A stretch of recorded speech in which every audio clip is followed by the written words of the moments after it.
Hey, Fluffy.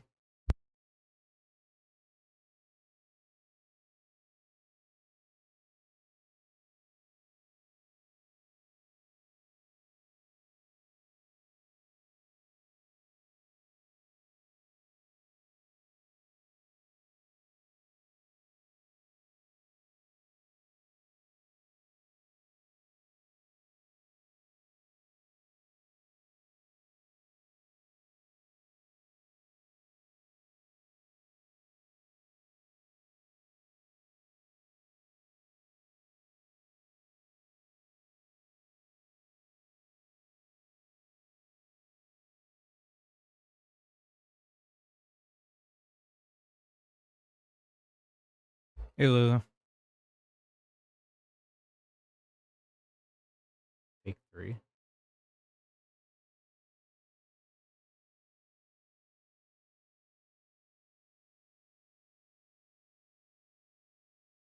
Yeah, Q2. Bezos.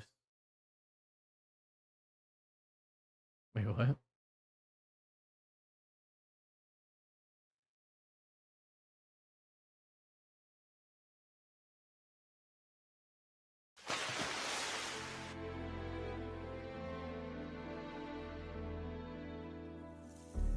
Hey, newbie.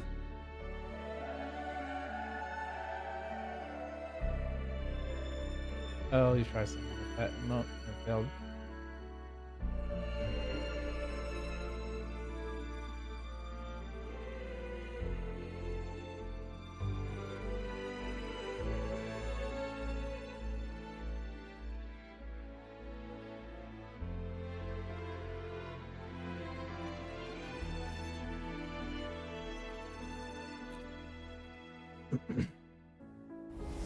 Thank you for the ocean.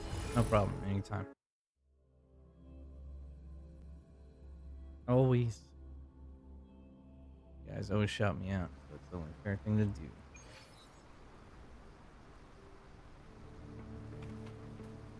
Last I was on, I was doing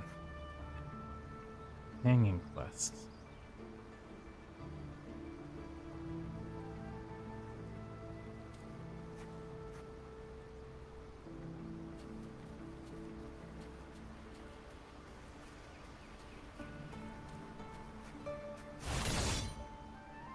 Yeah, we'll be finishing up this companion quest I started last time for Cantarella. And I'll figure it out.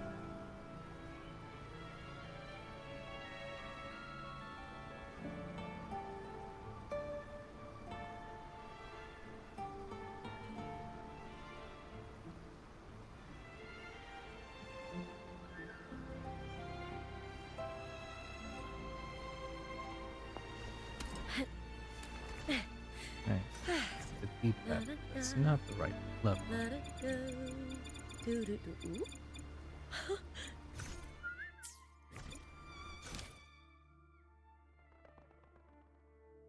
it's 1, 2, 3. So I got 2 more.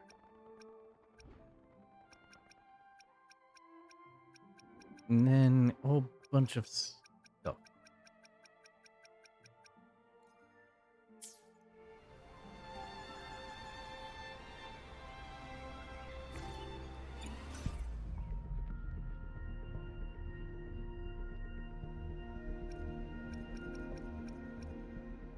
Yeah, I think I'm gonna be skipping these. Don't think I'm gonna go for them. I'm gonna wait up, see what La High Roy has to offer in 3.0.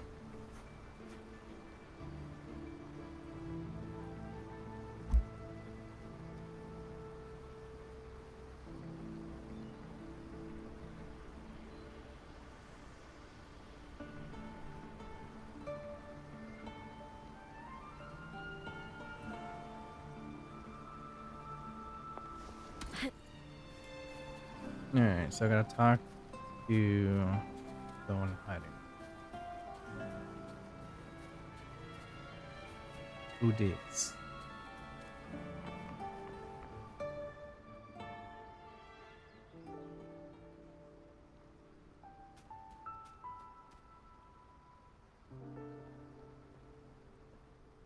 Find a young girl hiding behind a plant, peering at you with wide, timid eyes. Why you hide? The round red hat draws your attention, a striking resemblance to the one worn by the dancing doll in the music box. Sensing that her presence here is no coincidence, you brace yourself to ask her some bold question.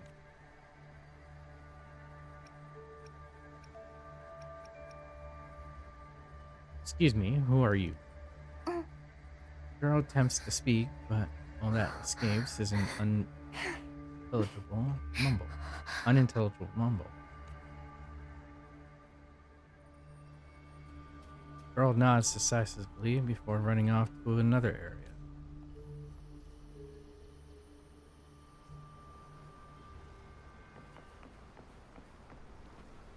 Okay, she's telling me to go.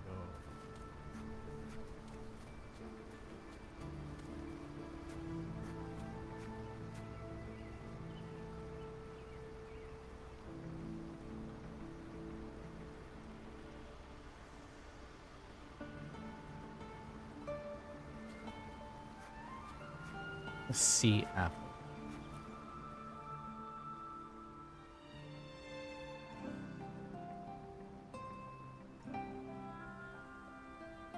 Are you trying to show me this plant? Girl nods. The prism plant resembles an apple, yet seems more like a peculiar marine creature. Apple. Apple. Apple in Apple the in the sea. Sea apple. Sea apple. Sea apples are grown to be poisonous. This clue must be key to solving the riddle of the red apple. Before you can ask the girl anything more, she has already run to another spot.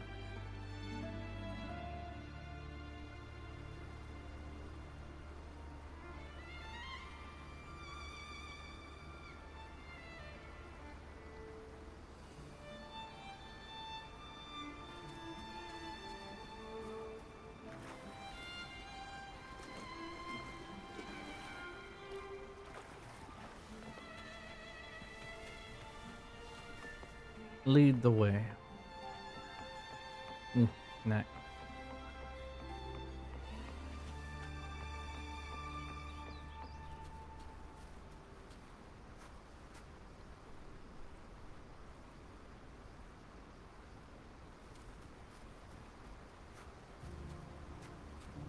Jelly Row.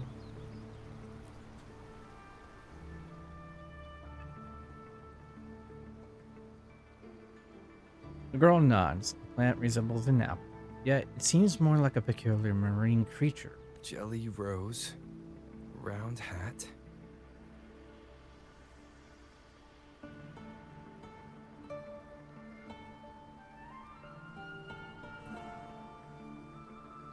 Could the round hat worn by the girl in the riddle actually be a poisonous jelly rose Medusa?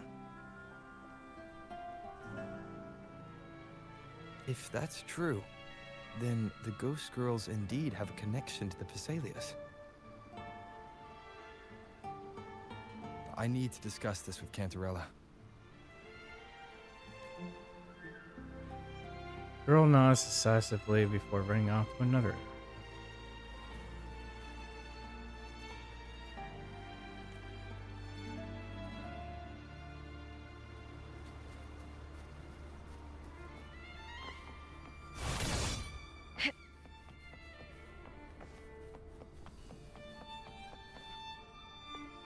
Whoa.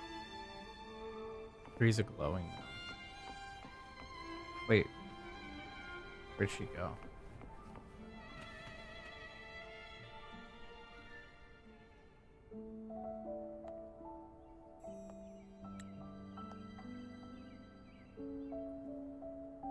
Find Cantarella fishing under moonlight. Graceful movements seem meant to regulate certain frequency.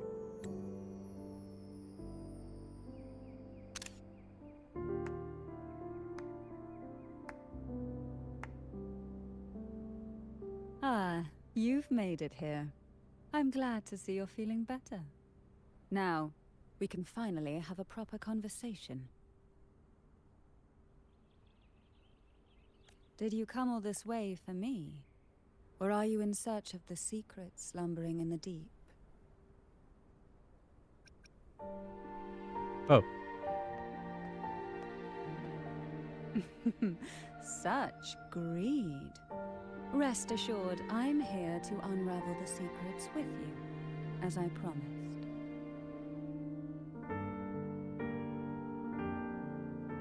What exactly are the sea apples and the jelly roses in the garden used for? The crimson sea apple, also called the alluring reaper, is a dangerous plant. A single bite can lead to paralysis, suffocation, or the excruciating pain of a burnt throat and torn organs, ultimately bringing its victim an agonizing death.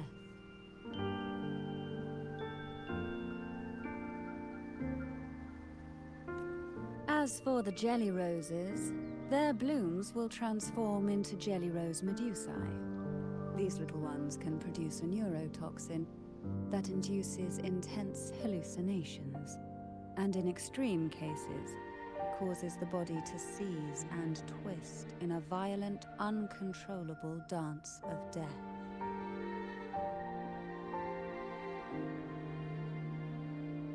The two lethal plants have been meticulously nurtured by generations of the Phasalia family, flourishing within the gardens of Portoveno Castle for centuries.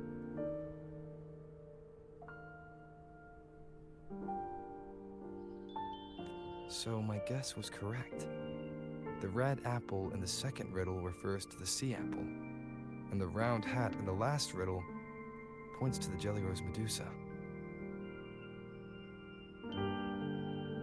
As for the first riddle, Siren's Song, the crown atop the mountain and the waterfall that cascaded into the depths below clearly points here. A crown-like castle that sits atop a jagged cliff with a waterfall rushing down. It seems the girls in the riddle were lured into the Portovino castle.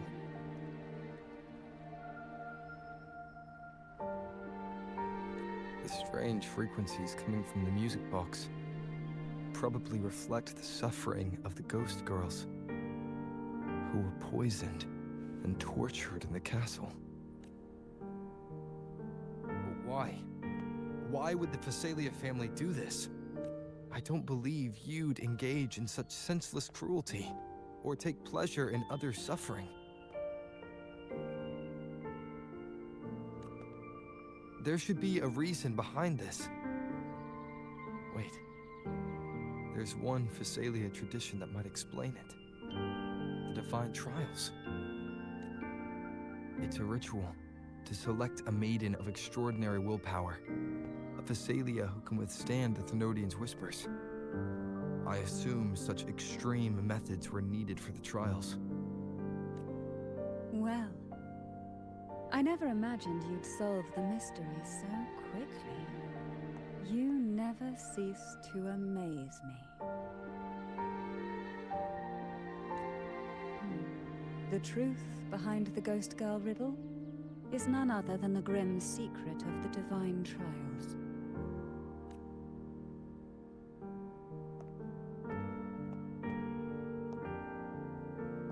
The blood and tears shed in these trials throughout the years have seeped into this castle and concocted what we now call the Sea of Ghosts.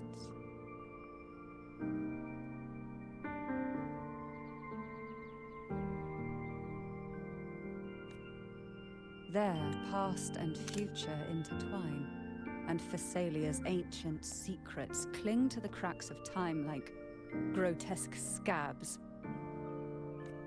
With you by my side, I would relive that trauma and unfold the layers of forsaken time for a closer look.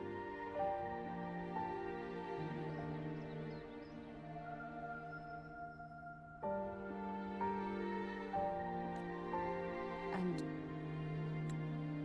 if you find these scabs have somehow crept onto my very flesh, and feel the need to cut them away, I'll place my full trust in you and leave it in your hands. why do you trust me so much? ever since I guided you to the sanctuary, you've seen through me, and all that the Thessalia family conceals.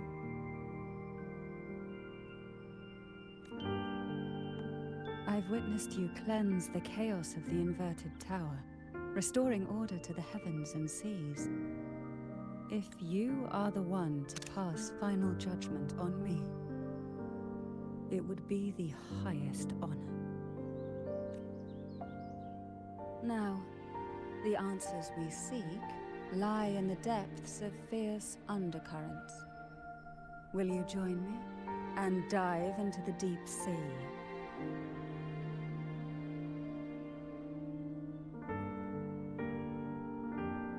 Sure, I'm good at swimming. Yes, we must free those ghosts.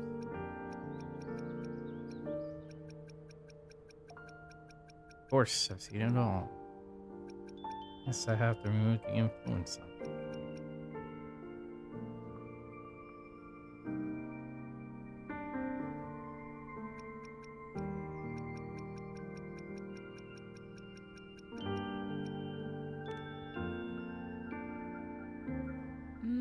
I knew you'd say that. Let's go free some ghosts.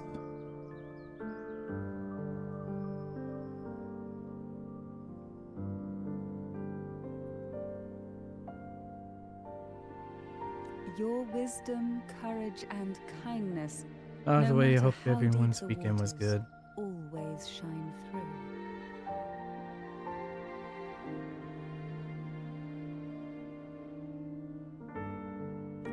Once we enter the sea, I'll be right by your side, tightly.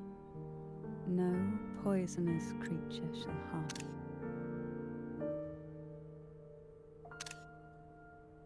For you are the one I've chosen. I think I'm ready to go now. Excellent. Together we dive into the Sea of Ghosts.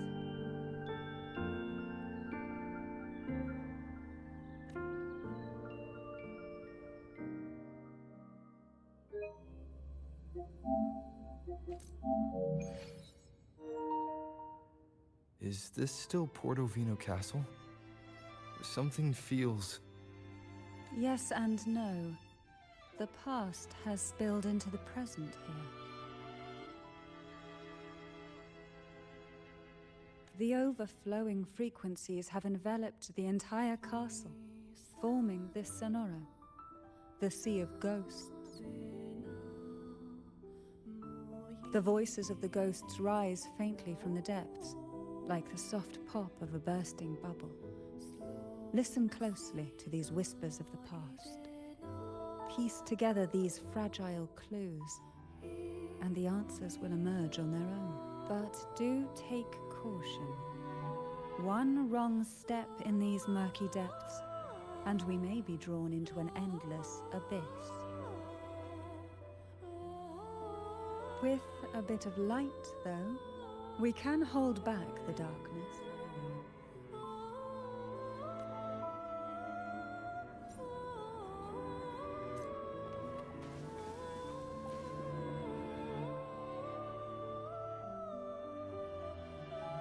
Though the black of the sea is overwhelming, I've managed to preserve the last ray of light.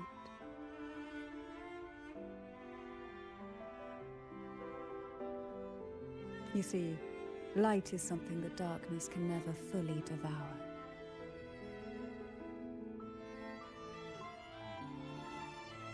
As long as it flickers, it can guide us out.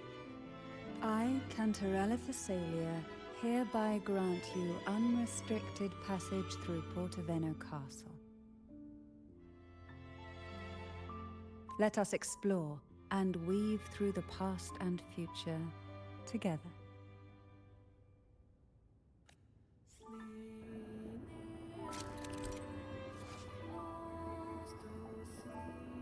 Twisted frequencies permeate the castle, giving birth to a sonorous for past and future intertwined. Use the lamp given to you by Cantarella certain areas travel between different dimensions. In the Sea of Ghosts, remnants of jellyfish float in circular areas. Use the lamp within these zones to travel to different dimensions. Cool.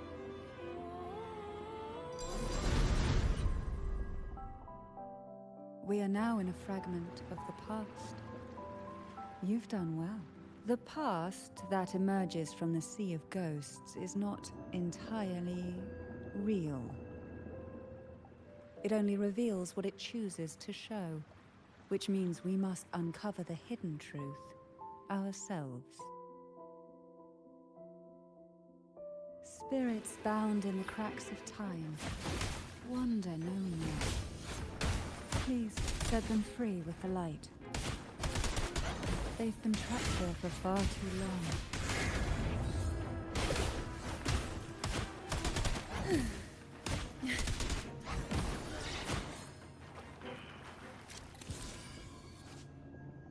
Switch dimensions to attack. Enemies from ultimate dimensions are shrouded in shadows, granting them immunity to all forms of attack.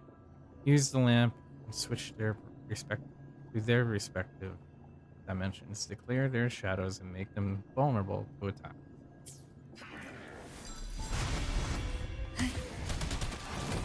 Hey. Oh, this will be fun. Call from the abyss. Hey.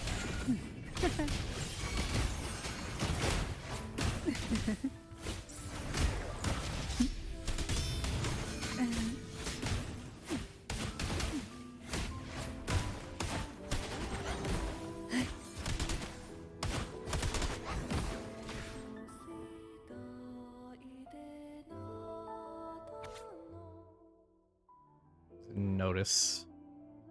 Through the initial selection, you must forge ahead, compete, strive, and fight for your place. Show your strength, wisdom, courage, and perseverance as you journey through the depths to become the Phasalia maiden. The head of the Phasalia family will offer those chosen one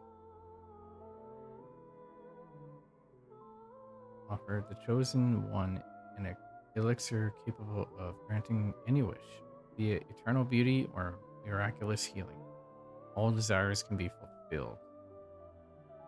Candidates: Mandragora Phasalia, Epinon Phasalia, Canturella Phasalia, Glow Phasalia, Anis Phasalia, Marina Phasalia.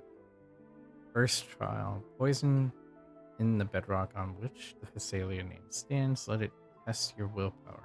In this trial, you must select 3 most toxic sea apples from the depths and bring them back by any means necessary. Remember, the use of any external tools to determine their toxicity or aid in retrieval is strictly forbidden. May the power of the Phasalia bloodline awaken within you. A potion that can grant That's any messed up. wish. Sounds familiar.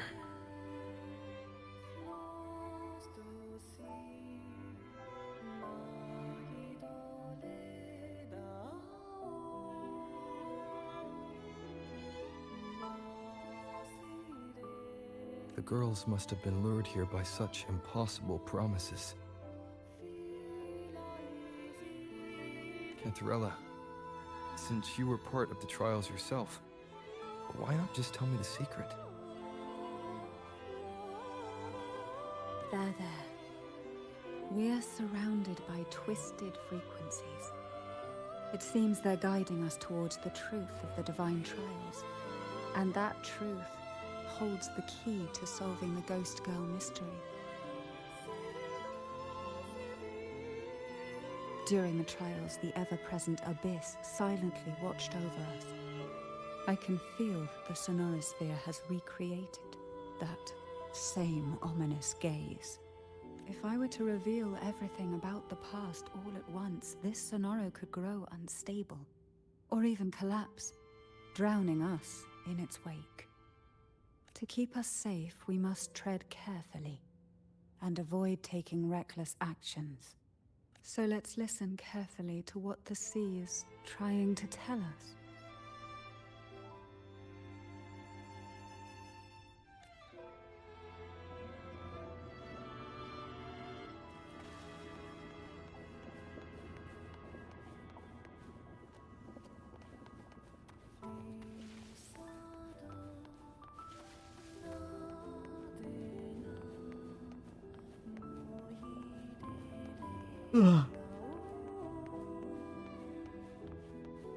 Who will sink into the depths with me?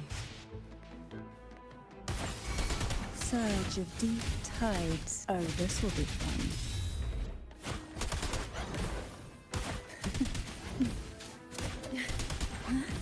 Call from the abyss.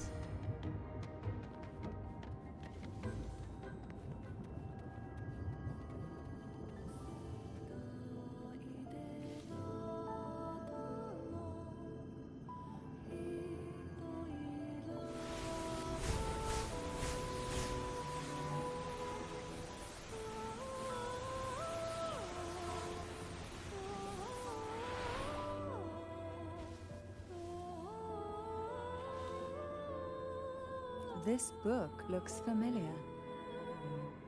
Just put it back on the right shelf, like how you did before.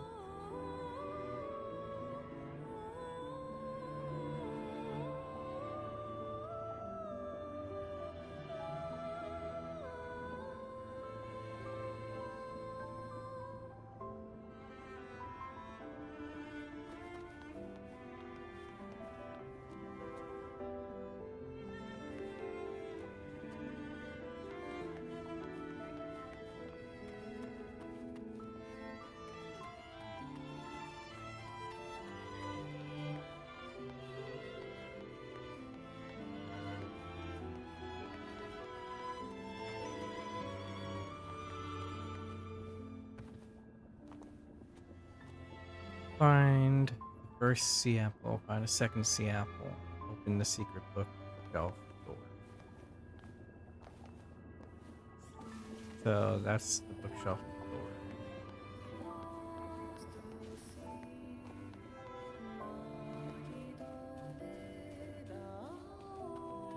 Who will sink into the depths with me?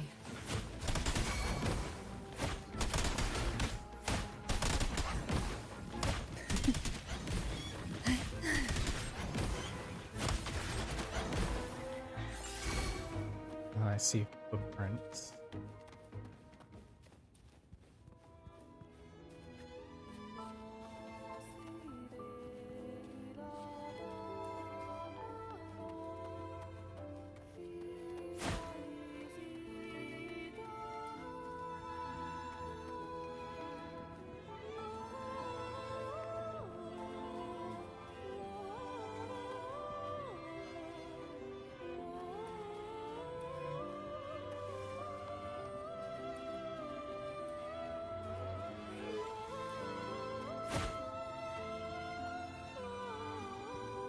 So that's gotta be the second sea apple.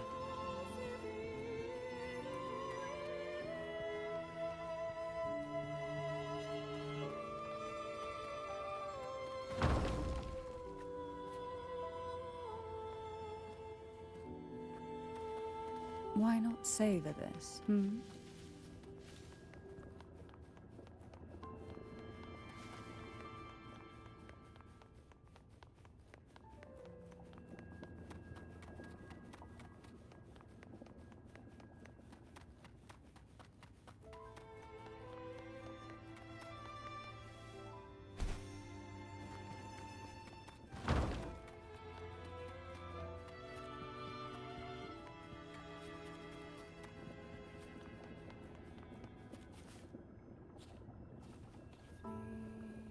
Yeah, I think I'm supposed to deliver the book first. Okay. Why not savor this, hmm?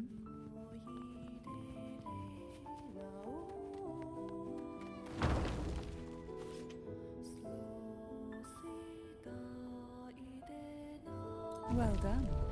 You never disappoint me. They say most questions can be answered in books. But can they really? Oh, this is the first? Oh, that's the third.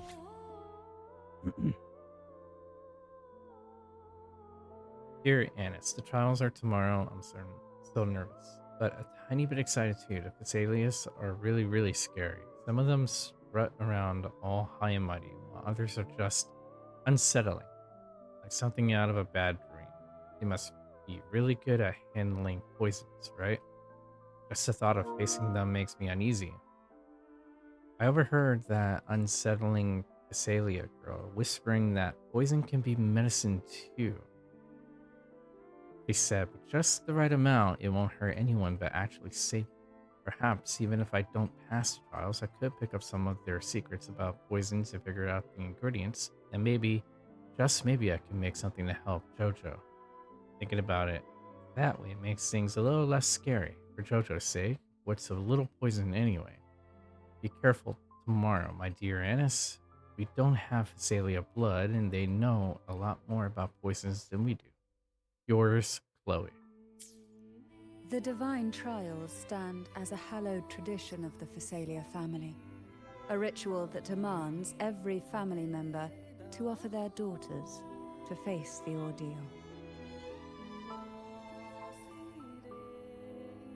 Yet tales of these perils have driven some to seek out young girls resembling their own and use them as substitutes.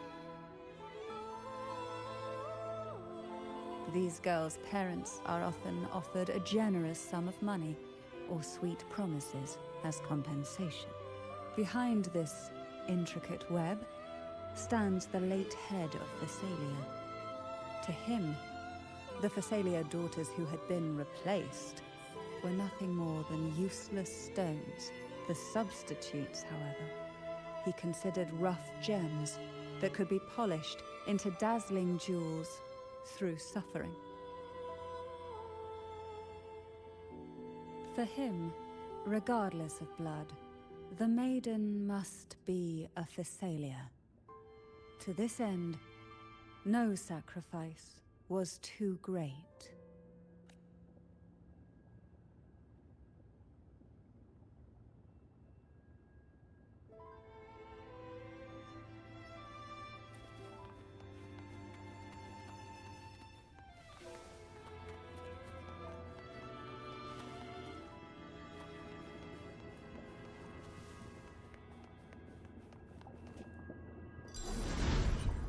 I see. So this is another apple. Dear Annis, today I tried 4 different poisons. The first one gave me a pounding headache, the second made my stomach cramp up, the third left my bones feeling all achy, and the fourth made me so dizzy I started seeing little dancing figures everywhere. I'm still feeling a bit wobbly, and the words on this note are jumping around as I try to write, but that unsettling Phasalia girl gave me some medicine after I drank it. I felt a little bit better. Just enough to write you. You might wonder why I'd ever drink something from a Phasalia, but don't worry. I've been keeping an eye on her. She's different from the others. They don't seem to like her much, and she's always by herself, mumbling and grinding herbs. What she said last time wasn't a lie, and she didn't hurt me. Maybe not all Phasalias are bad. I'm thinking about asking her for help. She knows so much about medicine, and since she doesn't fit in with the rest, maybe she'd teach me how to mix the right potion to help Jojo. I know it's risky, but there's even a small chance I have to try. Oh, and one last thing. Security is tighter now, so be very careful, okay? If you hear 3 quick knocks, that'll be me. To avoid the watchful eyes, the girls formed secret pacts in whispers. Hum a special tune. Use the right color. Knock on the door 3 times every 2 seconds. In the cold, unfathomable sea, they clung to each other, seeking warmth and comfort. The little fish huddled close, unaware of who might vanish or what tomorrow would bring.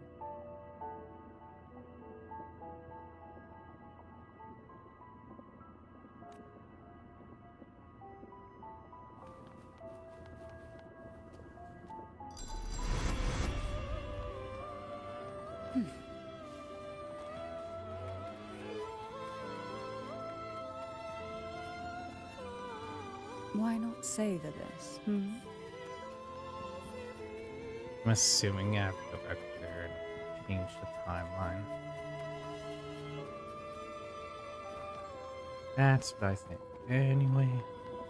Yep.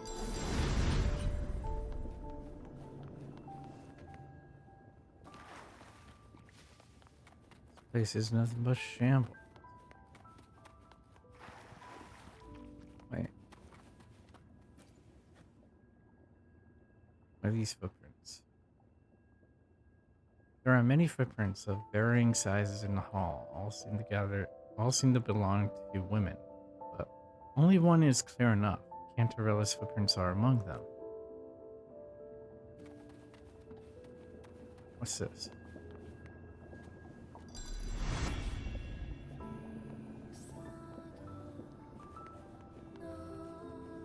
Oh.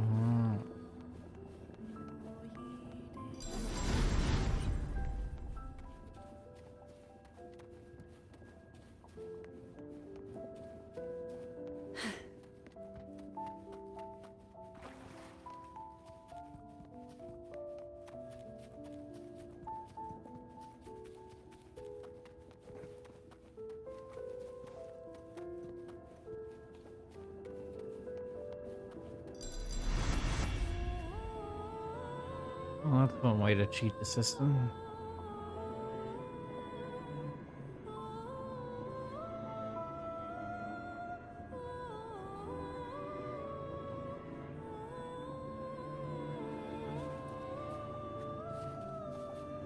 Yeah.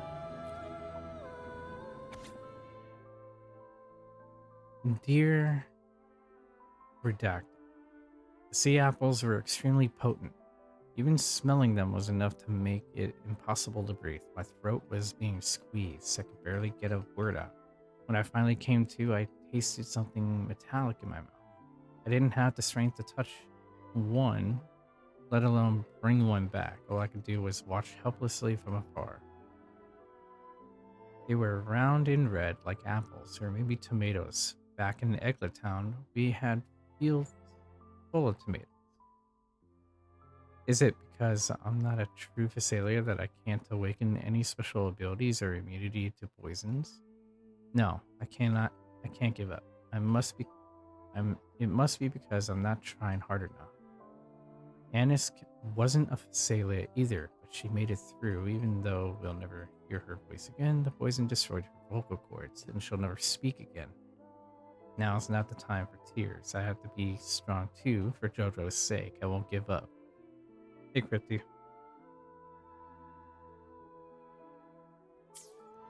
The Physalia family is built on poison. And from a young age, every Physalia child is introduced to it. Years of exposure gradually build up our resistance. At first we suffered, but over time, few poisons could harm us. We are no longer merely the bearers of poison. We become the poison itself.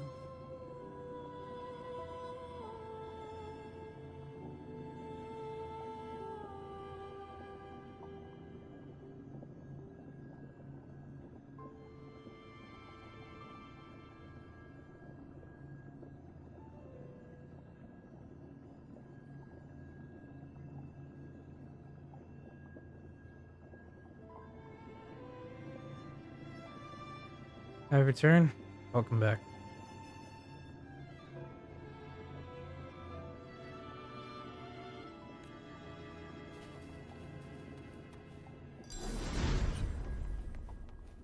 Why not savor this, hmm?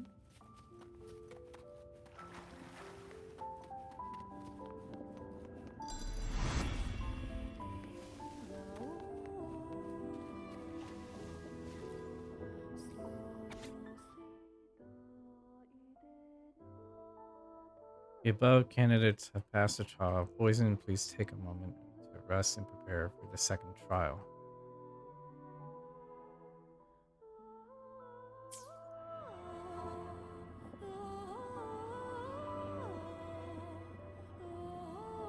Stillness, darkness, and silence fail, and you'll be lost in darkness. Pass, and you'll face an even greater darkness. For the merciless poison, there are no winners. Thank you, Ocean. Very welcome.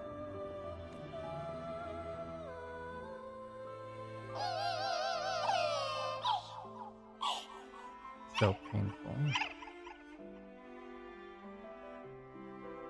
Sweet dreams, girls.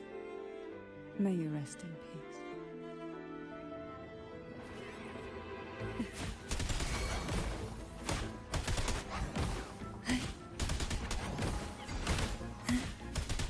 Oh, this will be fun.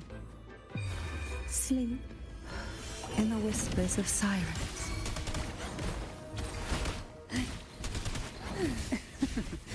That tickles.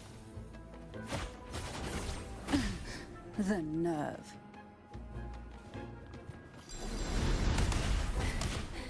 Quite the standard, I see.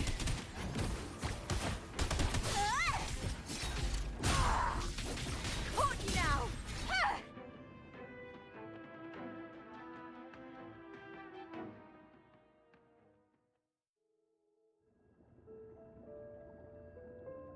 Unlock a door. The answer remains submerged, yet from the ripples of the past, a familiar door arises. Maybe try knocking 3 times, as the girls once did. Knock. Knock.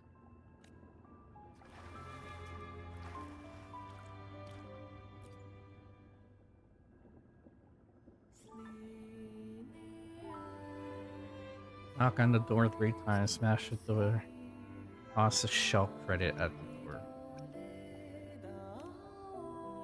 Nice try, but this is not a wishing well. Not to mention, it's reckless to make wishes to the Sea of Ghosts. The Abyss seems to have no interest in devouring you now, and returns your shell credit. Alright, so I'm gonna smash the door. I already know which one I have to do. I have to do this one. Your fist passes through the door. It's there, yet not there. Like striking water, no matter how hard you try, the force is swallowed by the endless sea. Well, at least I gave my shell credit back, at least. Knock on the door 3 times. A strange sensation creeps into your hand as you knock. You immediately sense the shift in the surrounding frequencies. Behind the door, you catch the faint scent of seawater-soaked pages and the soft sound of jellyfish tentacles rushing through the waves.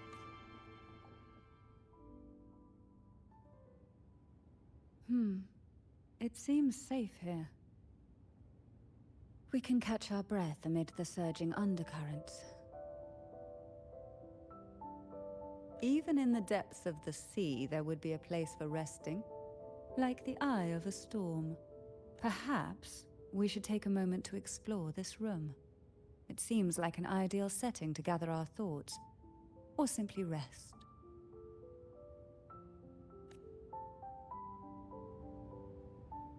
Optional observe. Ocean, make you some hot cocoa. I don't have a mug though.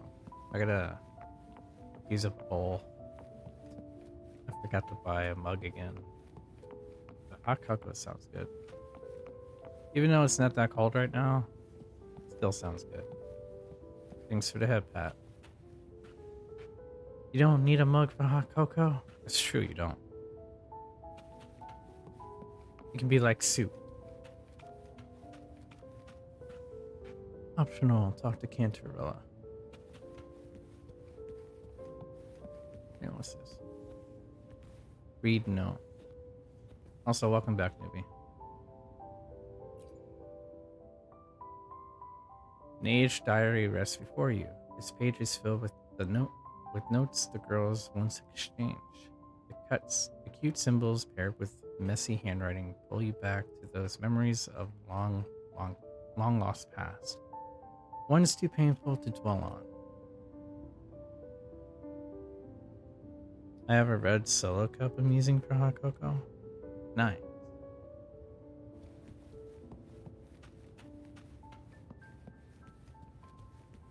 Hey, if it works, it works, right?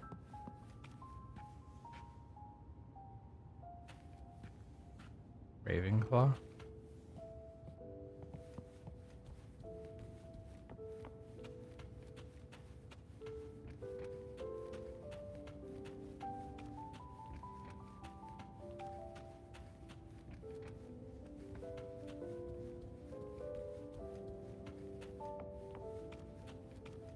You censor the search for hidden secrets.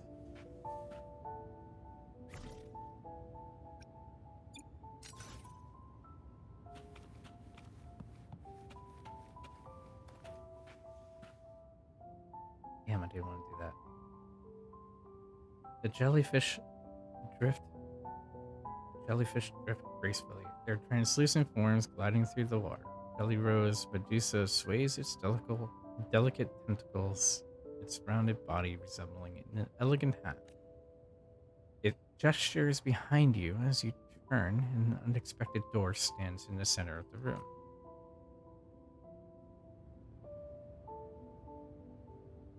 Oh, yeah, there is an unexpected door, huh?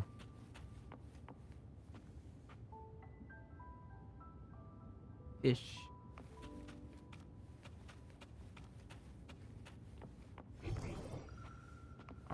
This. Inspect the sketchbook.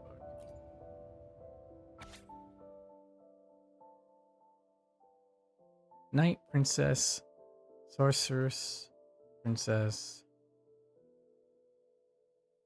Commoner Princess, Noble Princess, and Angel Princess assembled before the castle. Knight Princess atop her noble mount took the lead through the castle hedge maze and opened the castle gates.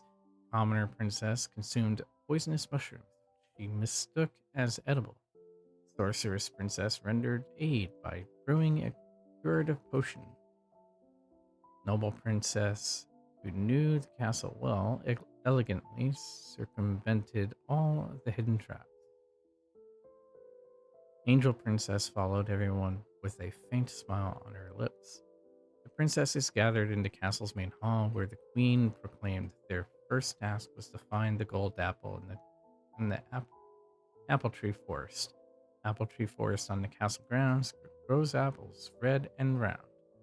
A few land making a thump, knocking heads and raising bumps. Apples fall into the earth's hold. Most are red, but some are gold. Whose head will the gold apple hit? Who will leave the forest with it? The queen sits with her meal in place, waiting for fruit to take its place. As the juicy bite goes down, behold on her head the thorn crown. In the end, everyone will surely find their own gold apple that makes their dreams come true. Young girls are always brimming with dreams.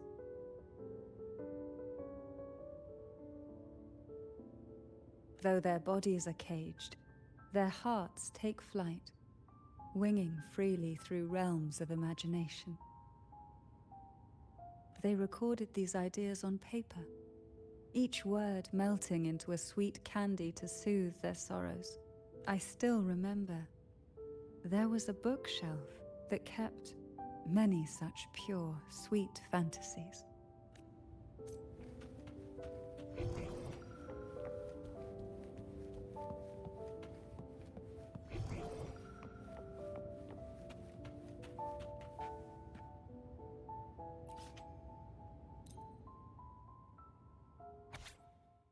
Night Princess, after the thorn crown is mine, everyone in the castle will live better lives. Sorceress Princess. Uh-huh. I don't want anything. I'm only here out of obligation to the family.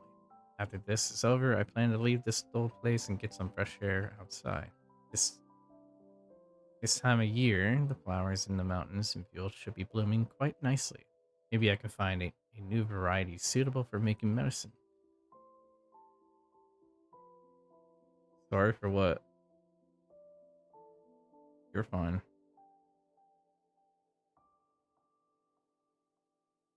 Noble Princess, I'm a bit scared and I don't want to continue, but Night Princess, you can't back out. Commoner Princess. To cure Jojo, I won't back out. I will get the cure all elixir and return home happily. Everyone's wishes shall become true. Shall come true. Though time has yellowed these pages, the girl's laughter and joy still dance vividly across each line, but it remains trapped on paper, lost to time.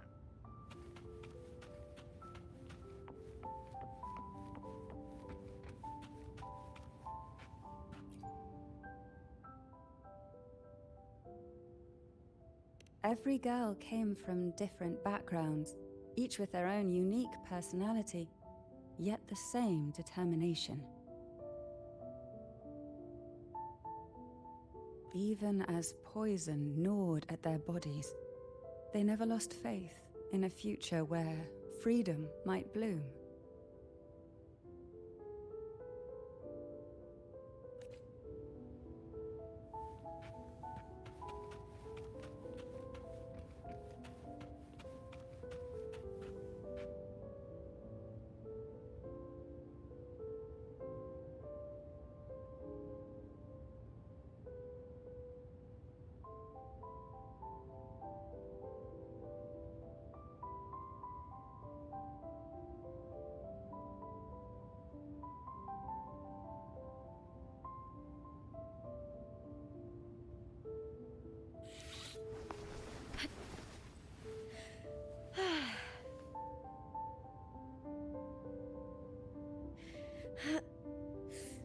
Oh,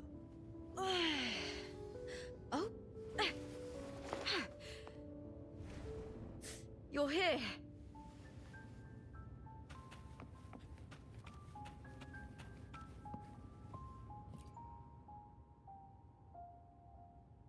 Before opening the door, have you ever imagined a scene where seawater rushes out, flooding everything before you? But for now, I don't think that will happen. We haven't quite reached the deep waters yet. Should we go now and see what the jellyfish are trying to say? Sure, let's Lovely. go.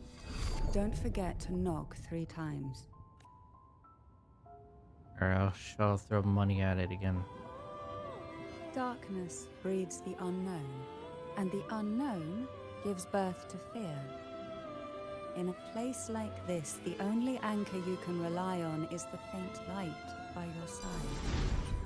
Trust its guidance. It will clear a path through the shadows and quell your fears.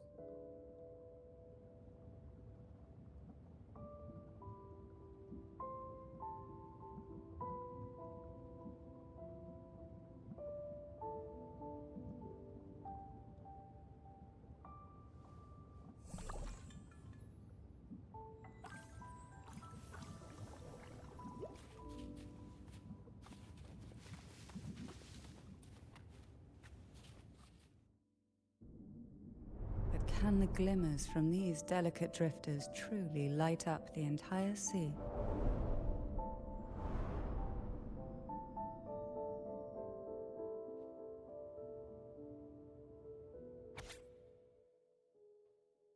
Second trial. To claim the title of maiden, one must demonstrate the strength to make decisive choices.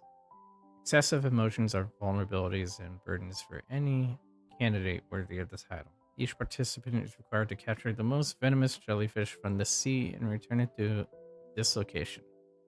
Upon your return, you will team up with another candidate and exchange your catch. The candidate with the more potent jellyfish shall be declared the winner.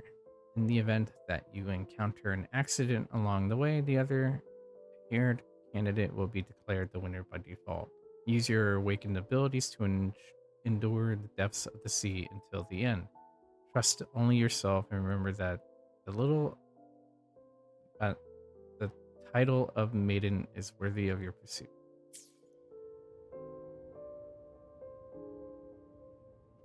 In this spacious room, it's just you and Cantarella. Her gaze lingers on you, dark and endless, like a bottomless abyss. It seems like fate insists we move as one, side by side.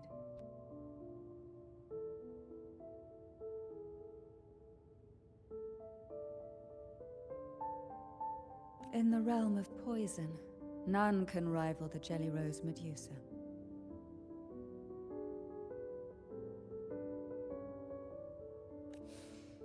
Ah, a scent I know well. There's a Jelly Rose Medusa lying in wait just a little deeper. They tend to be wary when alone, their nerves quick to tingle at the slightest move. But worry not. I know what to do.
The jellyfish drifts on the other side of the room, its movement slow and unhurried, as if the bookshelf's cover lends it courage. Ah, I know this bookshelf well. Today it seems ambitious, hungry enough to devour 2 books at once. One titled Past, the other Present.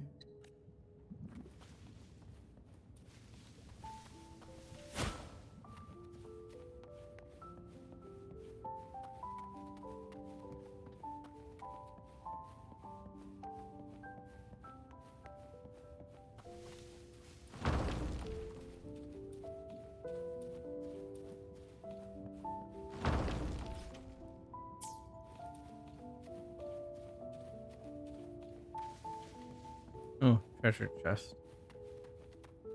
We desire, and so we find.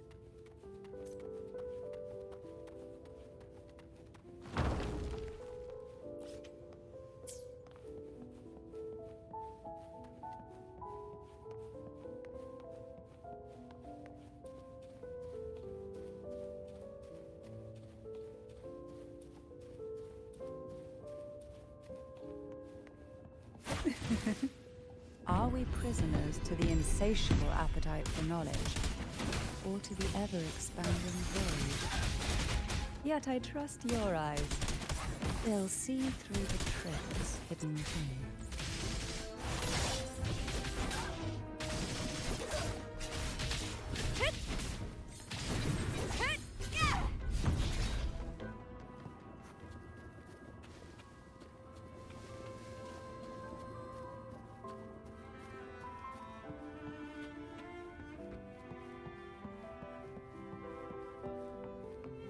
All that have pets.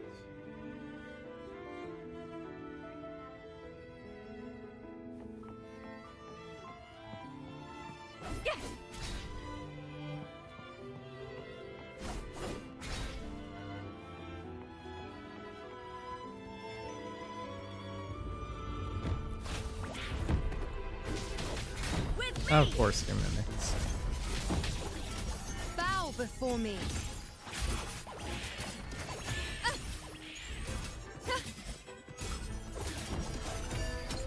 Face me.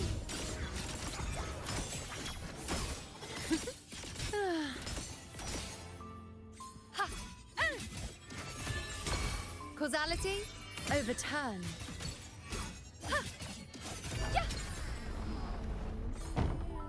Fires cast fireball at mimics. I can read. Yes, burn them all.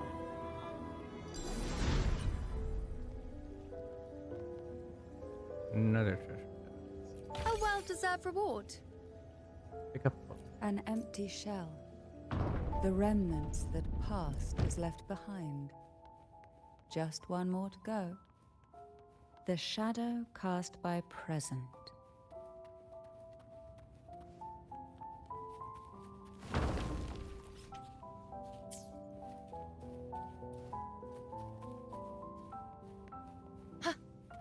This one isn't picky. It's a mere accident born from the twists of time. Offer it.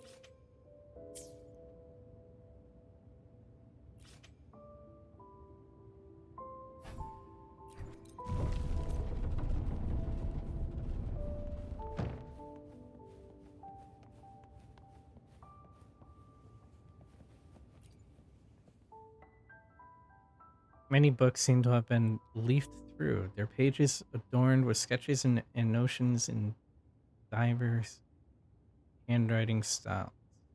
Diverse handwriting styles. Judging by the fresh ink, these touches were added not too long ago. Now both past and present are ours. Go ahead. Knock upon the door where future lies waiting.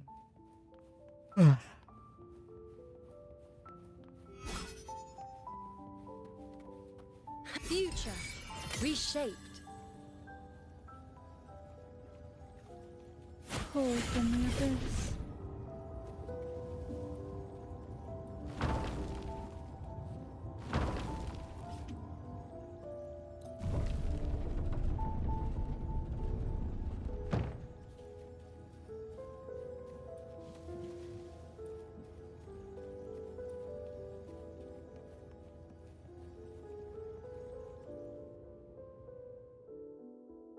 Oh, frightened away. Our lethal yet delicate little friend. Looks like we need to handle these two first.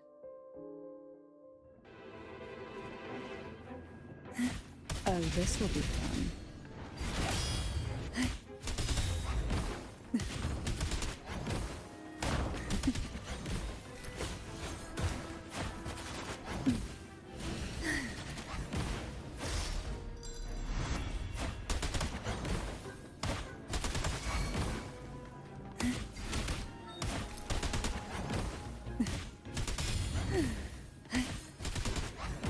Surge of deep tides.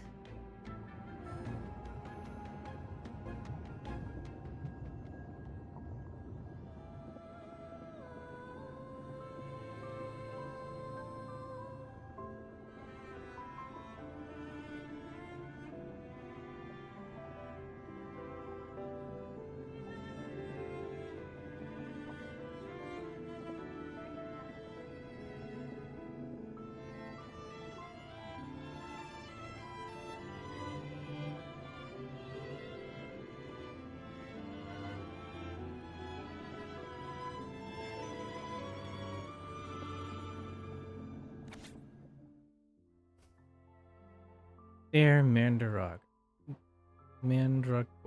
my dearest sister, I cannot fathom anything more heart-wrenching than facing you in this trial, given all the years we have spent growing up together. As the Phasalia eldest daughter, you were always sheltered, yet you took it upon yourself to welcome me into this world with such tenderness.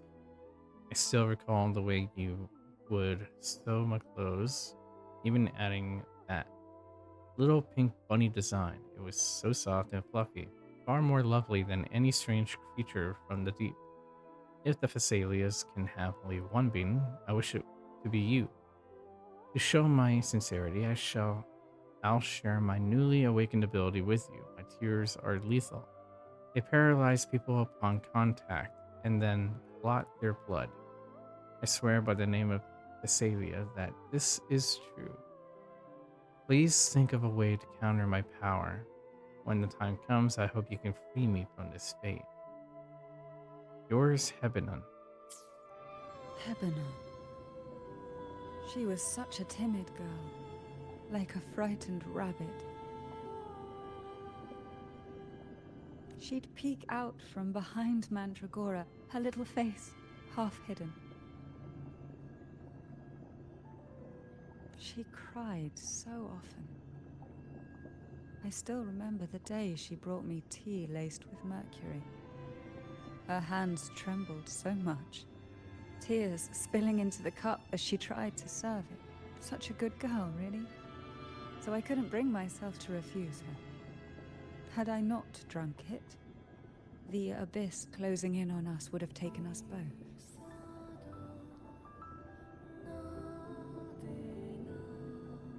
The tea itself, well, it was tolerable. Certainly better than sea apple. Just a bit of burning, a touch of dizziness, and a pounding ache in the head. Whether it was her tears that softened the poison, or my body's quiet resilience, I recovered quickly enough.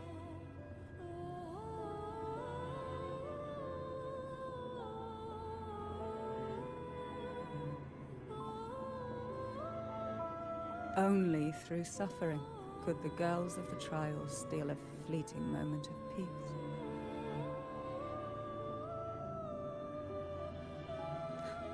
Forgive me. I shouldn't linger in memories. After all, it's the present and future that truly matter, wouldn't you say?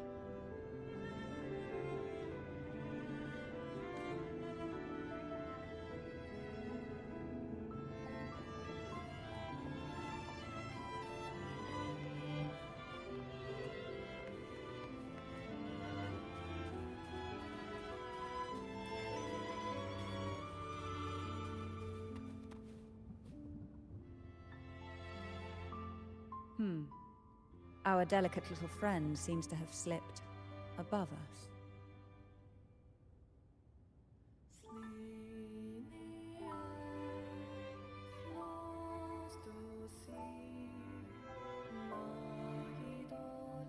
I'll find us a way.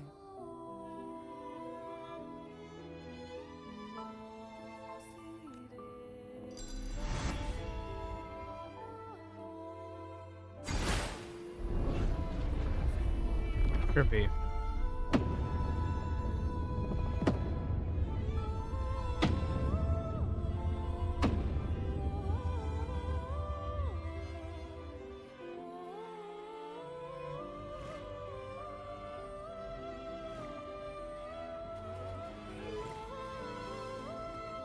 Luck does seem to favor you.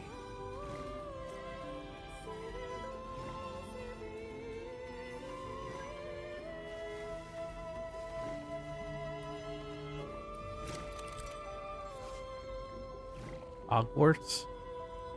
I think so. Bouncy jellyfish. Coming in contact with the umbrella of the bouncy jellyfish will bounce the resonator upward. You can only interact with bouncy jellyfish in the current dimension. Bouncy jellyfish from other dimensions appear as visions and cannot be interacted with.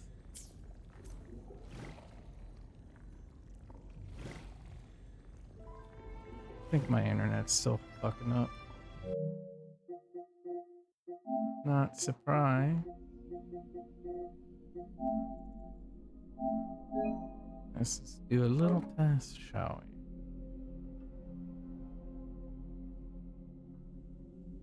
With my favorite $500 fucking internet.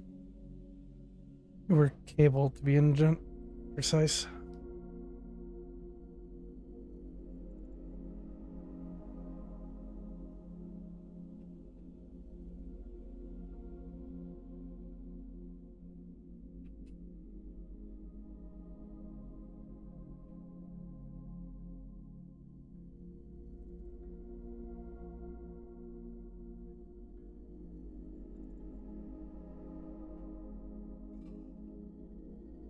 $15?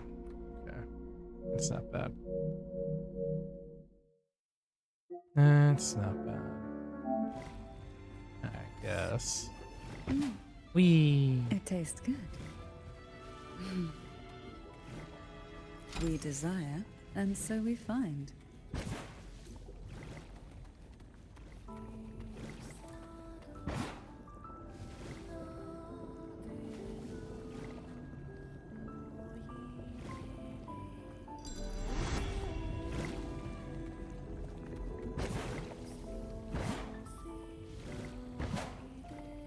That's cool. Oh, look, treasure chest. What we want has a way of appearing when least expected.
Look, there it is, just a step away.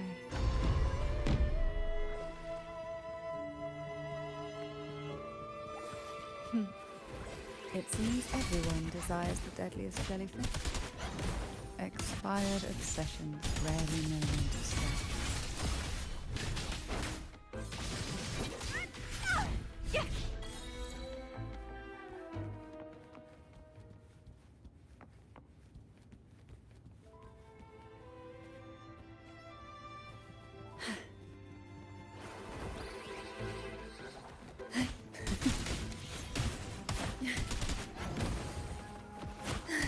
Oh, this will be fun.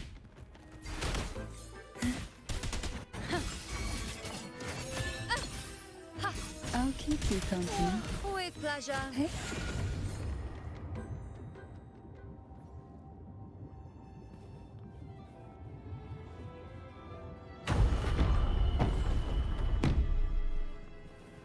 Why not savor this?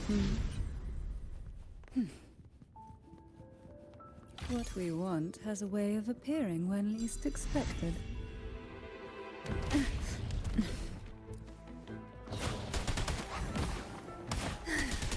Oh, this will be fun.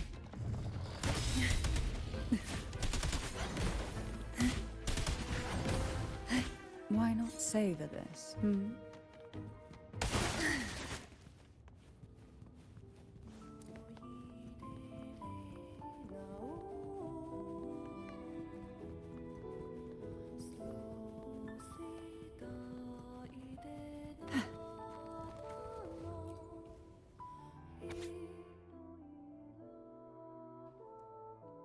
Dear Hebenon, the head of our family has always taught us that to be born into Thales is to embrace coldness, decisiveness, and ruthlessness.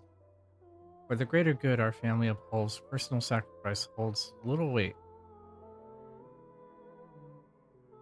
As the eldest daughter, it is my duty to uphold these teachings. While our ways may seem harsh, they are accomplished by the weight of expectations and the honor of our name. I have resolved to relinquish all personal desires, allowing the family's code to seep into my very soul. Our impending duel will undoubtedly bring pain, yet we have both come this far. I trust we will become exactly what the head envisions for us. You too are a daughter at the senior line, and I implore you not to follow in our cousin's footsteps, who defies the head's will. Gather your strength and determination so when we face each other in the trial, we shall do so as equals. Should I become the maiden, I will honor your sacrifices, and if you are chosen, I hope you will do the same. Mandragora, just like her name, was a bright yet lethal flower. Oh, please don't misunderstand. Lethal is the highest praise for a Phasalia.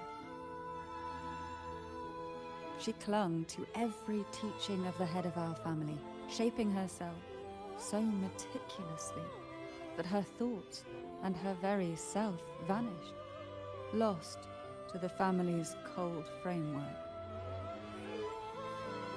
I saw the weight of what she gave for that trial, all for a cause that was barely worthy of her sacrifice. So, when she served me the scone, dipped in the essence of jelly rose, I didn't hesitate to swallow it all. She was much tougher than Hebenor, but still, behind her unwavering gaze, I caught a flicker of reluctance, a shadow of something almost tender. As for the poison, the sensation was... I felt like I was drowning in slow waves, my body twitching without control, and my vision slipping into a soft blur.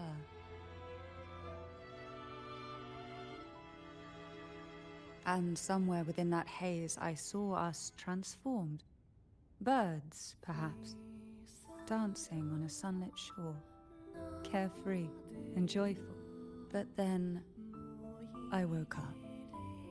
There was no sunlit shore around, and I lay here, as ever, in this cold abyss.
It tastes good.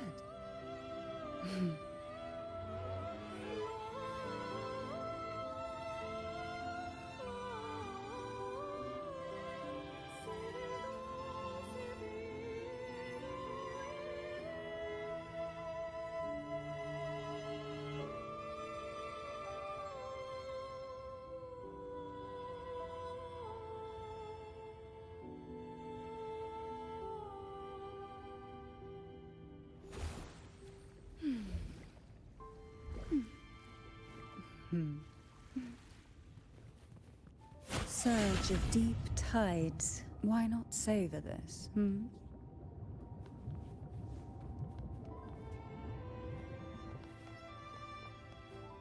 Alright, jellyfish, you going back. Come in with me.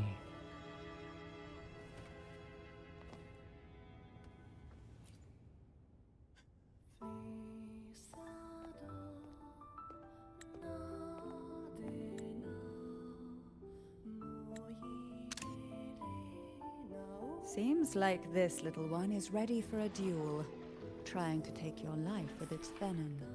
But I despise unnecessary fights. Hand it to me. Yes, just place it gently here.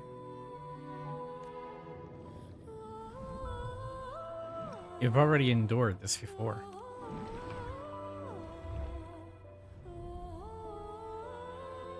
Nothing to fret about, dear. I've long since made my peace with poison. This jellyfish, a remnant of the past, can't harm me now.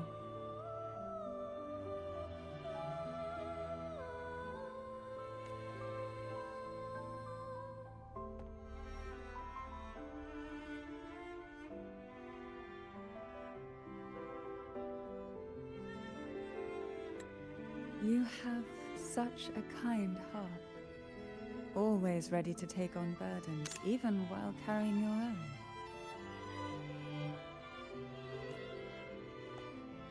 But some weights belong only to those who've already weathered their storms.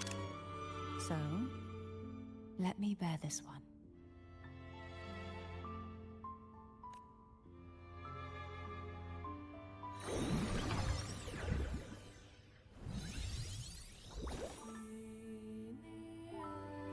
See? I'm fine.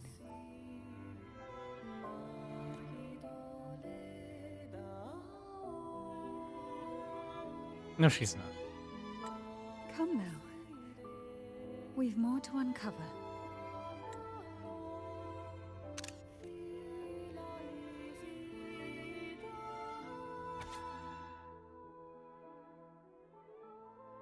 Cantarella, Phasalia, and Annis Phasalia passed the second trial.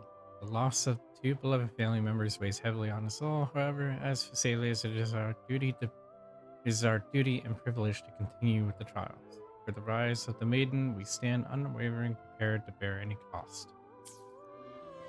Jellyfish have no voice. They simply drift in the tide, struggling to let their faint glow disperse the darkness. Yet, here it is, a small shimmer of light, escaping the grip of the past to reach us now.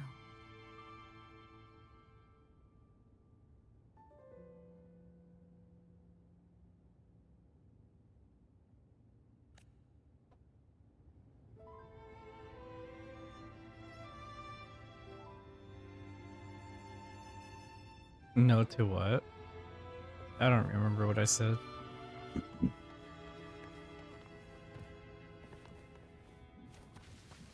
What did I see?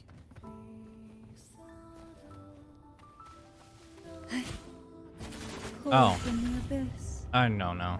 It's when she said that she was fine and the camera panned behind her arm and she was holding it. I was like, no, you're not. You're not fine.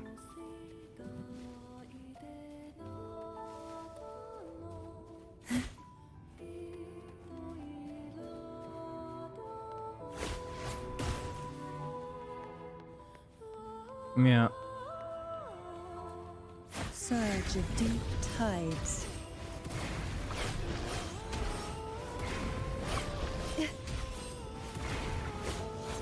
Hey?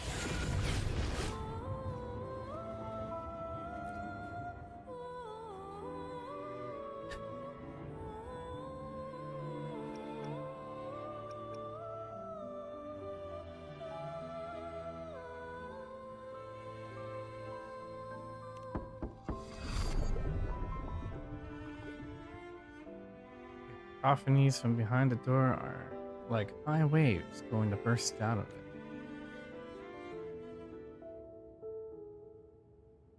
Ah, it seems a subtle shift has taken place. I can smell danger. Let's look closely and see what new presence lingers here.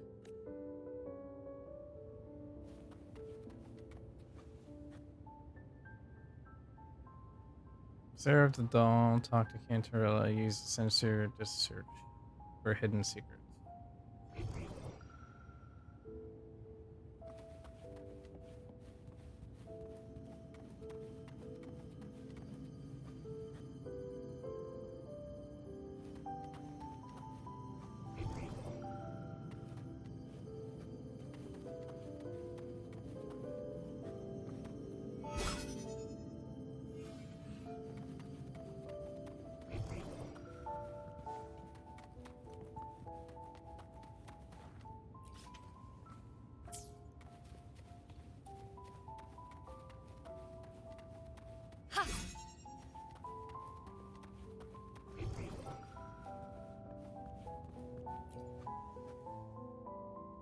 An old diary with exchanged notes between young girls. Tiny, endearing symbols and uncanny scrawls pull you into the memories of that harsh, unforgivable trial again.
"12 jellyfish drift in the sea, floating silently as can be. Two swim slow, their pace a crawl.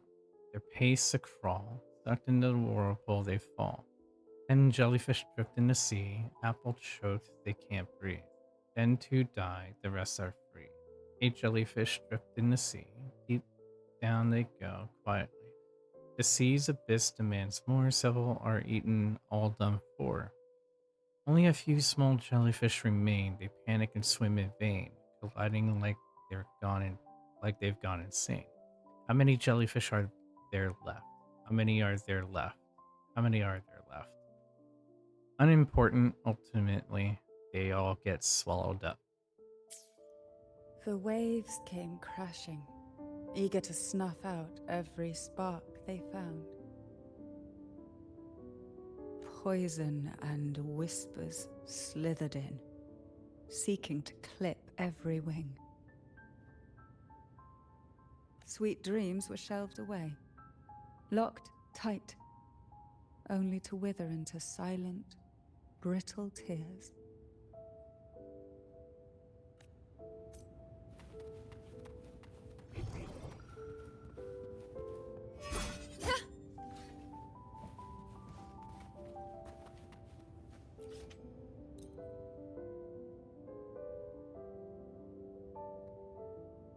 You sense an ominous presence emanating from the bookshelf. The next moment, it takes shape before you.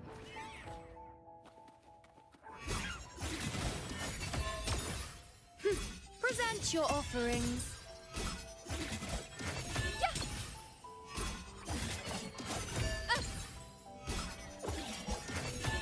Bow before me.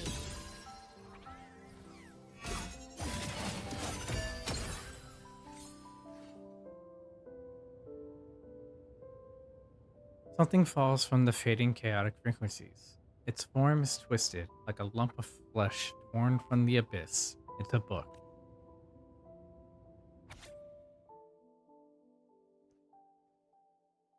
Apart from, there's nothing here. Unobtainable, inescapable, can't go anywhere. Keep pouring the in. Everything aches, headache, sore throat, stomach ache. It's so bad. I want to rip out my and let it hang loose. Strange noises, incessant buzzing. My head is going to explode. My throat and fingers are charred. Abdominal pain, chest pain.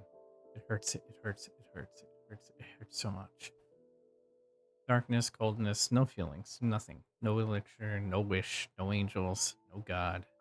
Headless, bodiless, bloodless, soulless, I do not exist. Damn. The girl's despair seeps from the book's pages, winding around your heart. You press the book shut, your chest tight, and draw a deep breath to steady yourself.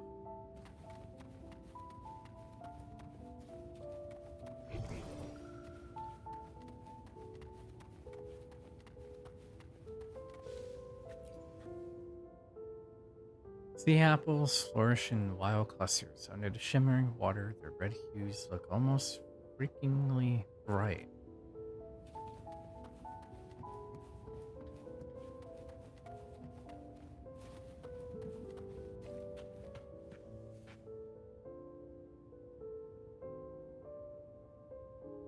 A doll wearing a red hat has appeared on the table out of nowhere, drawing your attention.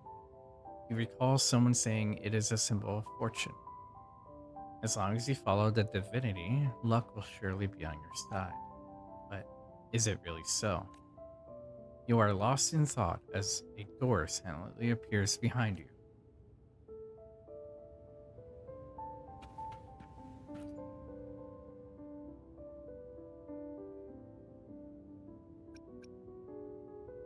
Are you alright?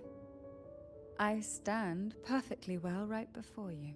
Tears wouldn't grant me mercy, and I never intended to blindly follow rules that were never meant to be kind. I earned my place, my own way. That's why I stand here now, able to share this with you.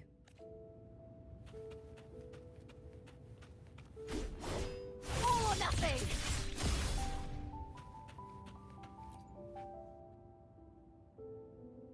There's a weight to the air behind. A mixture of whispers from the deep, dried tears, and the stale, lingering scent of blood. Behind this is the deep water zone. Are you ready to face the relentless surges?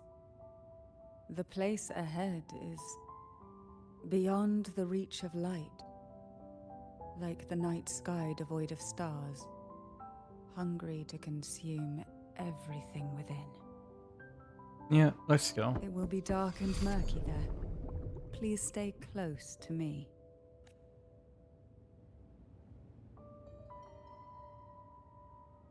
Creepy.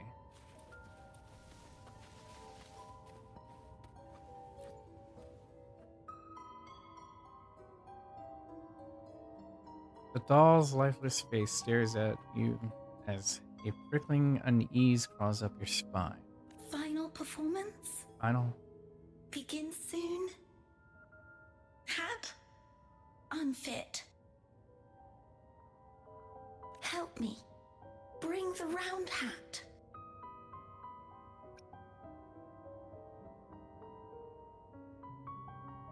You're talking about Round Hat's final performance. The doll hesitates for a moment, then lowers its head, remaining silent.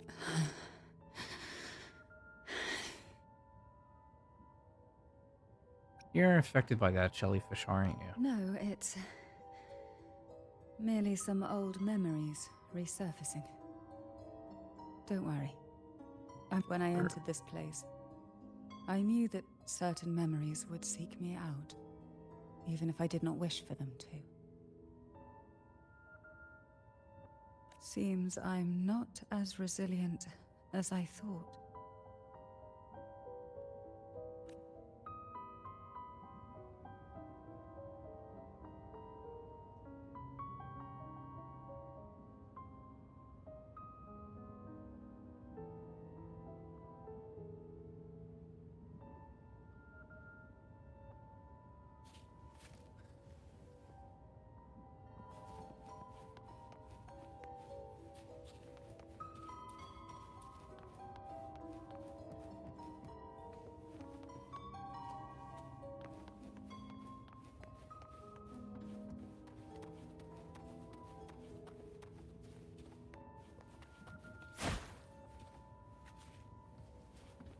Yeah, the doll is creepy.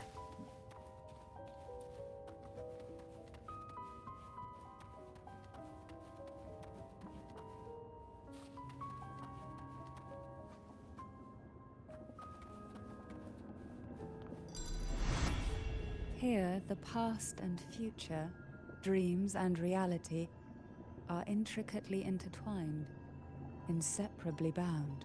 The chaotic frequencies here might have trapped the light. Let's try once more, gently. Patience and encouragement always help.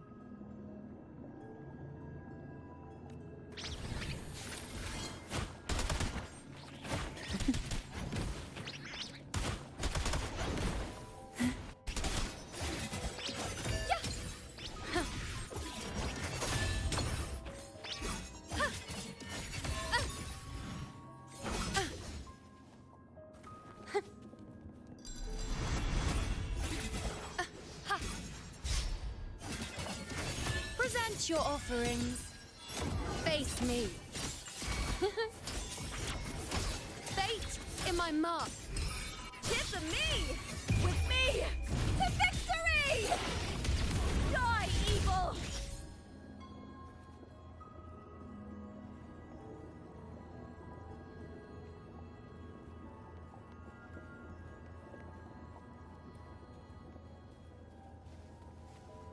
Who will sink into the depths with me? Oh, this will be fun. Surge of deep tides.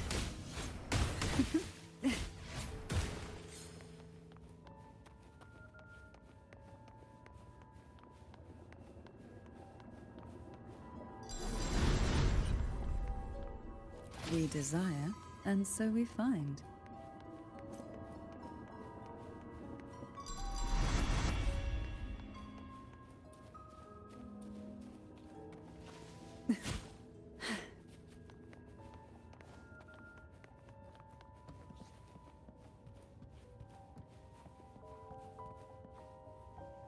Strange poster.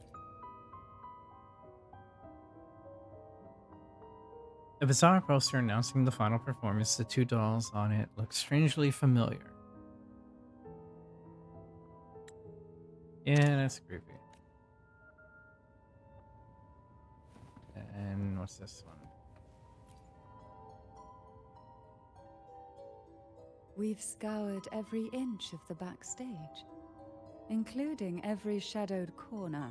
It seems the round hat isn't here.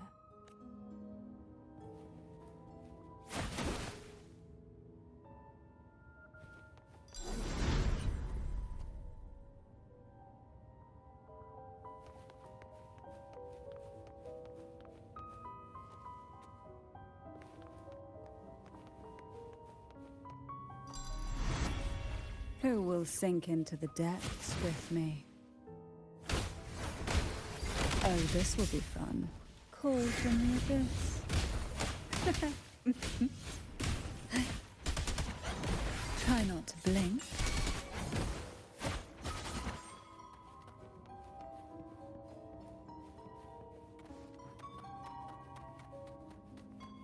At long last, the final performance. Dance and fight. The Find the right maiden's doll. crown will soon appear. And rest upon one among you.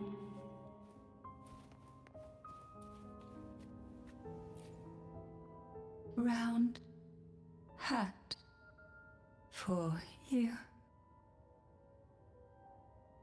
Take them. Doll trusts the round hat into your hands with no further explanation. The red velvet of the hat gleams as if coated in a girl's shimmering tears. It's like a maraschino cherry on a frosted cake, sweet yet bitter.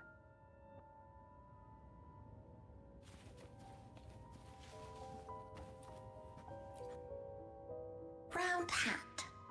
Thank you. Odd, but thank you.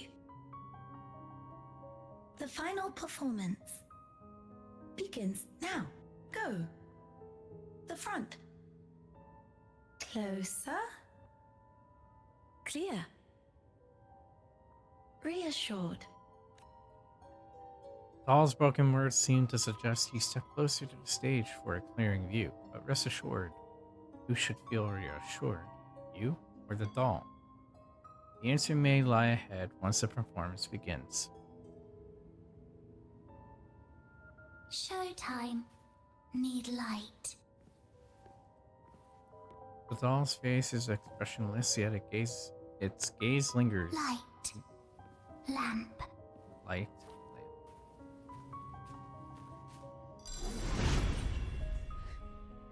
Frequencies are too chaotic.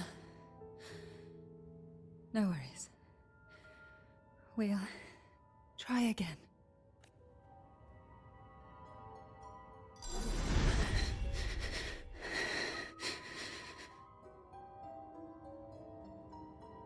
Oh yes, gotta love creepy dolls.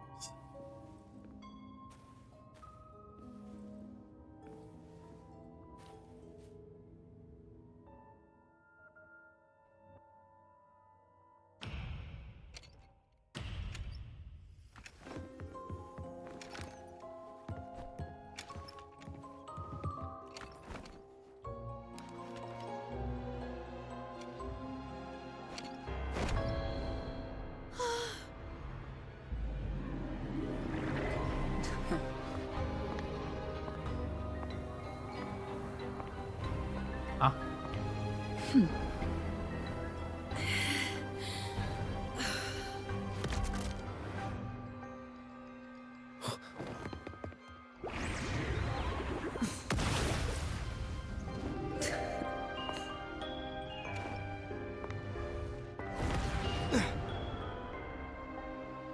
The fuck?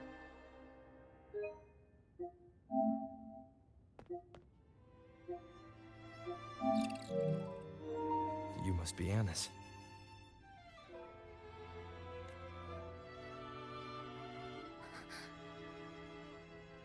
And also Girl A, who couldn't speak but managed to send me that message.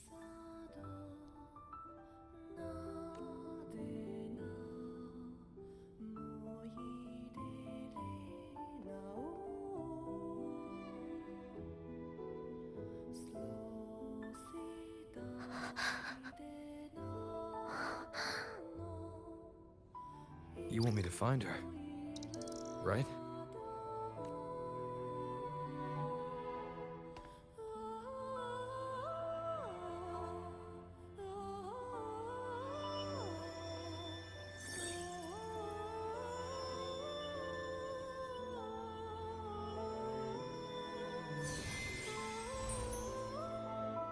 We better watch ourselves.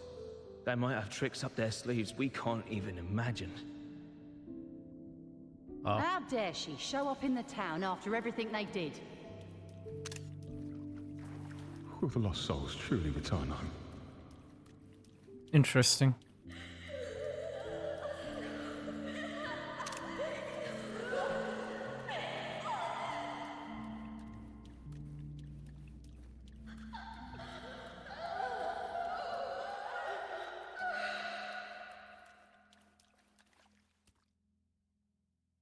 We better watch ourselves. They might have tricks up their sleeves we can't even imagine.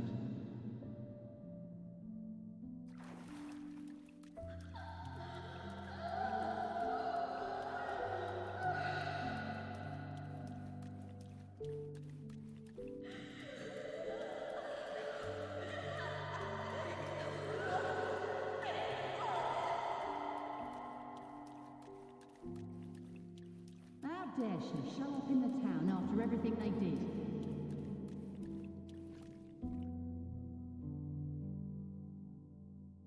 The Cantarella I know is unbreakable. She will never falter, even if you drown her with all these malicious whispers. And you certainly won't shake me either.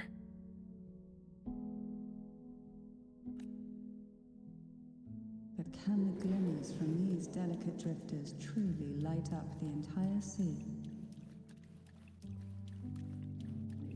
Yes, just place it gently here. I, Cantarella Physalia, value every promise I made to you, and vow to see them through.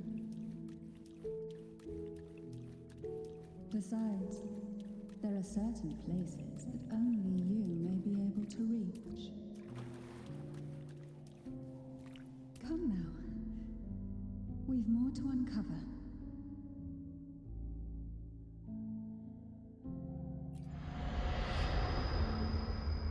My eye.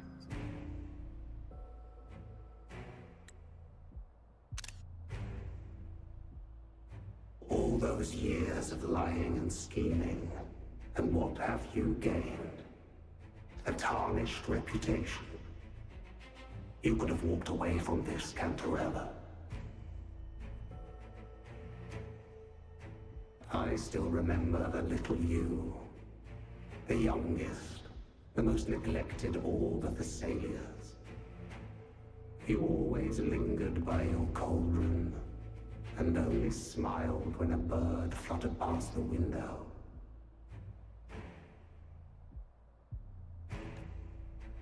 You despise this place, don't you? But the blood in your veins, it binds you, holds you prisoner in this endless nightmare.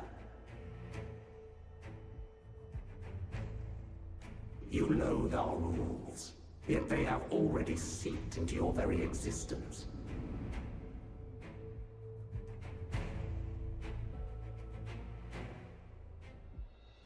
Tell me, have you ever considered leaving? Let go of this burden that crushes you, and you'll be free as air, free to live the life you've longed for.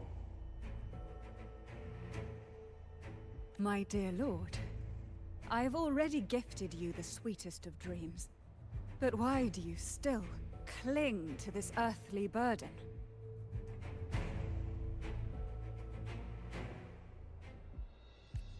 You watched with satisfaction as I climbed over the fallen, ascended the steps to glory, and wore the thorned crown. Was that not enough for you? Illusions are no match for poison, Cantarella. False bubbles burst, and here we are. The end of it all. Well, you see, illusions can also lead to true beauty. Your obsession, corrupted by whispers, has become a shadow over the castle. A deluge of delusions that shouldn't exist in this world. I can feel the pain those whispers inflicted upon you. Allow me to free you from them. Once more.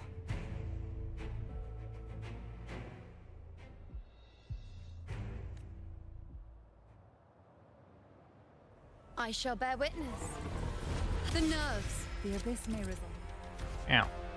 Repelling shadows with light, the late head of the Thessalia's obsession is in a special shadow state, making them immune to all forms of attacks. During combat, the lamp's energy can be charged by performing dodge and counterattacks.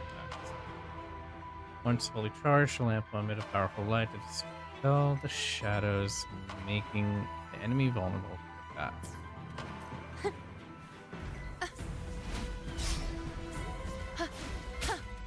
This is nothing. Is that all? You dare test me? The insolence!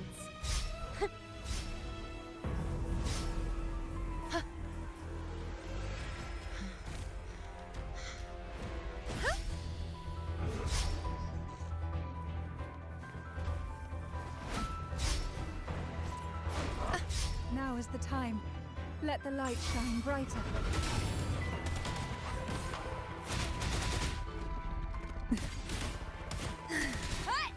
With me! Face me, coward!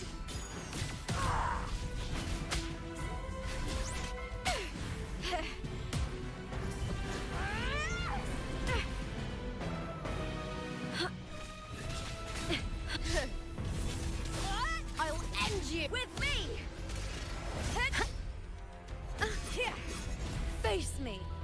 All of me! Cycle. Surprise! Face me! We haven't fully banished the whispers. Watch out! The twisted obsession is returning to the shadow. Oh. Back to dodge. Encounter. I shall bear witness. Oh, let's do it. This is nothing. Future. Reshaped. Face me. All of me.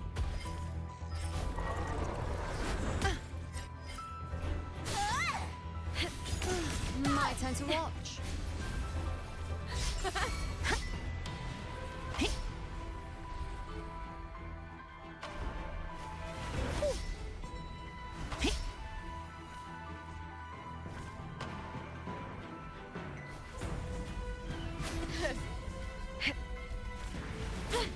Try that again. Now, free him from the Threnodium's whispers.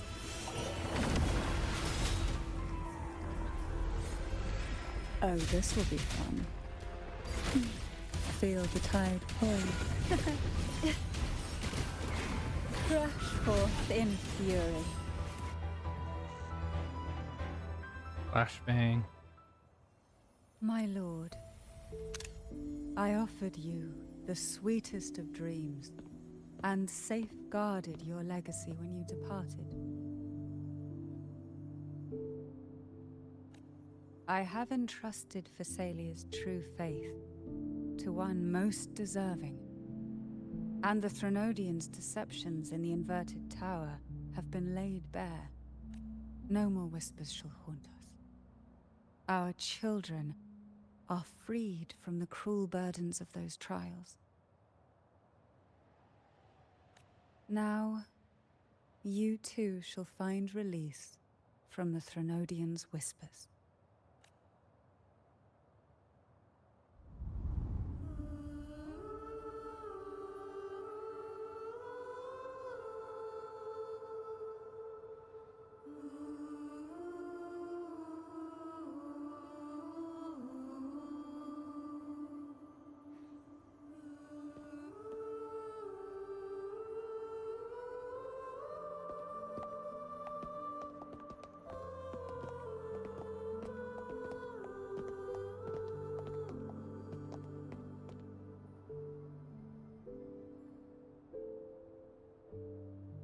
They aren't ghosts, are they?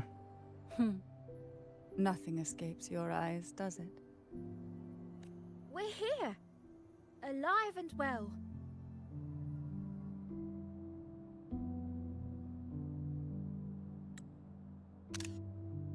In that hellish duel, Cantarella shielded us with illusions.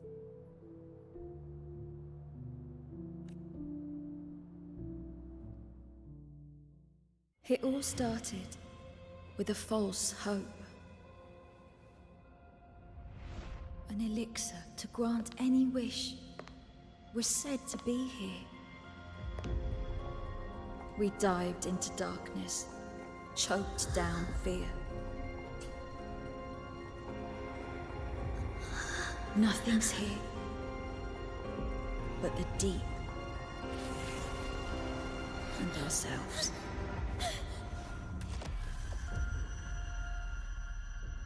The elixir was our blood and tears. Yet the bane gave us sweet dreams. At last, through the shadows, we reached the end.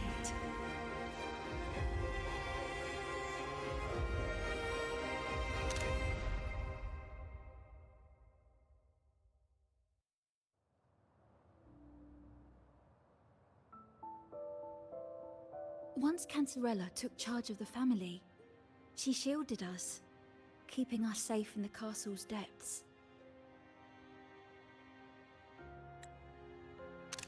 The Order's members were always prying, eager to find out the truth. I knew if we went out recklessly, we'd only invite danger. Though, I really truly miss my home. More than I can say. Fortunately, Cantarella holds the Night of Remembrance every year. With our masks, we can slip away, even just for a while, back to our village. It's always a great comfort to see Jojo living happily and in good health. My dear, from this night forward, you're free to be with your families. The gentleman here has solved the riddles. Together, he and I will craft the elixir of revival. Wait, what's going on now? I think I'm getting the picture now. Since the Threnodians' lies were unraveled, the frequencies and situations on the outside have shifted. Thanks to you, the Order is now entangled in its own troubles, too distracted to reach into the Thessalias. Most deeply affected by the Threnodians' whispers was the castle, where the former head was trapped, where innocent girls were lost to the trials. As the Threnodian fell, all these frequencies broke out at once. The long-standing fear, pain, resentment, and repression, all that the whispers had suppressed, burst free, becoming a new cage.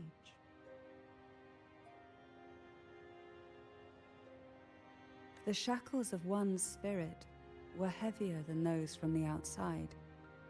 Yet thanks to you, we shattered those shackles together. I knew then the time had come for the girls to finally go home. I never meant to draw you into this. I was planning to shoulder it all alone. That's why for this year's Night of Remembrance, I took part myself. And as host, I chose Ghost Girls as the theme. My plan was to break through the sea of ghosts, claim that I've solved the riddles and won the elixir of revival, and then use it to send the girls home when the Dance of the Dead begins at midnight. What about the letter I received? Your arrival, seemingly by chance, was perhaps destined. The letter wasn't my doing, but I think I know who brought you to my side. She had no intention of hurting you with the abnormal frequencies, but she had been in the Twisted Sonoro for too long. Long enough that she was nearly one with its frequencies. When I saw that letter and sensed something unusual about you, I realized you could no longer stay out of this matter. With a special constitution, you were affected by the frequencies overflowing from the Sea of Ghosts. Looking back, my arrogance blinded me. Forgive me for showing you this weak side of myself. The currents here run deep, and the tangled seaweed is thick. Even I can easily become ensnared. But you helped me untangle these knots and weathered the torrents by my side.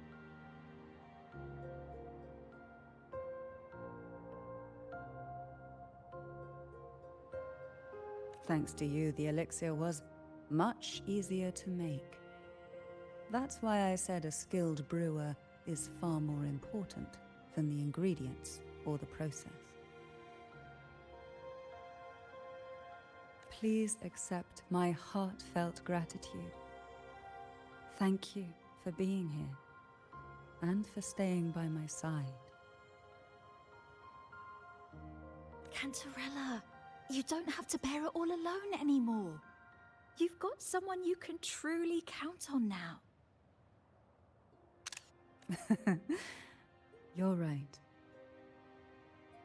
I have one last favor to ask. Could you take the elixir and see the girls home on my behalf. The Phasalia doesn't enjoy a good reputation, and some villagers would resist my presence. At this point, causing any complication is the last thing I want. You, however, as the laureate who exposed the lies and turned the impossible into the possible, will carry a weight they can't ignore. If you're the one to handle this, the people will be convinced. Besides, even if the Order intends to look into this miraculous revival later, your status and capabilities will hold them back. But putting all that aside, it's with your effort that this elixir was possible. I can think of no one more fitting for this task.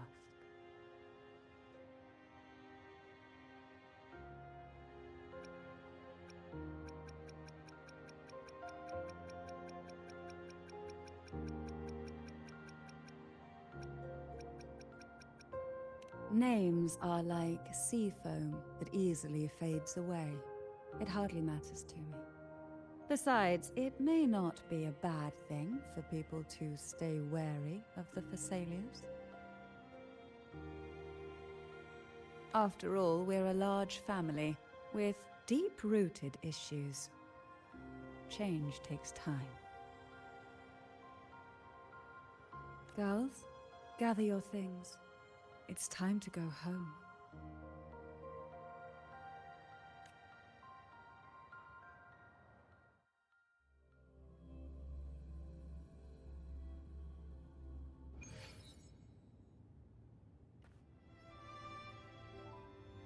Thank you, Cantarella, for everything you've done for us for all these years. Now that we're leaving, you'll be left alone here. You should never have had to bear such a heavy burden. I still remember what you told me back then, during the trials. You said you wanted to leave this place behind, go somewhere far away where no one knew you, and live freely. But now, you're staying in this cold castle, bearing it all alone. As long as I am the head of Phasalia, what happened here remains buried. No more trials, no more innocent lives caught in this web.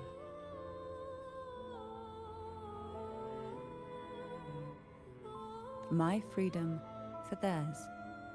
A fair exchange, wouldn't you say?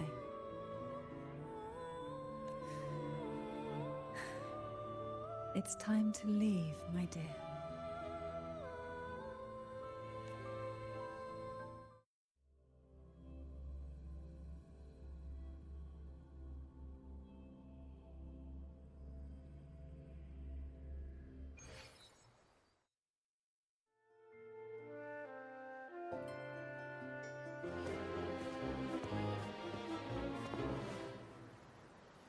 Tonight, all the riddles are solved. Behold, the elixir of resurrection.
And of course, Abby was.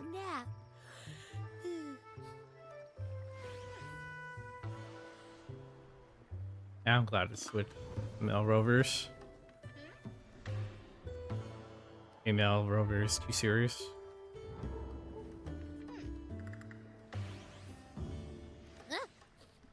Ah, the strange smell is gone.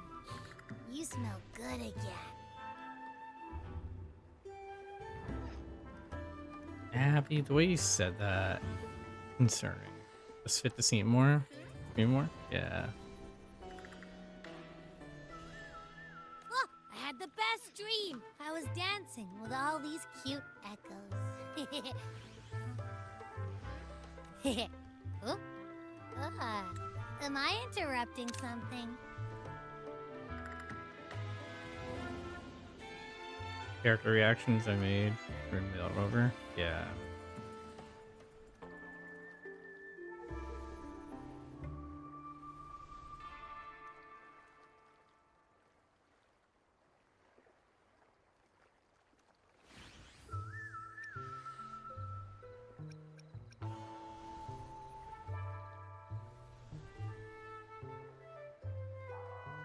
You're just realizing? Fine. I'll just go take another nap. Things have returned to normal, it seems. How delightful. It's late. Would you care to come to my castle and rest for the night?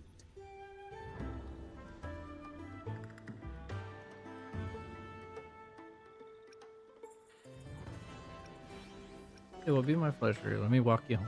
Oh, the pleasure is mine, my dear.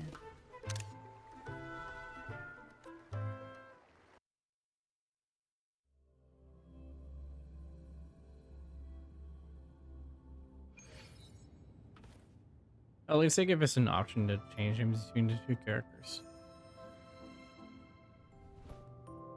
Most games you have to With you pick one. here, this castle feels warmer. Your presence may have dispelled the chill that used to linger.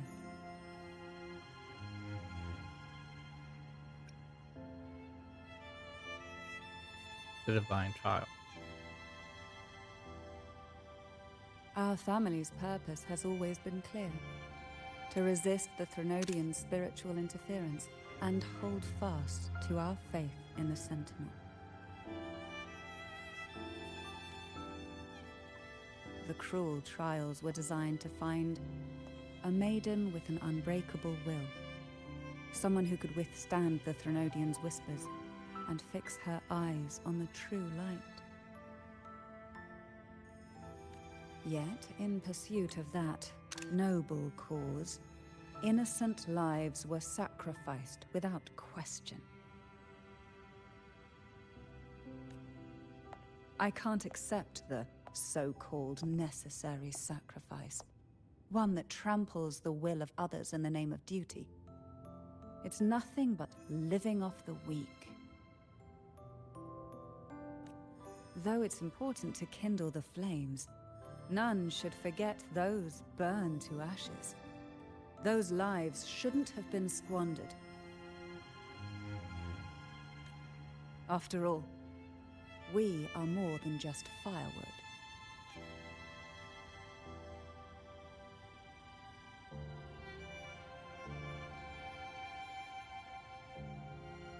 So you chose to offer your own strength. Yes. When I took up the Sword of Divinity, I felt a presence. Someone far more capable, more suitable. A new possibility emerged. I asked the Sentinel to transfer my second awakening power to that girl. The Sentinel had always wielded the power of separation, but instead agreed to my proposal to combine our strengths. With that power, she confronted the Threnodian. We triumphed, for the moment. But the Threnodian proved to be more difficult than we expected.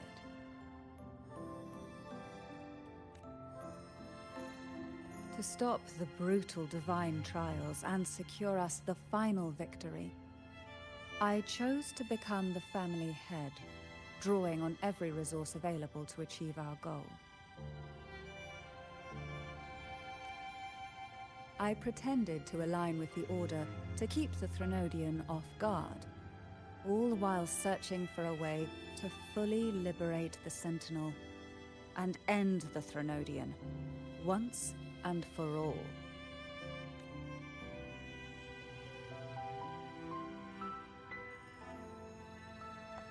And then, I found you.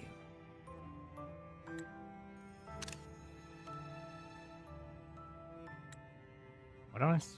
So that's why you took me straight to the Sword of Divinity.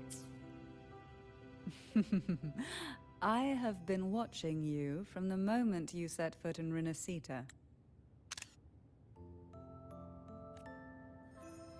Now I dare say I know you inside out.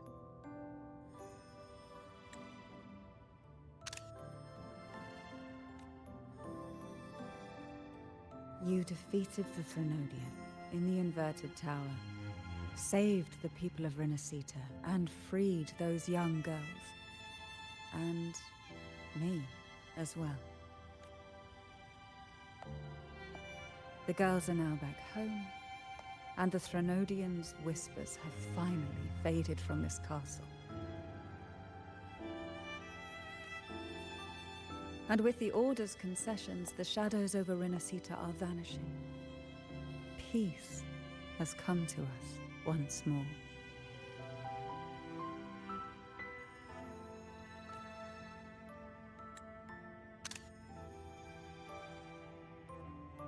Thanks to you, the days of pain and sacrifice have ended. A calm life. That is the miracle you've brought.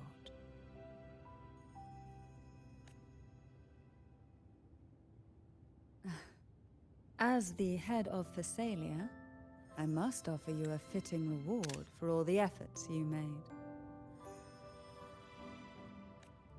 An elixir for eternal youth, perhaps? No. Judging from the power of your awakening, it seems you may already possess that. Then, let it be the elixir that turns stone into gold. I, Cantarella Thessalia, hereby offer you the family's entire legacy. Every elixir, and every hidden secret. Really? Everything? Does that mean?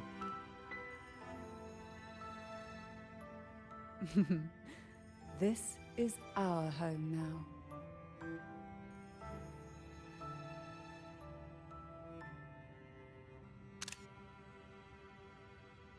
It's been a long day. You deserve a sweet, peaceful sleep. Here, a special elixir I've prepared with albizia flowers. Their gentle, lingering fragrance can waft through reality into your dream.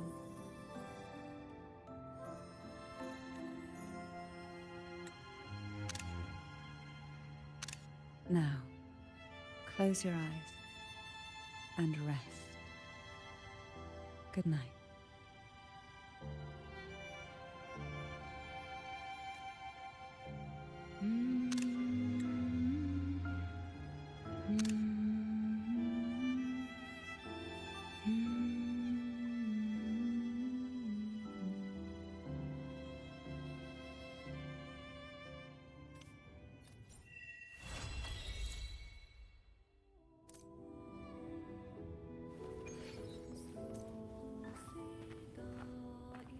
Well, that was a good story. Companion quest. What now?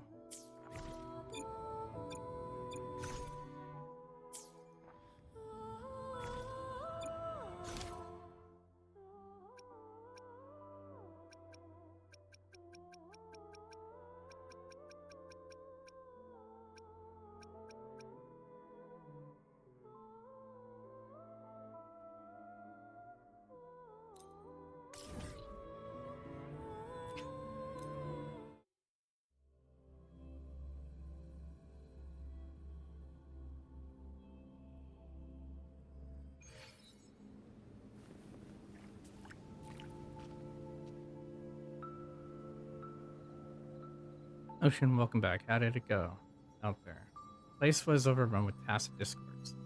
So it's already. I didn't see the man you mentioned. See, thank you for trying. Ocean, can you tell me more about what you saw? This, that, and this. Sea fog, never-ending tides of TDs, distant voices in the wind. Ocean, it reminds me of an old story I heard as a child. Sailors, weary and broken at their battle storms and endless waves, find their minds playing tricks on them. As I said before, loneliness can evolve into something unbearable. In those moments, a door appeared before them, bright, warm, and inviting. Even if it led straight to death, many would still choose to walk through it. All for a glimpse of happiness that feels real, they gladly given everything for it. So these waters is a trap? The TDs are luring people in. I believe so, and the longer these monsters are left unchecked, the more lives they'll claim. I'd like to ask another favor of you, though I understand you've got plenty of other tasks to tend to. But it's not like I can't make time. That said, I do prefer that you make use of that time on some relaxation. However, if you do lend me a hand, I'll make sure you're rewarded properly. And you're planning on rewarding for and you planning are you planning on a reward for me? Of course. If that's what you hope for, I do not want anyone else to have to experience the loss of hope any longer. Don't worry, I've made my peace with the idea that he did die 10 years ago. Maybe that's not such a bad thing after all. 10 years have passed for me, but for him, he'll stay young forever. I think there's something beautiful about that. It's the kind of ending that belongs in a song. Thank you, Ocean. I'll leave the rest in your capable hands.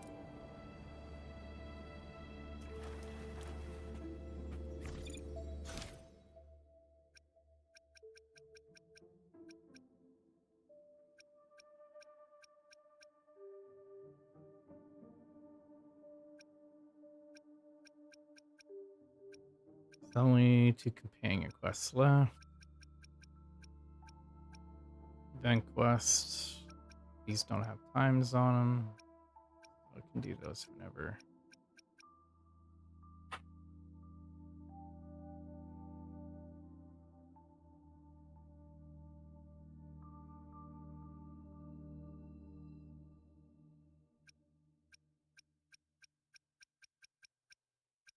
And a bunch of side quests.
I'm starting to get a headache.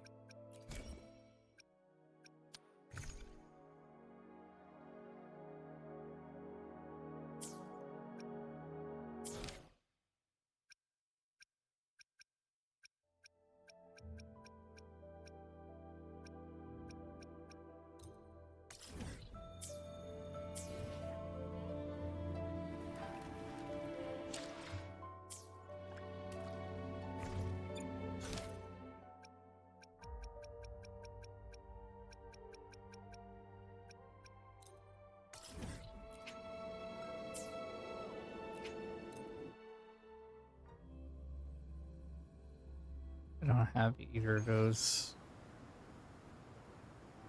Never mind. Doesn't matter.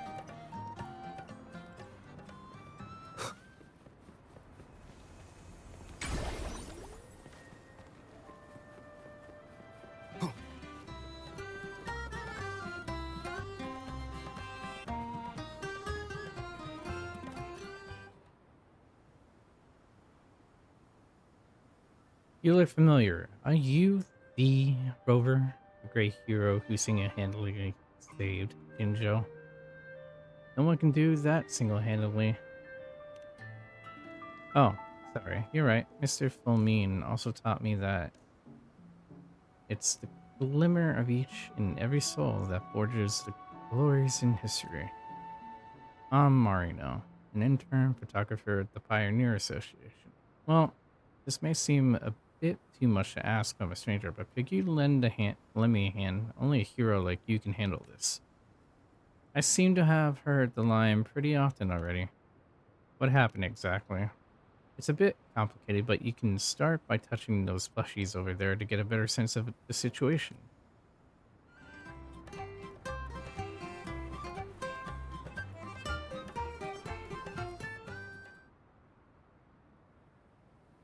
Deliver Sonnescent caskets.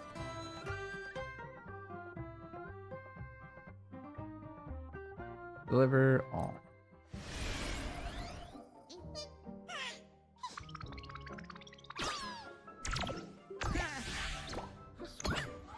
The fuck?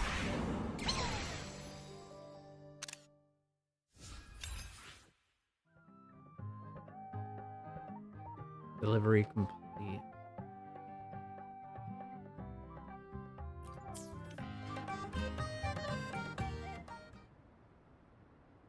Subtle but significant changes have taken root in Plushie Village. Oh, so you gotta restore it. More stuff you collect, turn it in, and restore it.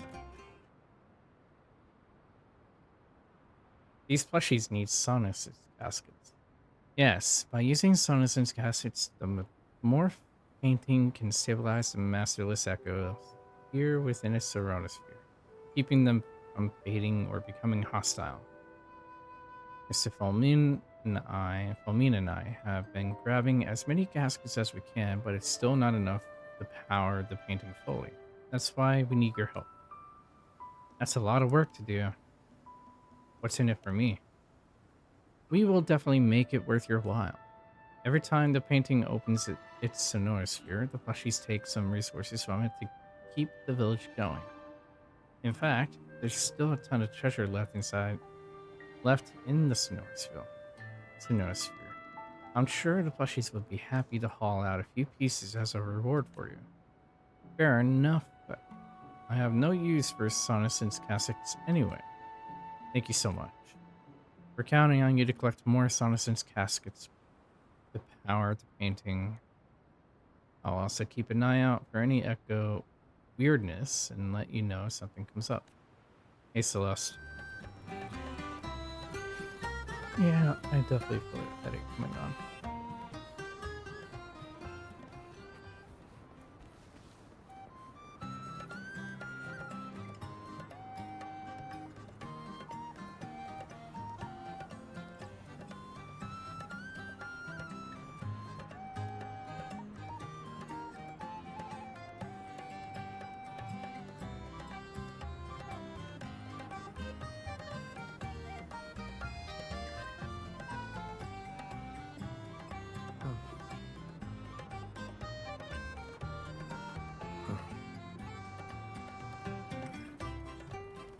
How you doing, Celeste?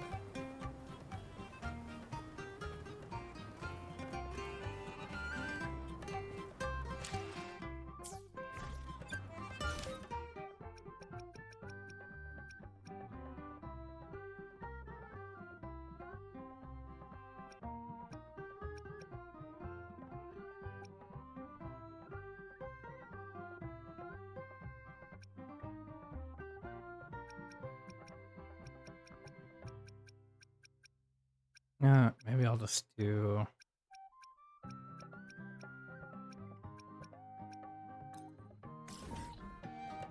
main story for a little bit.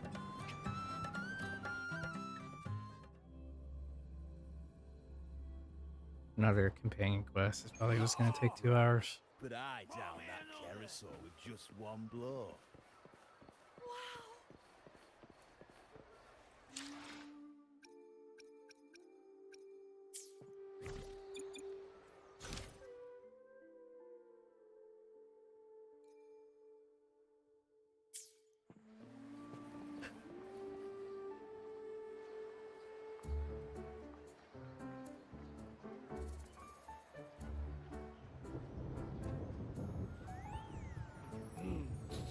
Muggy day. Sky's gloomy, air's all wet. Yep, that's humidity for you. Oh, man. At least let me finish my sentence. Ugh. Ugh. Cold, cold, cold. Oh. A hot meal should warm you up. Hot meal should warm you right up. Oh yeah, there's something I haven't done today. Whoops. Oh well. All right. I'm famished. We barely had a bite sprinting all the way here from Raguna. What? Don't worry about it.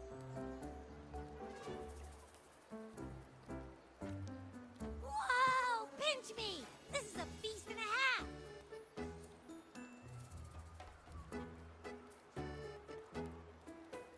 Just gonna need a lot more food for Abby. Hey, Rover.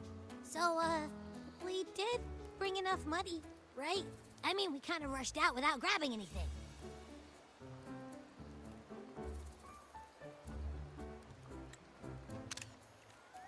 Oh, that? AC's Don't not worry. on. Thanks so. Money's not an issue.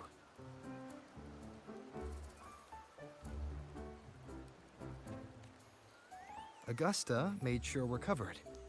All our food and lodging here in Septimont is billed straight to the F-Force Palace. But I think the owner might have overdone it a little.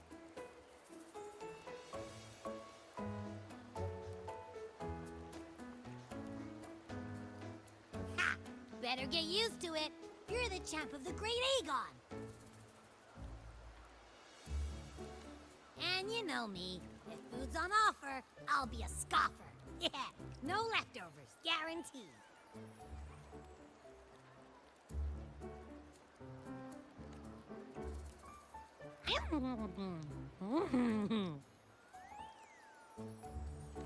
Free stay, free meal.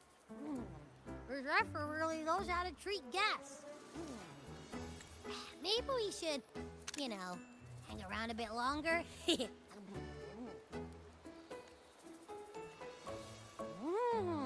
This smells amazing.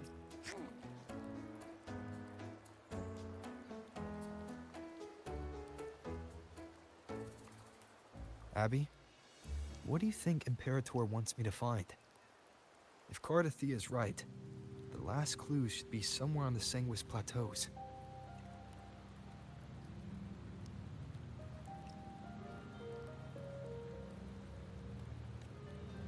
We're so close to the finish line, just one step away. But our pace is slowed.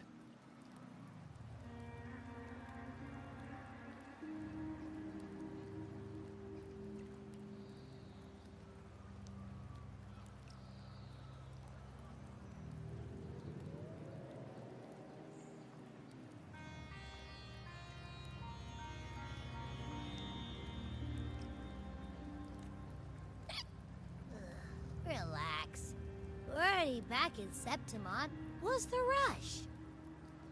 Did he just hiccup? Yep. Is he drunk on food?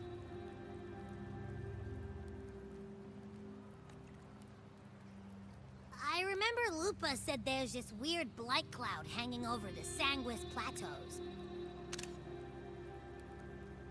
And when the high tide, or whatever, rolls around, all the gladiators go there to hunt tacit discords.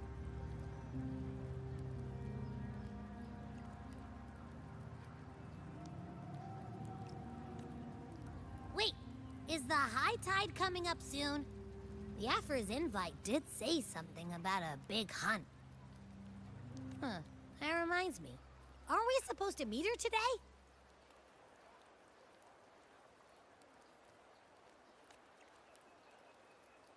A messenger came this morning. Augusta is dealing with an emergency, so our meeting's postponed. It looks like it'll be a while. An unexpected change. It's throwing everything off course. I don't like the feel of it.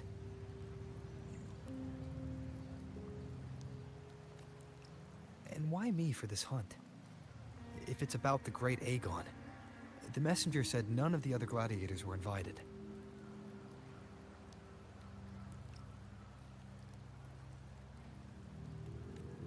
Who knows?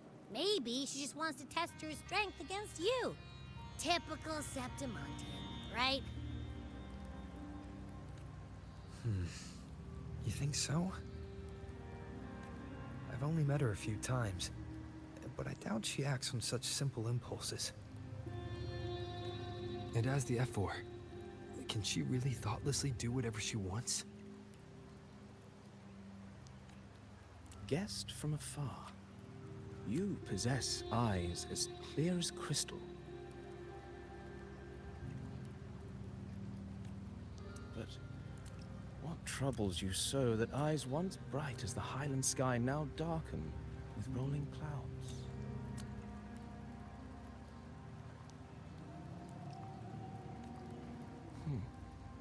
A warrior who walks the blade's edge does not falter over trifles.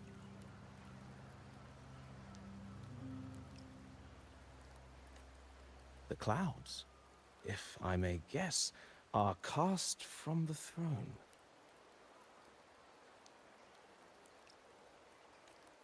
At the peak of Capitolini Hill, beneath the pale walls of the Ephes Palace, secrets lie buried.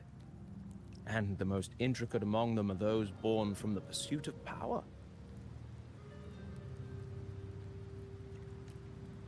Even one as honorable as the Epher must learn when to be ruthless.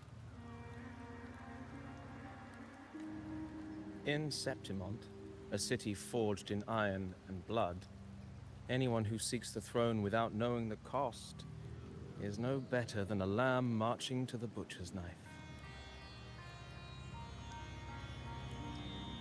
I don't like this guy. And you are? I am Nestor, a traveling poet.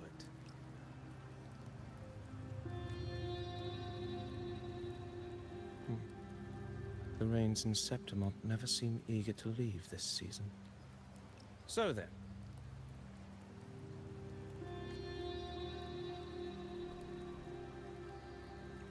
If you are curious about the Ethel, then allow me to say that nothing would honor me more than to offer even a modest service to the champion of the great Aegon. Wait, how do you know he's the champion? And all that stuff about the F4, too. Oh, your eyes. Were we talking too loud? To see and to hear are but two of the many ways to perceive. Trusting the senses is a habit, a natural expedience, but not the only option.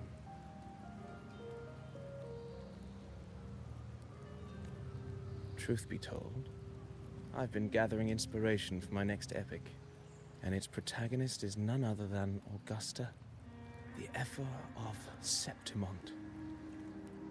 That's why I speak of her with some familiarity. I have a feeling your tale with her will soon be written. And knowing more about those who walk alongside you is rarely without its benefits. Then tell me about Augusta.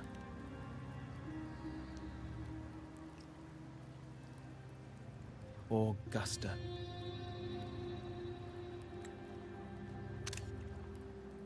A girl of humble birth, a resonator of modest talent, a commoner without noble patronage.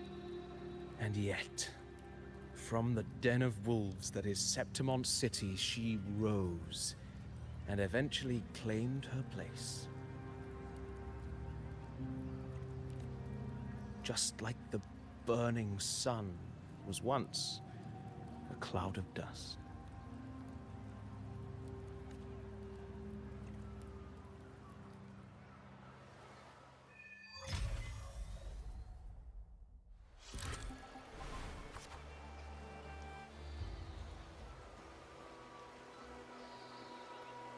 Dear guest from afar, do you follow me in the near forgotten stories of Augusta? Simply telling it might be a bit dull.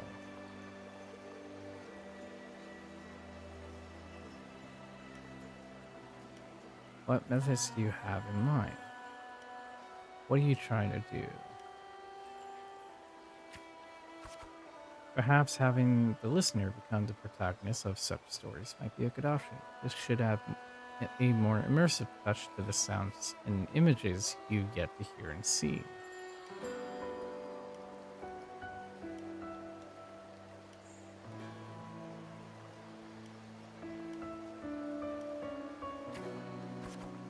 At this moment, you are Augusta. You shall relive her past, face the same choices she once made. Thus, please forget your name for now. Are we role-playing? Of course. Augusta's story is already written. No matter what choices you make, they will not alter our reality.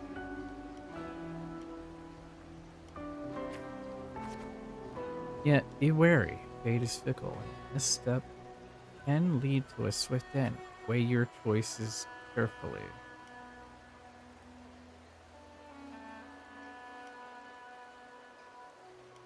The past decisions may not have always been the best. I understand. Well then, let the story begin. I set aside the complex thoughts and let me sing the epic of a young girl, Augusta. Take a deep breath. I am Augusta. I am Augusta. A gentle, warm light begins to blur your vision and you slowly close your eyes. When it clears, a small, frightened girl clutching a sword stands amidst the ruins. A group of sullen Septimonian gladiators stand guard around her. Hey kid, are you alone? Don't be afraid. We know what the Dark Tide did to your home, and we're here to help. Boldly observe the man in front of you. Timidly observe me. Different choices will change the corresponding stats value.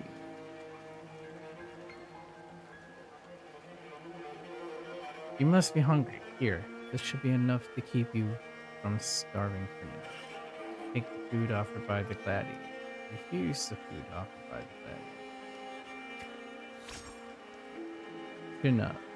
We can take you to Septimont City. It's not safe here. We don't know when the next disaster will strike.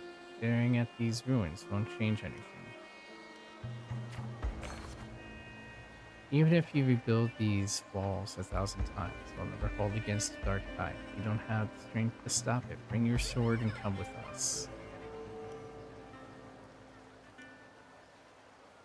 Grip your sword with determination. The gladiator shakes their heads and pat your shoulder.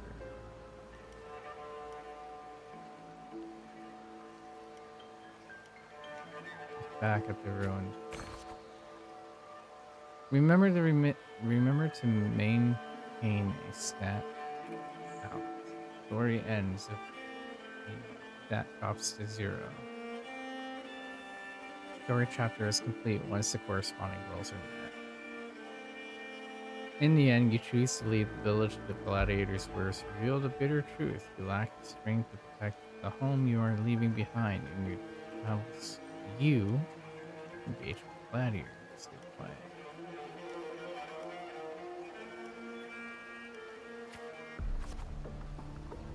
Following the gladiators, you arrive in the city of Septimont by ship. You wave them goodbye after arriving at the central square. Meanwhile, you notice the square is crowded with citizens. Show your awe of the city.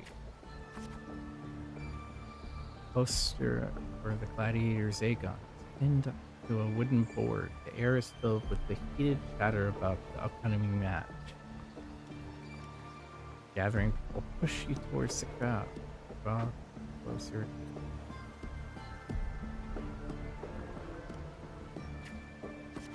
Oh, awesome points. You must know the Septimont reverse strength here. Here, only the victory reigns. That is a law older than the city itself.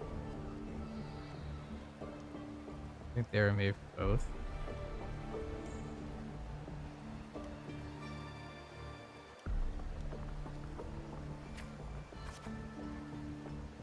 Hey, Bunny Luna.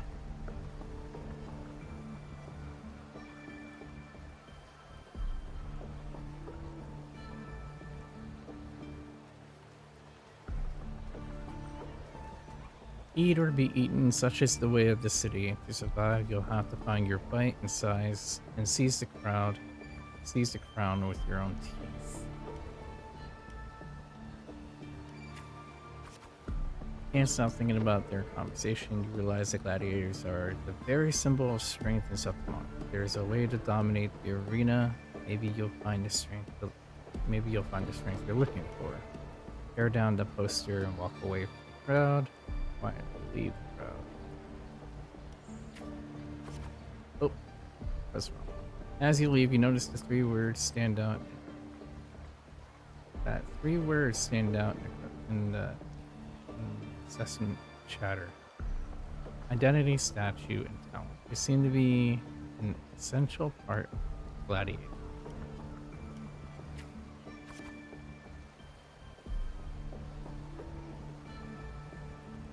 There are always those commoners who view the Aegon as mere boring display of butchery, but we are hardly entertained by the sight of rats shrieking in the dirt. What we crave is true magnificence, a warrior who can make roses bloom from blood.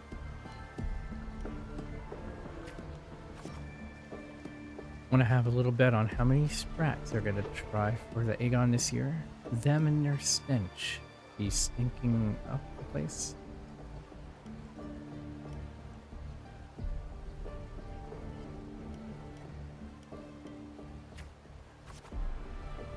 Oops. Thank you for the shout out. You're welcome. Anytime. You're determined to step onto the arena. The rules demand a mentor at your back. Someone to keep death from claiming you on the first day, and perhaps even teach you to see the fight through to the end. After hitting several dead ends, you eventually come across Kato. Kato is a retired gladiator star, but takes on a few proteges. So you want to join the Aegon, you say. Why don't you start by telling me a little about yourself? You recall the discussions about gladiators, identity, status, and talent. People in the city of Septimont seem to value these more than anything. You choose to speak honestly about your past, lie about your past. The Dark Tide took your home and you came to Septimont seeking strength. Is that so? You got some metal. That's not gonna call it. That's not gonna cut it here. Go home. People like you always show up with nothing but fancy dreams, only to see them crushed and trampled. I've seen enough of idiots like you.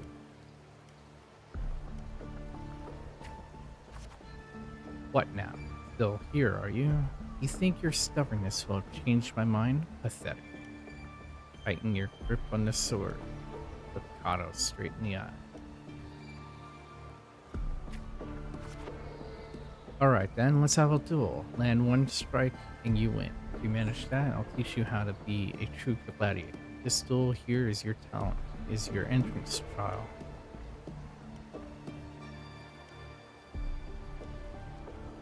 Set the duel without hesitation.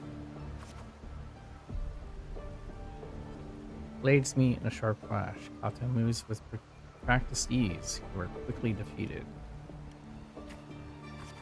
Strength bliss. Do you realize how weak you are? Which is why I'm seeking power. Which is why I want to become a gladiator.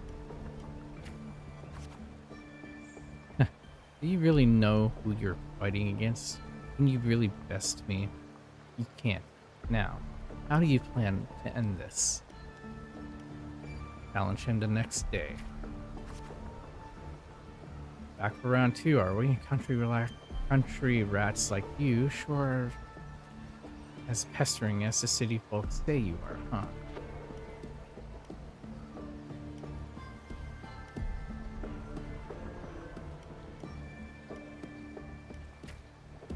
Yeah.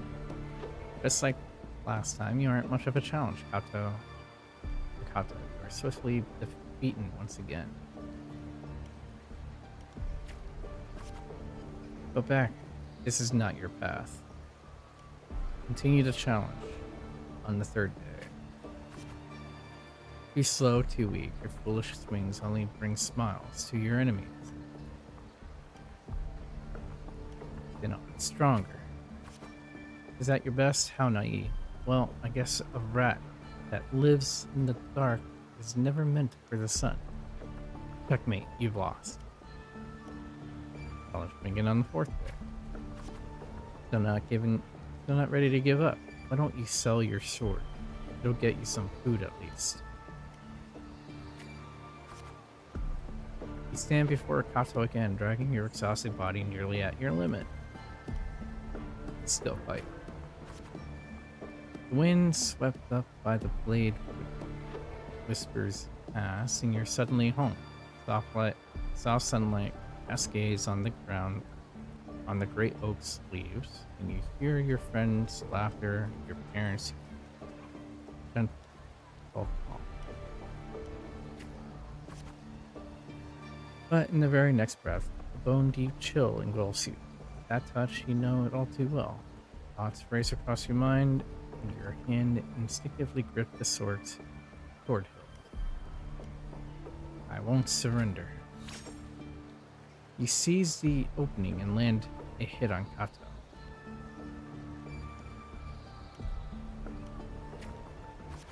Kato hands you his sword and turns to leave.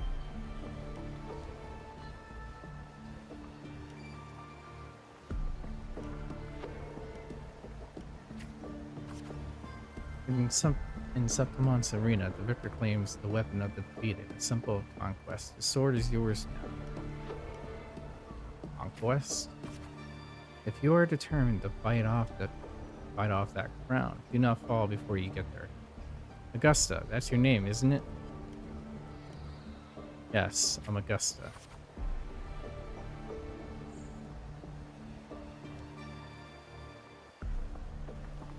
The moment you step into the arena, you will lose this name.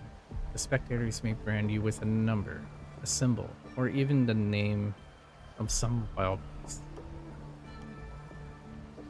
I'm prepared. And only the last one standing has the right to reclaim their true name. By then, I will be chanting your name, Augusta. You'll have to conquer their hearts and win their applause, even without identity, status, and talent. Tell me, will I see that day?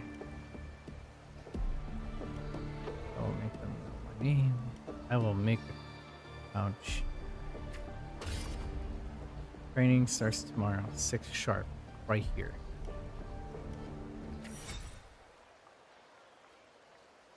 New arrival in the big city. Capital.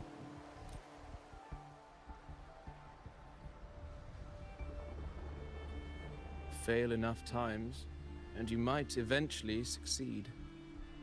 Should we call it resilience? Or mere stubbornness?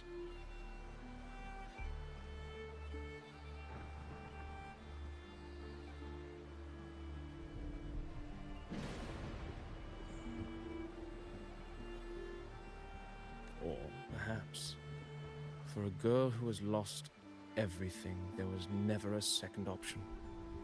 She had no one to trust but herself, and naught but a blade to hold.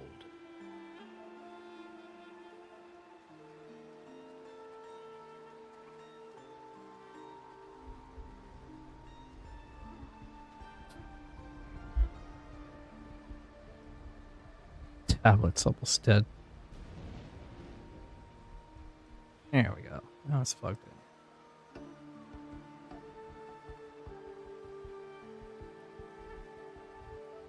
And yet, as the first stanza of an epic, this is nothing extraordinary.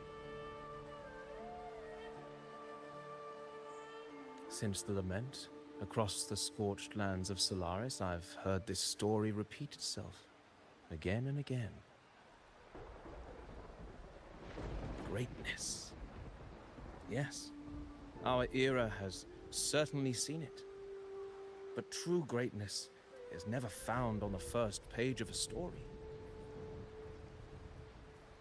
Courage, glory, and honor. Such immortal virtues have been etched in tablet and stone. They are never forged overnight.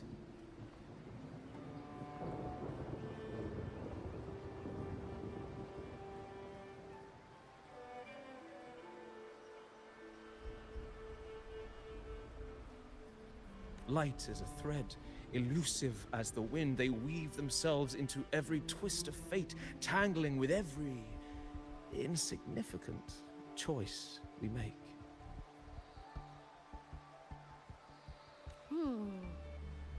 What's wrong, Abby? I don't know. It's just unbelievable. The Augusta he's talking about, and the Ephor we saw in the arena. No way they're the same person. A girl far from home, arriving in the city upon Capitolini Hill in pursuit of strength. No title, no status, no wealth. I doubt anyone at the time could have imagined her rising to where she is now. No, there might be one. Do you mean Cato? Do you believe Cato handed her that final victory on purpose, and that his scathing words were a test of her resolve? Maybe he had long grown tired of that corrupted system. Then Cato must have been an idealist, to place his faith in a girl with nothing to her name. Now, why don't we keep this question in mind and see where the story leads us?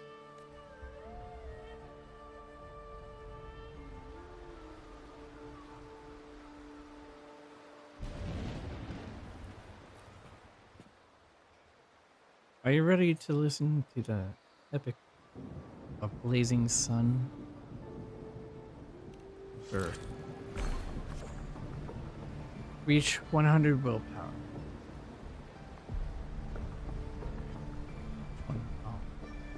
Dawn breaks with a pale glow. A month has already passed under Kato's training, and today the grind continues.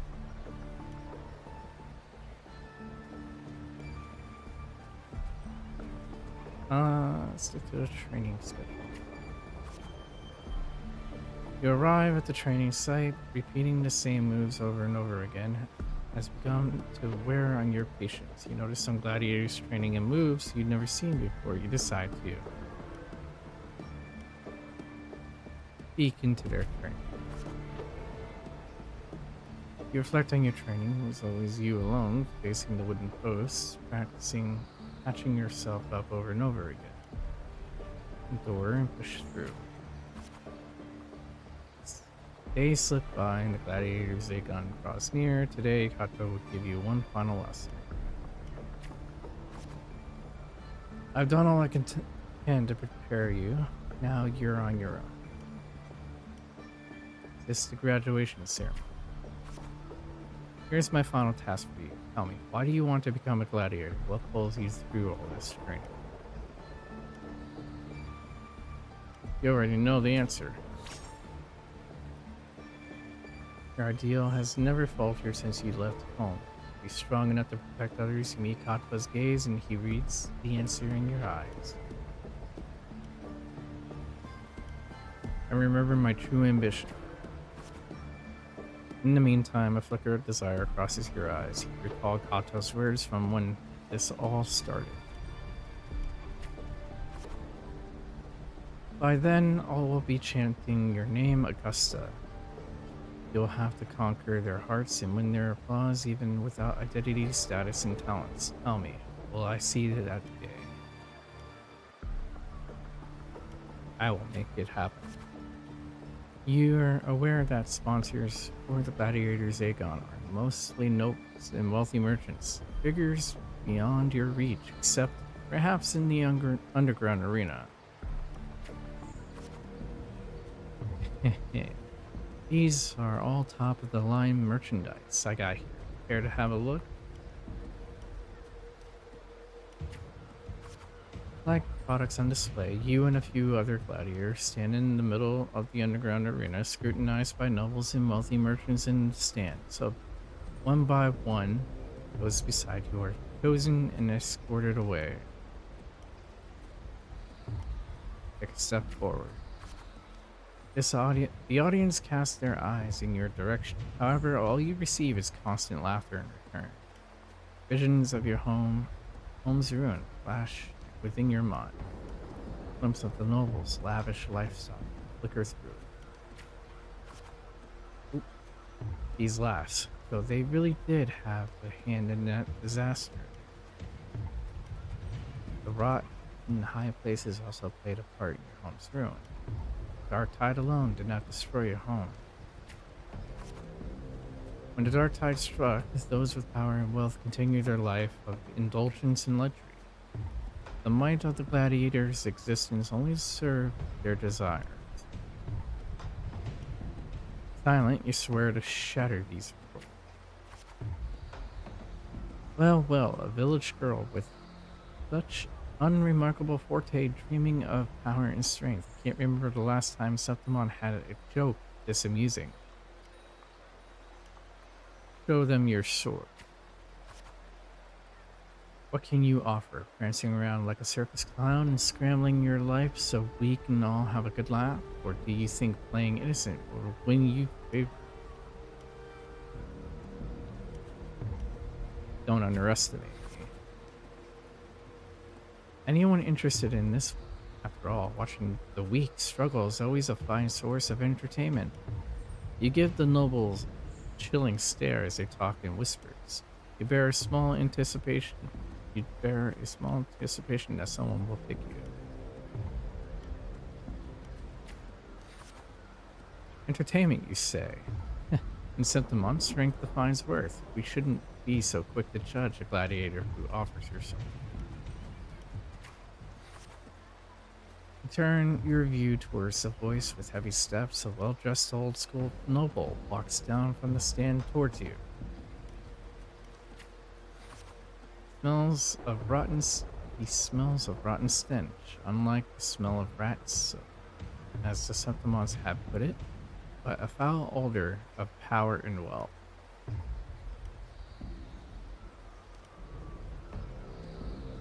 Frown at the old-school noble. Silently clench your fist.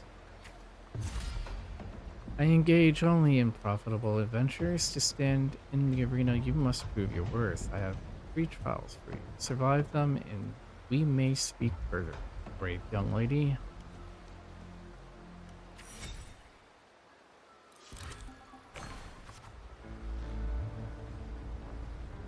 meditation and willpower.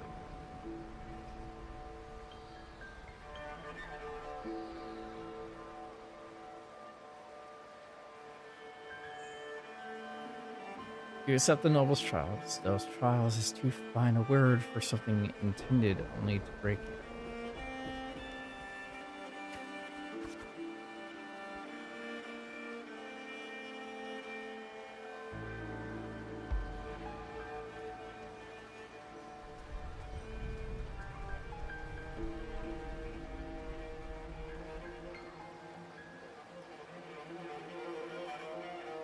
Outside the walls of Settlement lies a wasteland plagued by the dark tide, your homeland. Returning home, you can't help but feel sentimental. Now different from your home, from the home you remember. But like the other option would have been better, probably. They say a ferocious lion beast corrupted by the dark tide prowls through within the cave. No common blade can cut through its skin. First trial is to slay that beast. The noble, however, decides to strip you of all equipment but a dull sword.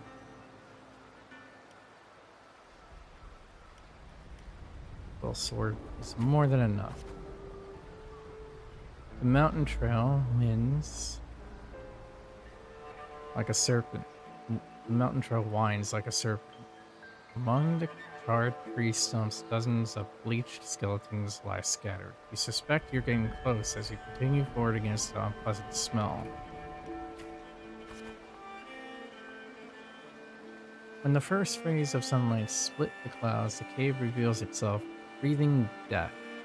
Before you get a clearer picture of the cave, a crushing force presses down upon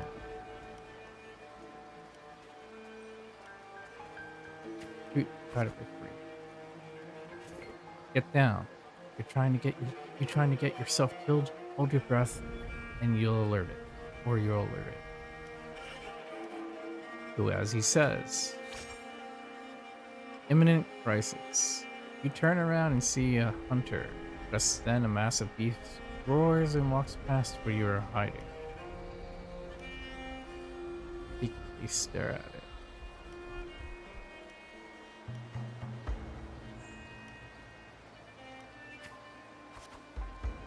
After the lion beast had left you, you apologize to the hunter. It was thanks to him the beast did not notice you.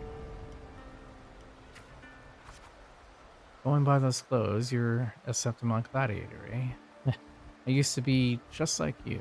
Lost a big match, got tossed out by the nobles, and ended up like this. We're nothing but their playthings. The skills honed for battle are now merely tools for survival. Septimon has abandoned the strength it desperately needs. I pity such reality. Ask the hunter what you should do. Ask the hunter about the lion beast. Only a madman would go after that lion. I have my reasons. His words are rough, but he eventually tells you everything he knows. You bid the hunter farewell and make your preparations for the hunt. To gain more knowledge of your prey, you choose to silently observe the lion beast in the following day. After a few days, you manage to grasp an overall behavior pattern of the lion beast. Thus, you march towards the deep cave. Deep within the cave's dark embrace, you tread softly. Then, a sudden dread freezes your steps. Between the flickering torch flames, a monstrous shape appears. The lion beast. Fire from the nether dances amid its golden mane. Paws like scythes tear wounds in the earth. Maintain distance. Swing your sword. Draw your beast. As you expected, your sword fails you. It's ineffective against the lion. Before you take a breath, the lion's thunderous roar storms you again. You decide to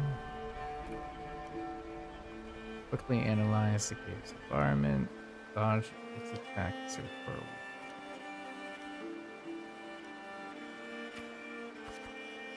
Just before the lion beast pounces at you. You slash with all your strength and sight above. It crashes down into the lion's gaping jaws.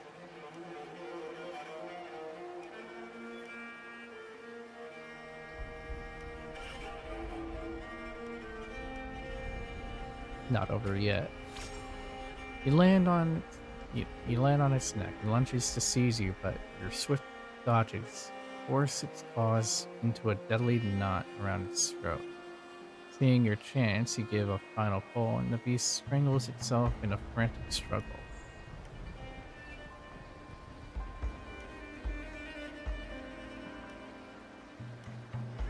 Final.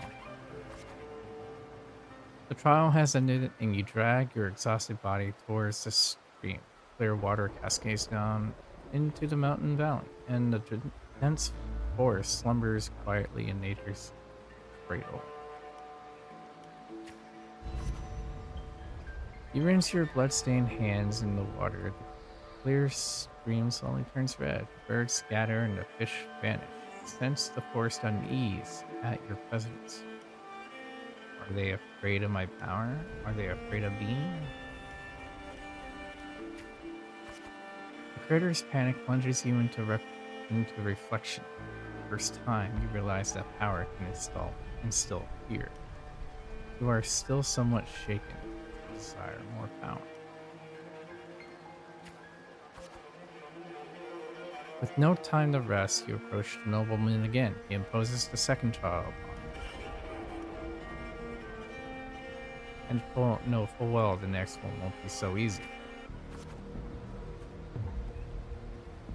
Killing a mad beast is hardly an achievement. I'm sure you're aware, girl, that all warriors of Septimon have 2 lives. Kato seemed to mention this before. One by their parents and the other by their sword. You may consider the sword in a gladiator's hand as their life in the arena. Makes sense. For your second trial, bring me 100 lives. Yes, prove to me you are worthy of standing in the arena. Turn to disgust as you wave to accept. Calmly accept. To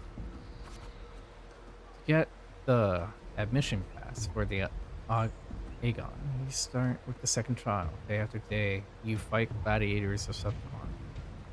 As your reputation grows, so do the spectators. They don't care who you are, but only want to see when you will fall. Look, it's that girl again. Didn't think she would get as many wins as she did. Just look at the size of her. How will she even carry those swords? Focus on your opponent for you. You have grown used to this kind of noise. The deafening cheers numb your fatigue. Your sword now rests again in your opponent's. Now rests against your opponent's throat.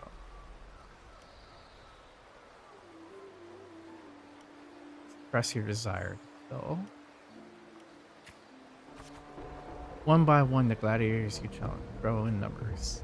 Those you defeated kneel before you, offering their swords, symbolizing their honor with both hands.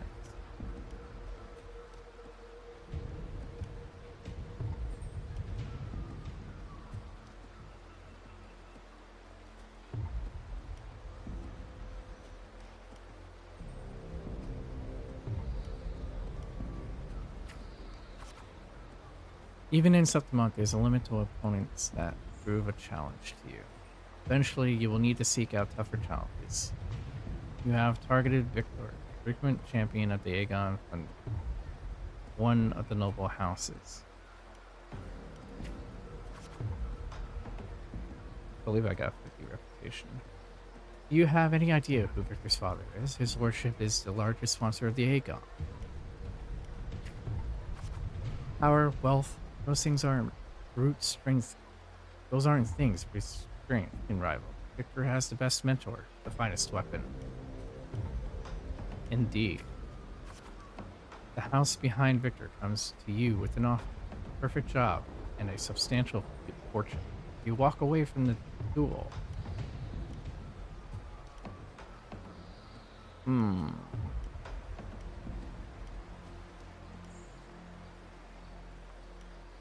Rip the contract.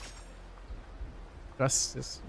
You reject the bribe without a second thought. Humiliated the noble's servant spits curses in your face. Say nothing, avoid any altercations. Yeah. You ignorant country peasant, do you know what it means to refuse a noble? And you shall suffer for your arrogance. When the time comes, don't expect any pity, as you won't be getting any. I am the Scion. Word. Scion silences the rambling servant and tears up the contract. Let's go. There is no point in talking sense into an ignorant fool. Then again, I'd appreciate it if you don't waste too much of my time in the arena. They throw a bag of credits as a way to humiliate you, following it up with sarcasm and mocking gestures. They attempt to overwhelm you with their pride. Retaliate with the same insult. Feel nothing. The day arrives, Victor accepts your challenge with his honor of nobility as the stake. You remember well the haughty look he wore but a few days prior. But the nobles wield only words, not swords. Victor knows nothing about swordsmanship. You easily defeat the weak and competent Scion and casually lift his petty helmet with the tip of your sword. Stare at the watchers. Stare at the watching nobles with contempt.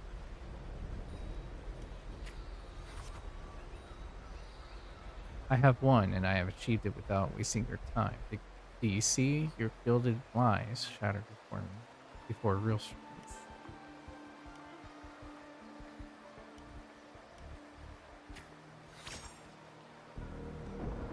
The crowd erupts in cheers and applauses. The nobles unable to deny your triumph, lowering your heads. I didn't get 100 willpower. You return to your lodging. I got... Oh wait, I did get... Oh wait, I did reach it. Never mind. I just need 50 reputation and 100% willpower. You return to your lodging to count your trophies. 99 swords. 99 opponents defeated. Now only one life is left to claim. Most gladiators have long feared your reputation and dare not challenge you except one. Aradel, the rising star of the underground arena. Unlike you, he was born with powerful forte. He is undoubtedly the king of the arena. Talents no longer matter. The sword tempted by countless battles is no less sharp. Amidst the endless chanting of the name Aradel, you arrive as follows. Even the old school noble is present this time. As always, spectators crowd the arena. Your opponent's towering physique, war tours, and his crushing presence brings to mind the fearsome lion beast. After several exchanges, you notice something unusual. The floor is too slippery to gain a foothold, and Adriel's armor is unusually heavy. You are too familiar with the noble's despicable tricks.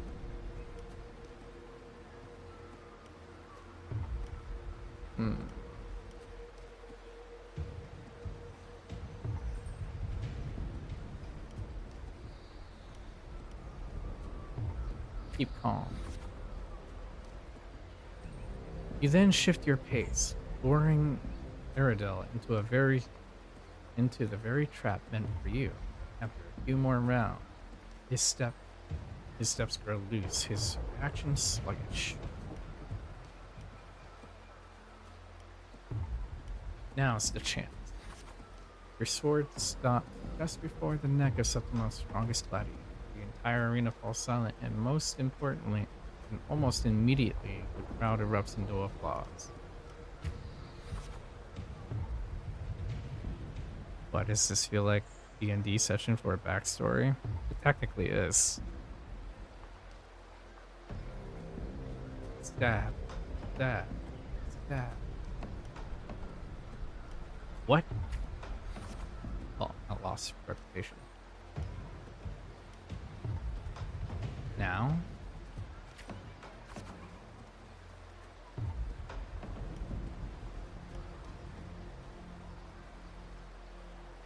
Adriel closes his eyes and accepts his fate. Victory is already mine. I lost that. I feel a sense of relief.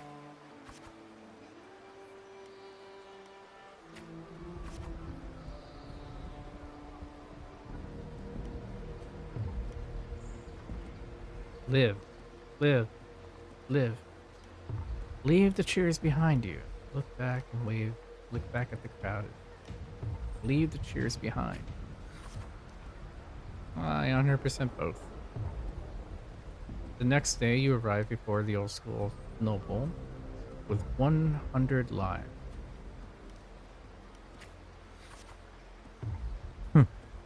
Aradel is merely made of Septimus' flesh. Above him stands a far greater force.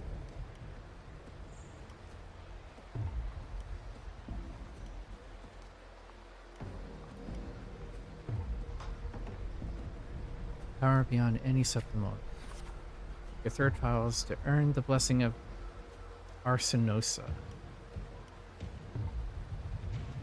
He never planned to let me pass the trial. I know Arsinosa. It has never tasted defeat. People say it's a peak no humans can ever reach, the last wall of Septimon, but I have no reason to yield. It is this insurmountable challenge that stirs the thirst for victory in your blood. You accept the third trial to confront the guardian of Septimon, Arsinosa.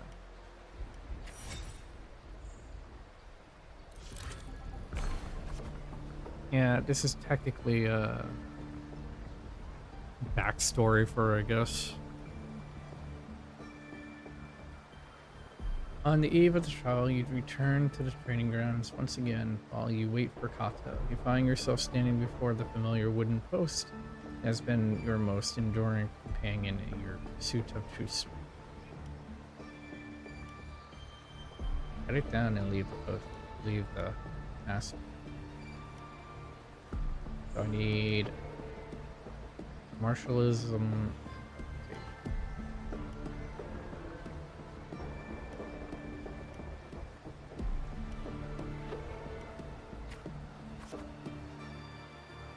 Well, not particularly an easy path, is it? Tell me, what did you learn from this path? Strength can be destructive. Strength brings conquest. Such is humanity's oldest rule. Augusta, I'll be there for your last trial, and I will call your name for all to hear.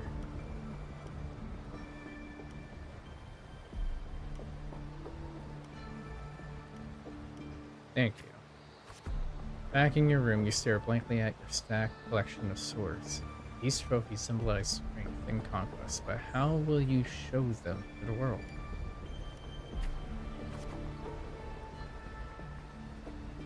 You once heard the tale of a legendary gladiator, a warrior who would always fuse their opponent's swords with their own after victory. Now you decide to tread the same path and stand before the smithy. Gaze at the flying sparks from the blacksmith. Stop outside. Gaze at it. You wish to demonstrate your strength, yet now you still seek to do this with power not of your own. Watching the blacksmith's hammer rise and fall, an unseemingly impractical idea emerges. In the end, You use your forte to fuse all the swords into one. Grip the heavy sword in your hand. Feel the power.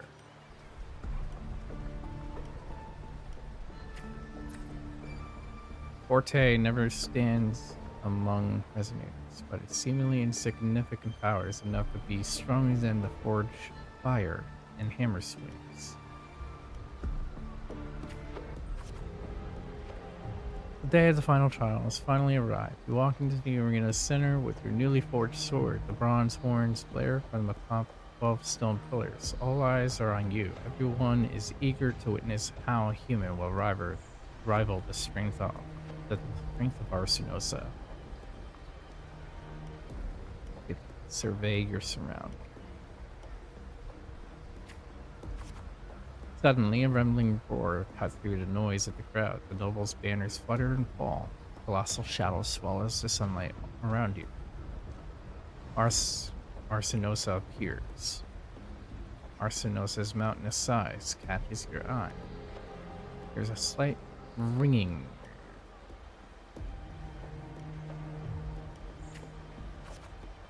It's awake.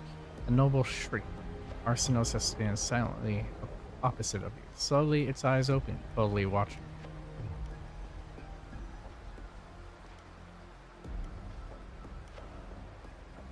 Focus and stay alert. With a sudden sweep of her tail, the lioness shatters the stone pillars. You roll aside, barely dodging the flying debris. A chill seeps through the hair in the cloth of your left shoulder.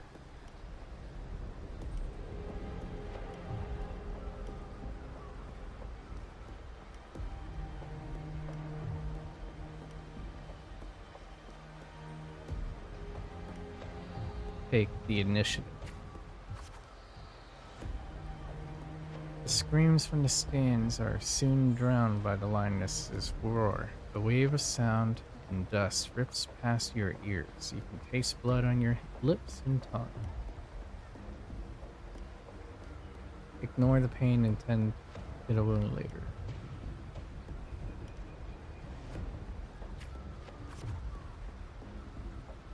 Her second attack comes without warning. You barely have time to react before your sword rises to meet her descending paws. Recall your encounters from previous battles. Strike shall be my own. Oop. You managed to withstand Arsinosa's fierce attack. At the moment, it recalls. Seize the opportunity to thrust your blade into the ancient crack in its right foreleg. Golden blood spills to the arena.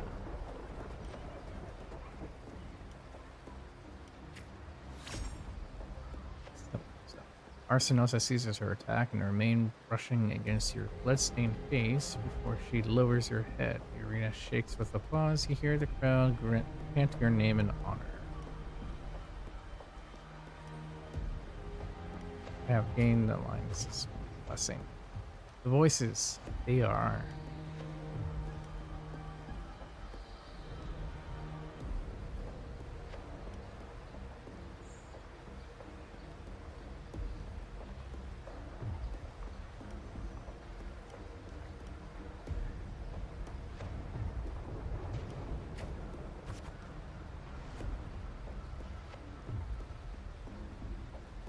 O wise and noble Arsinosa, the mighty guardian of Septima, bestow upon her the crown of courage and strength.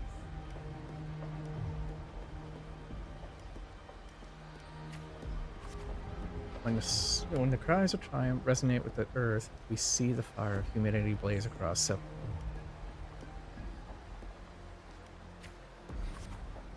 O sun and moon, witness the extraordinary feat. Witness her epic dedication to Septima.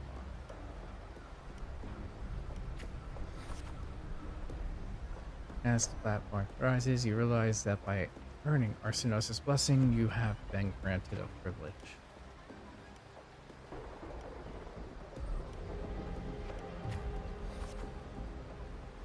You are crowned a champion without the great Argon.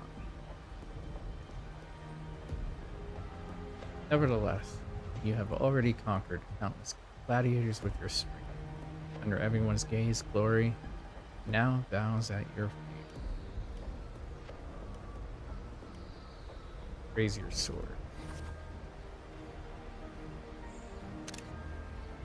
At last, you stand atop the summit, a champion. Only now, battle fire cold in your veins, do your wounds raise their voices in protest.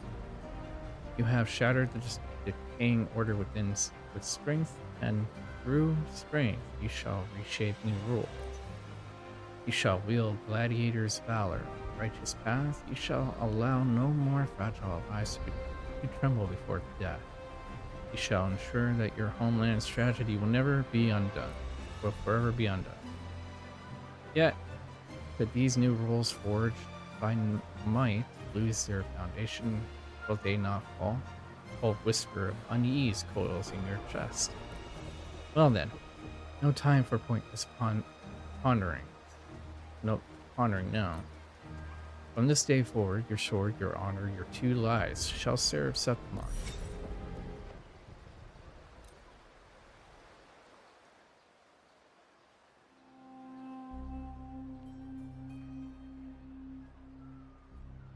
Merely the rough shape of a short epic. This is all I can offer about the Ephor.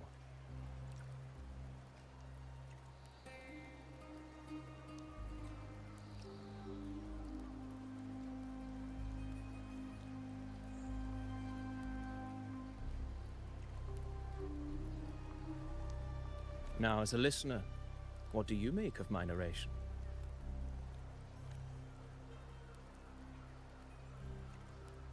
I enjoyed it.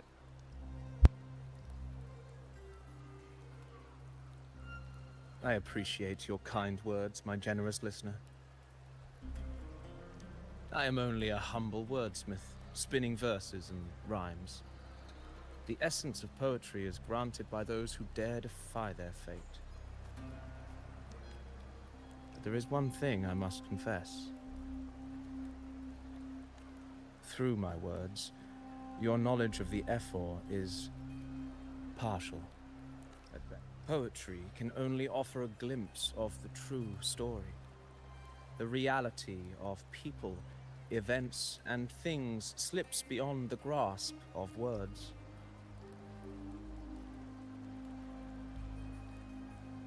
I do not belong in the pages of the epic, so I remain confined to the observer's gaze. I can imagine events and emotions unfold, but I cannot truly recreate them.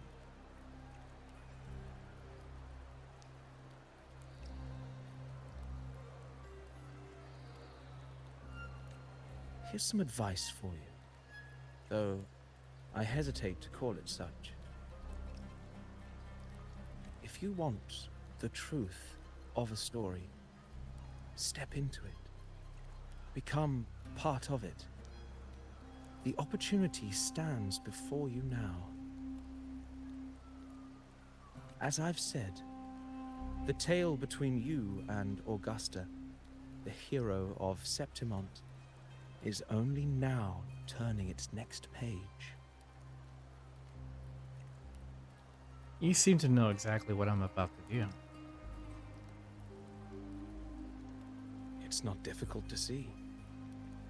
Fate flows like the stars, tracing their course. Your destination is written in the steps you take.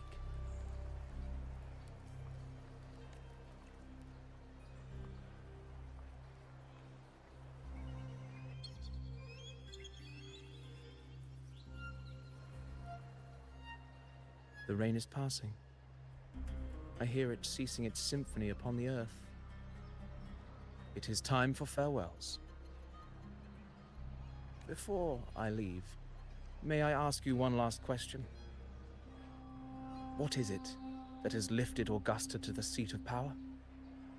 What is it that makes a ruler?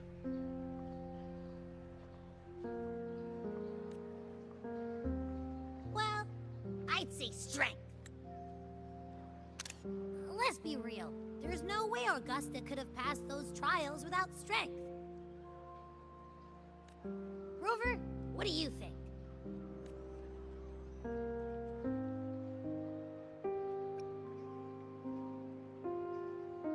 She was born from the hardship of her past. That's what drove her. You needn't rush to answer now. Keep it in mind as you continue your journey. All three? True. When the final chapter is written, the answer will reveal itself.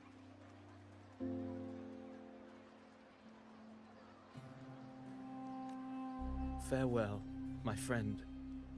Our paths crossed by fate and by chance. Soon, after this brief encounter, everything about me will be gone with the wind. But you, your epic continues.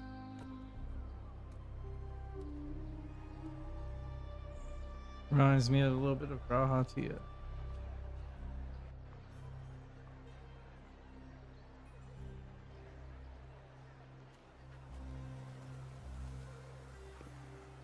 Inigami?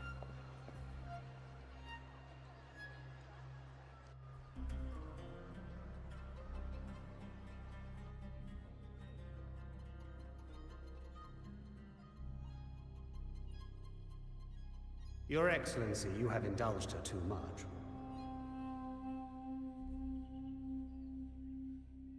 As the priestess, Yuno is far too unruly in both action and word. It's a disgrace to her title. Almost sounded like Thancred a little bit there. Indeed. She entered the palace unannounced, uninvited, and with no decorum. A blatant affront to the authority of the palace. Same as always. Senators, all she crossed was a doorway. One too insignificant to carry the weight of our authority, or defend anyone's fragile pride. Let us not forget, it is not the walls of Capitolini Hill that command fear.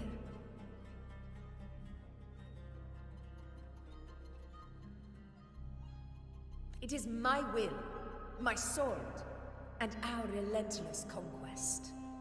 I know your fear. You fear a priestess's voice drowning yours, and a rebel challenging the Senate's rules. But listen well. Power does not bow to sycophants, cowering behind their traditions. If you seek power, then step from the shadows. Face me, and prove yourself worthy.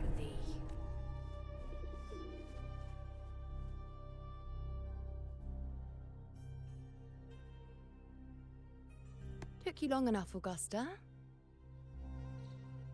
Handling the senators takes time. You know that. Well, to keep our esteemed priestess from waiting, maybe next time I'll just leave them to their own devices. I'll make sure they record every detail of your feat, and relay it word for word to Grandmother Lilibet.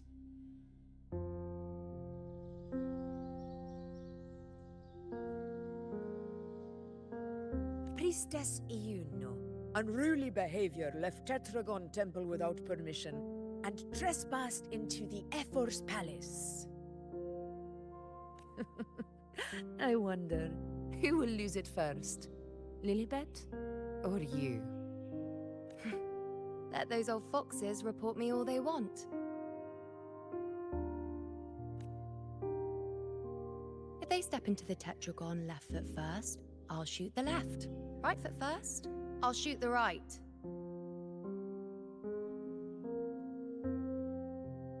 Hey, I'm with you on that one. The Senate should be reminded now and then that the Tetragon's kindness is not a reason to take Priestess Yuno Like, lightly. you know? Yep. He's there, Fru. Seer. How you doing, Seer?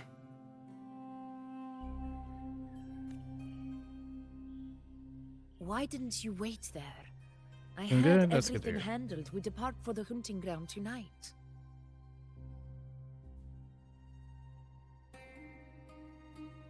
If anything changed, you could have reached me by my terminal. You didn't need to come all the way Stop here. you, didn't interact with. I want you free of Nice. duty until that day arrives. I appreciate the support.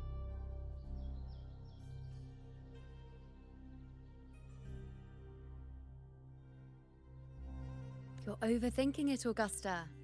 I'm here to see that person. Apple.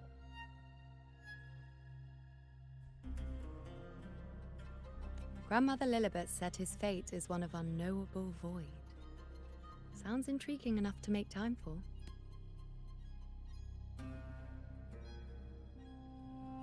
So that's it? Too bad. The ship from Laguna won't dock until tomorrow morning, and we'll be gone by then.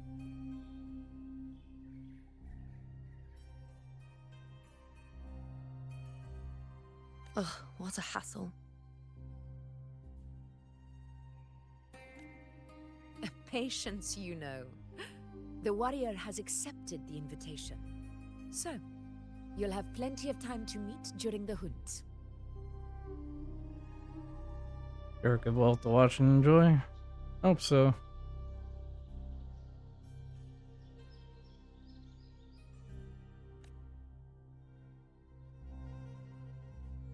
Is there something else you want to say?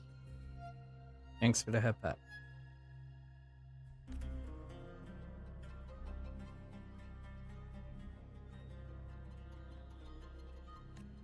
I read Grandma Lilibet's Book of Prophecies. A hunt and our plan, neither end well.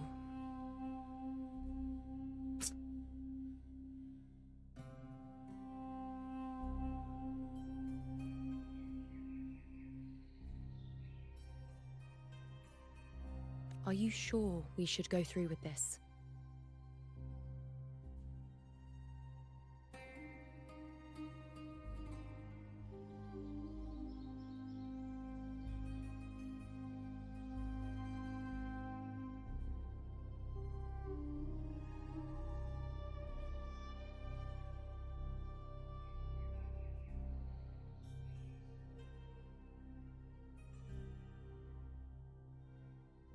Akita, thank you for the raid. Welcome in Raiders, Emotion Whitewell, variety streamer. I'm mostly streaming Final Fantasy 14, but I do play other things. Currently playing Wuthering Waves, continuing with the story. I heard what you said, I was lurking. I haven't been on Battlefield 6 in a while.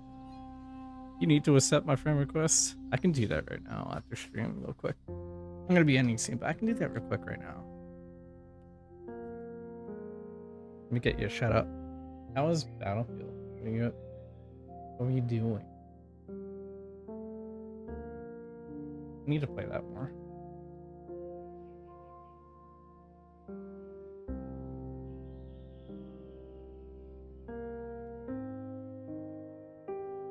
Also, thanks for the friend request on it. I appreciate it. Yeah, did companion quest earlier. Now I'm doing a little bit of the actual story.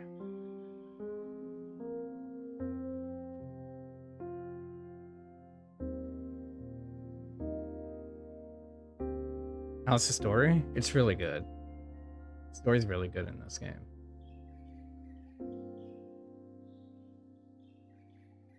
The companion stories are really good as well. The cinematics and expressions are top notch.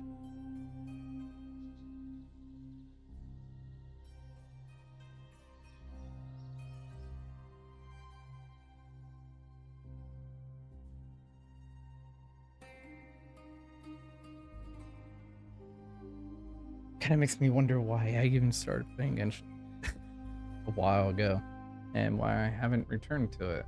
So it'll probably stay that way too. Even though I'm tempted to re-download it.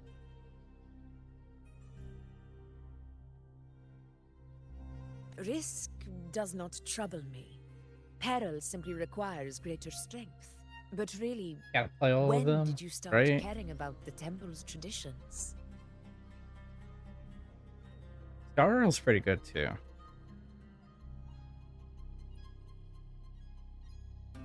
Oh, but why not? Alright, time to make space for Genshin then.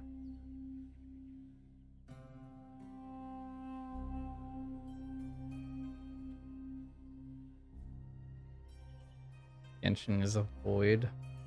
And they lack rewards for character, or not character, for like story. Feels like they don't give you enough.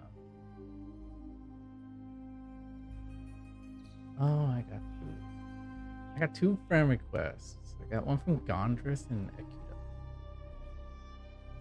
Okay, they're both accepted now.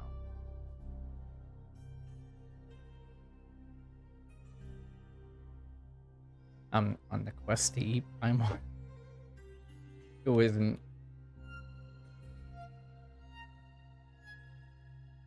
Paimon is something else.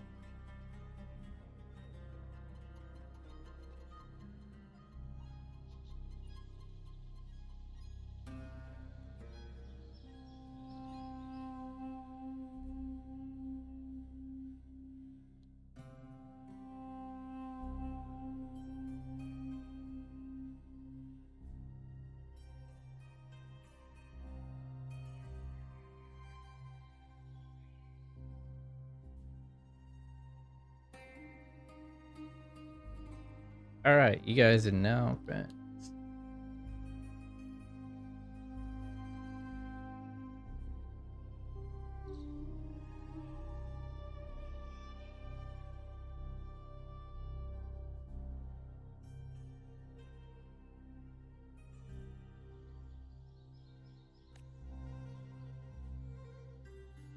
O ye faithless of Septimont, the divinity is enraged.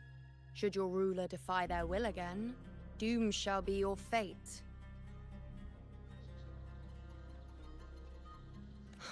Lately, I've been hearing murmurs from the nobles again, about the ancient prophecy from Raguna.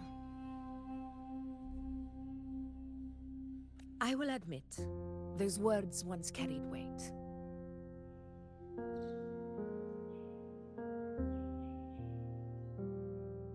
But when our ancestors crossed the waters and climbed these hills, Raguna's I'll probably go for a divinity little bit didn't get a longer sense since of I was mission. given a raid.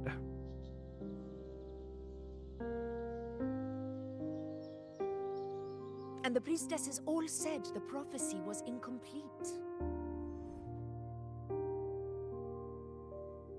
Only the hero of heroes, wielding extraordinary power, No risen from the worries. dark tides, Yeah, I shall appreciate the bring raid. No, I was eternity actually to considering Septimont. raiding you. I was like, Then I heard shall the you waters ending, and I was like, damn. The tempest still and glory return with the blood of the old king. Self-care is important. That is true. Preemptive raid. Yep. Raid before we get one together.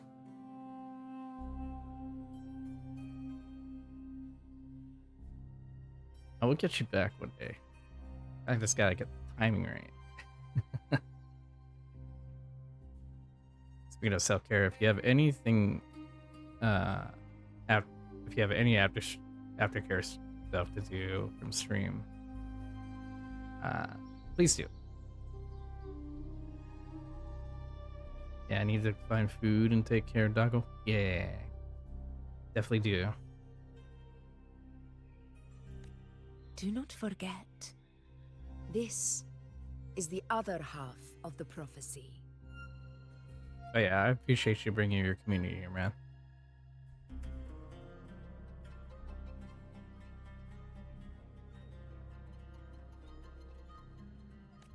Fabius, Attilius, Valeria, one after another, these heroes have saved Septimont from the brink of ruin.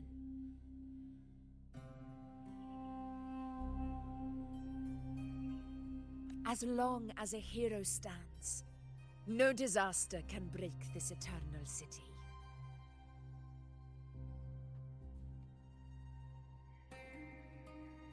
What if this time is different? What if ruin is our fate?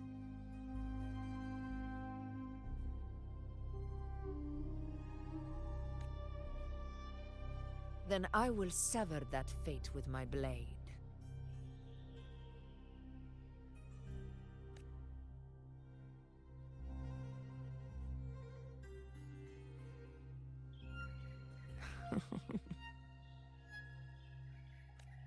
What's so amusing? So, the fearless priestess Iuno can be frightened after all. You know. Okay. But it's fine. If you're afraid, don't push yourself. I can handle this alone. She's scared. Best friends? Oh yes, 100%.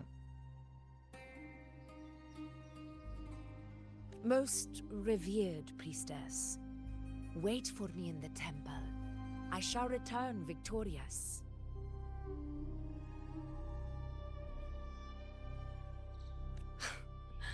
Frightened. Me? If anything, it's you, trying to shut me out and face it alone. Fine. Go ahead. You'll come back to me sooner or later. That I can't deny. I knew it. So you do need me for this hunt. Thank you. You know. Why are you saying this?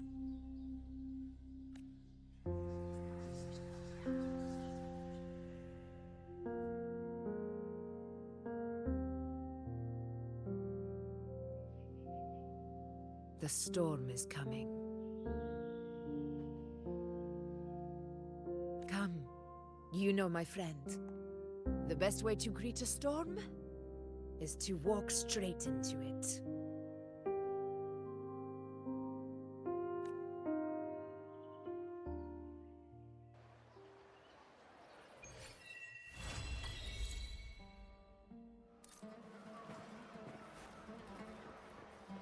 Don't mind me, I'm just climbing on the furniture. Sipping on the food.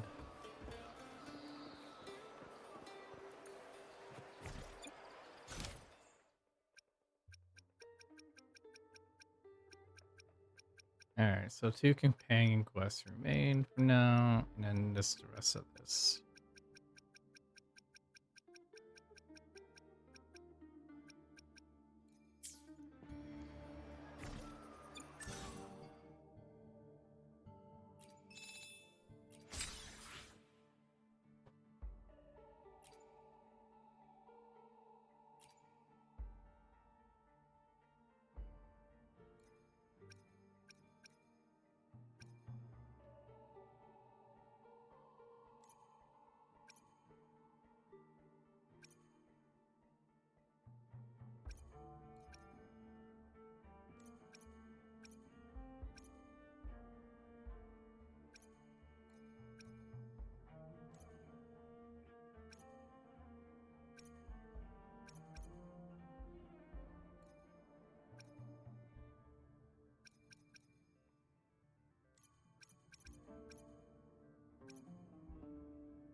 Yay, I got a kitty.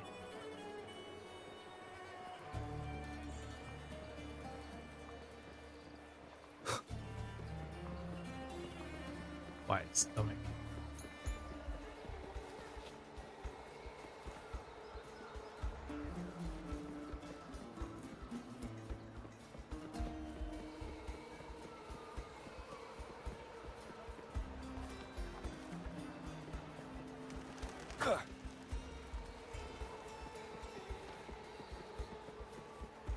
To the fancy hotel.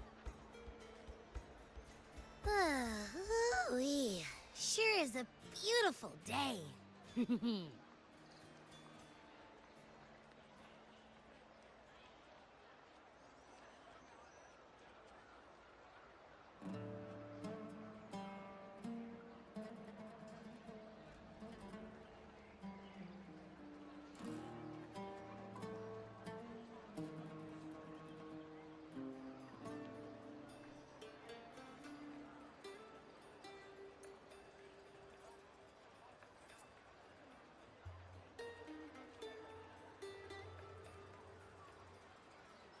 Maybe after. So, any news from the F4 rover? Or are we still chilling like we've been for the past few days?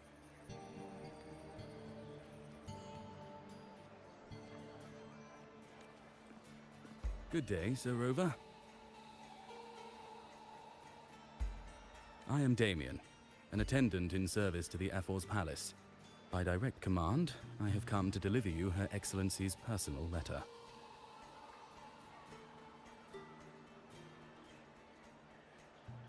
It concerns a matter of utmost I'll importance. find something.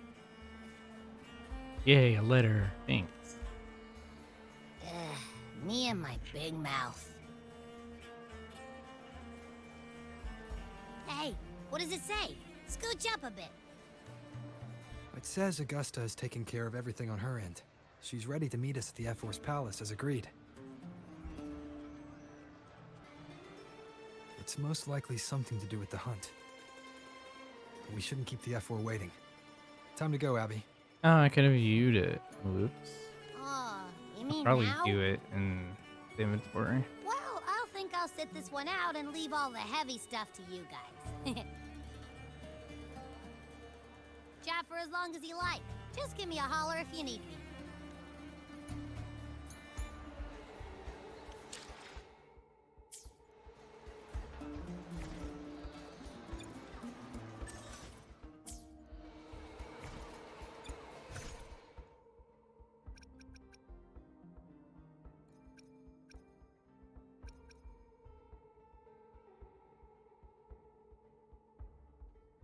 You feel lingering warmth on the envelope as you unfold the letter to our distinguished guest from afar. I hope your stay in Septimon has been pleasant.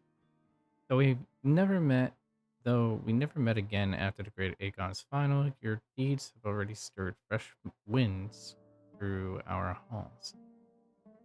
Even from mere fragments of conversation, I know your arrival has breathed new life into our city. While formalities were never Septimon's tradition, I must apologize for missing our appointed meeting. No excuses justify such neglect toward a champion of Septimon. Now, with the preparations complete and sunrise approaching, I too await the dawn. Should this invitation still find favor with you, I would be honored by your presence at F4's palace. I await your coming with humble anticipation, Augusta.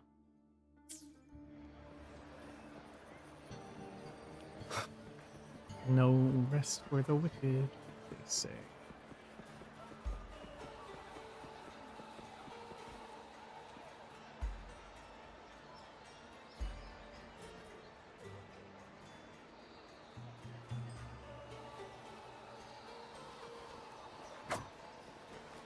The F4's palace is just ahead.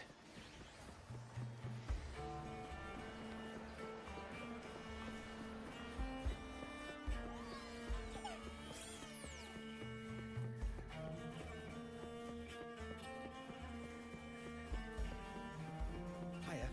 Your pass, please. Next, we'll head to the Caracalla Market. Looks like Augusta's already taken care of everything. Let's do this.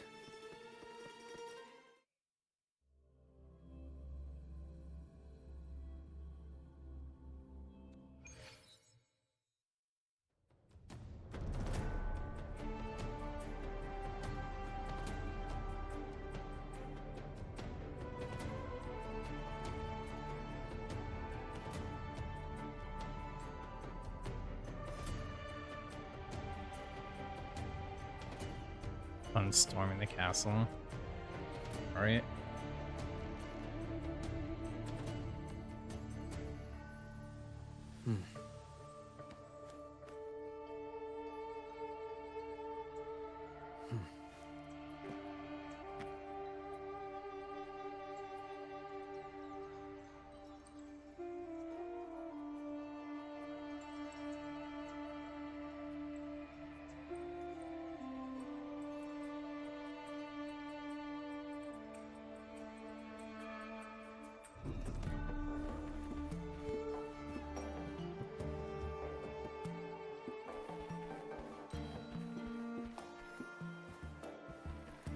big castle.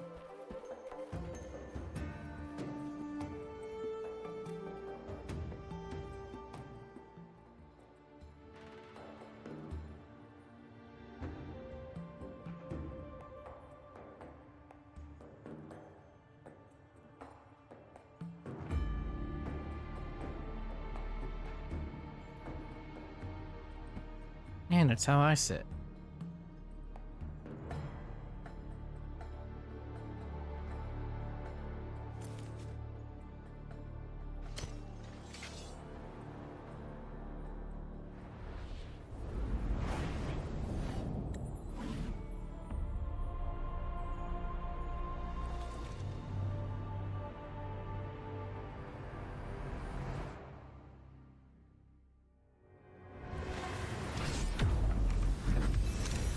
Here, catch.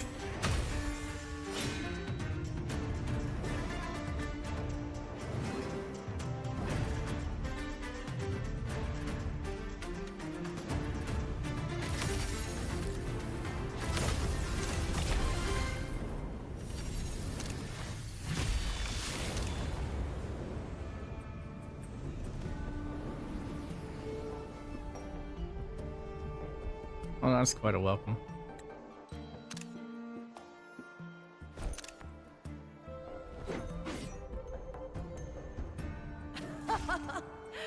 Impressive!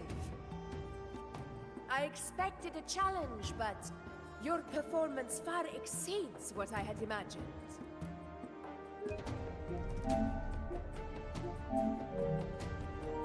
Just as I thought. Watching from the Colosseum's balcony is no way to understand a warrior's true spirit. Only by crossing blades can I feel the will to fight pulsing through your veins. Come, step closer. Laureate of Raguna, champion of Septimont, favored gladiator of Arsinosa. By the honor of these titles, it is only right you stand by my side. I, Augusta, Ephor of Septimont, offer you my highest esteem. You've got a unique way of greeting guests. Simple and efficient. No need for pleasantries. Here we let our blades do the talking. The Septimont way. I have no doubt that you and I will have plenty of opportunities to get acquainted. But that's not why I called you here today.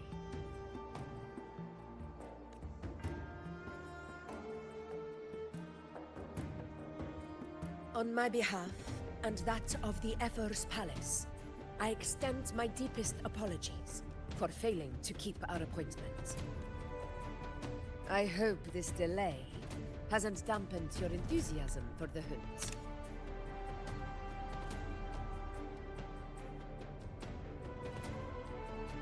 It was urgent. No need to apologize. Tolerant and strong, just as I've heard. Virtues of a true hero. Well then, seeing that your interest still holds, shall we discuss it? Please. The hunt. In Septimont's long fight Oh, for that's cool survival. looking. It holds profound significance. 2D art within the 3D is pretty neat. It is both honor and duty. Or at least For 100 years, Wuthering Waves does it well. countless gladiators have taken up the hunt and met their end in glory. It is no exaggeration to say that the blood of gladiators still burns in every inch of the Crimson Sanguis plateaus.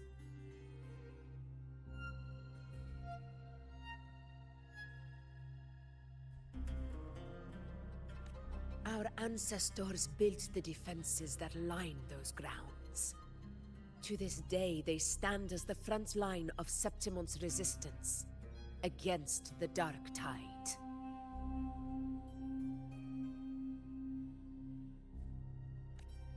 You've surely noticed the lingering blight cloud that hovers over the Sanguis Plateaus. Since the first Dark Tide outbreak in Rinasita, that place has become a breeding ground for its horrors. As you've no doubt realized, our prey are tacit discords, born from the Dark Tide. Only those who desecrate Septimont fall beneath the gladiators' blades.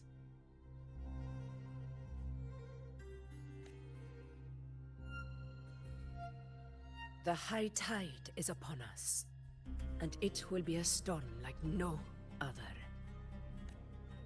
My hunting party requires unstoppable warriors. Sacrifices are inevitable, but I believe you will be a banner that stands unbroken, Rover.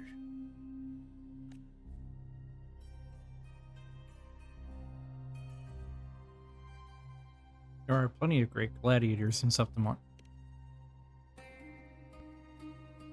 What made you want to invite me on this hunt? I share your sentiment. Septimont takes pride in its many remarkable gladiators. But you are exceptional. A grand hunt awaits us, and my warriors and I long to do battle alongside a fighter such as yourself.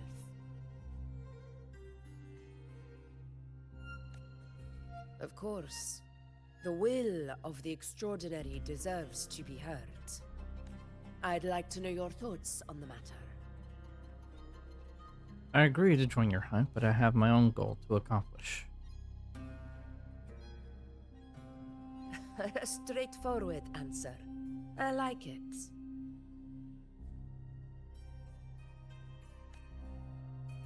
As for this goal of yours, Share what you learned about the Sentinel's Relic and the Journeying Paradise. Ah, yes. The Journeying Paradise. I've heard that laughable name before. A pity the hunt was made to shatter that little fantasy. As for the Sentinel's Relic, go to the Earthrend Wedge. It's where the Sentinel Imperator first descended upon the Sanguis Plateaus, and is the epicenter of every hunt to this day. However, due to its significance, not even Septimon's highest officials are permitted near it. But if that is what you wish, say no more. I will make it happen. You have great trust in me. The trust I place in you stems from your recognition of my character. I admire your honesty, and I will honor it to the fullest. Only those bound by trust can go the distance together. I look forward to the hunt ahead. It honors me to journey by your side. When do we leave?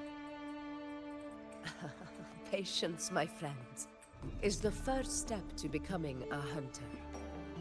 When the storm rages in the skies southeast of Septimont, I will await you at Tempest Cliffs.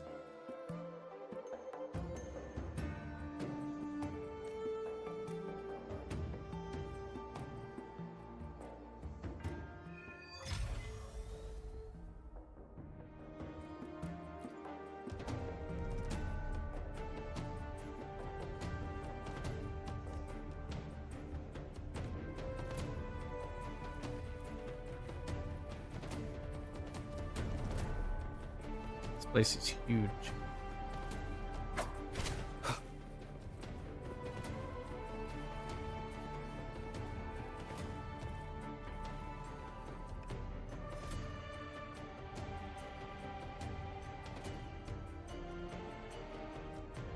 My throne now.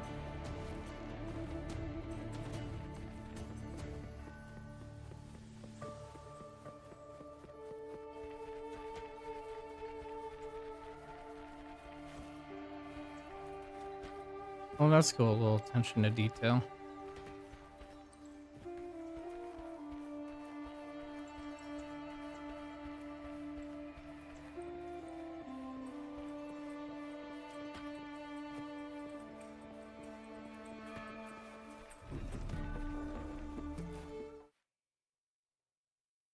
You set the Augustus offering stay in Septimon City with Abby, waiting for the looming storm. A few days later, out beyond the city wall.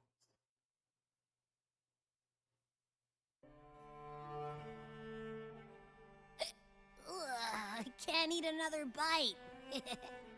That's another full stomach for Abby. Huh? Hey, Rover? Look, over there. That's a storm. Ominous.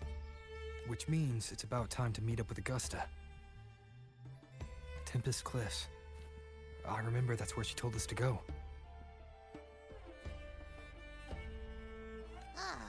Well, you better hurry. Same as always. Call me when you need me, and I'll be out in a flash.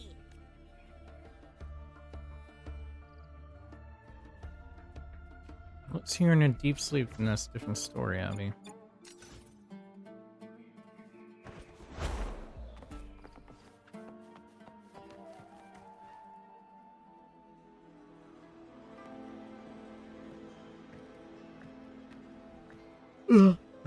This should be the right way.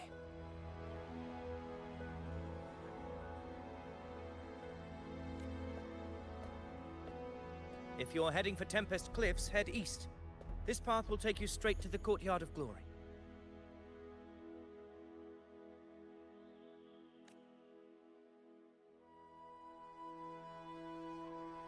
Who's this? Or perhaps, would you care to travel with me? After all, we share the same destination. Your reputation precedes you, Honorable Rover. I am Gladiator Avidius, at your service. Are you also here for the hunt? Gladiating and hunting are the very pillars upon which the glory of Septimon stands. I believe no gladiator would refuse such an honor if invited. I, of course, am no exception. Please, if you'll follow me. Honored guest from afar. Alright, well, I guess if you insist. Augusta spoke of the great surge we're about to face. But we were walking. The F4 speaks the truth. And this year's high tide has come later than usual, which bodes ill. It's a shame even the sharp ears of the Senate could not chisel through the high walls of Tetragon Temple to hear the whispers beyond. Is this an auspice of calamity or a prelude to a new legend? Only time will tell.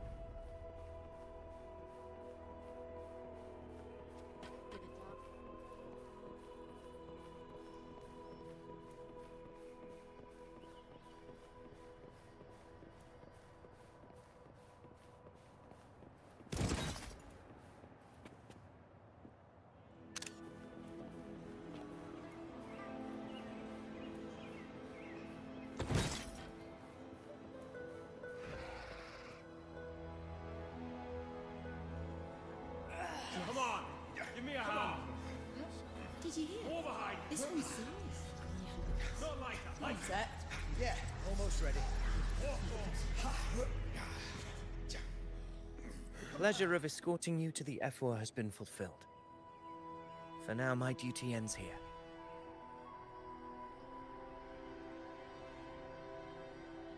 From here, we march onward to the hunting grounds, where the dark tide's creations may await us. When the time comes, it will be a true pleasure to see your skills in action. Happy hunting.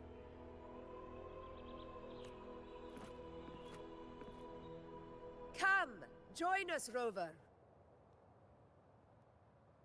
The horns signal our departure.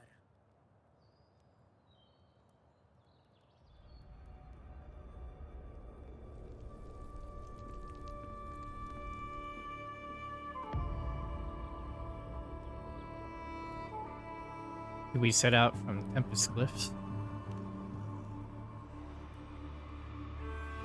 Precisely. These cliffs mark the opening of our campaign.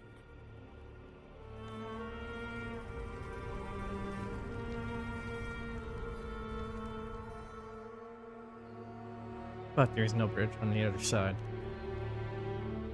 But there's no bridge to the other side.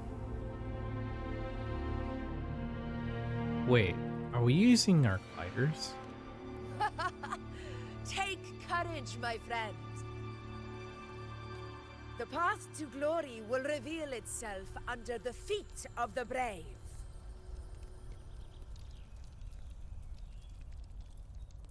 Jump first, ask questions later. Got it.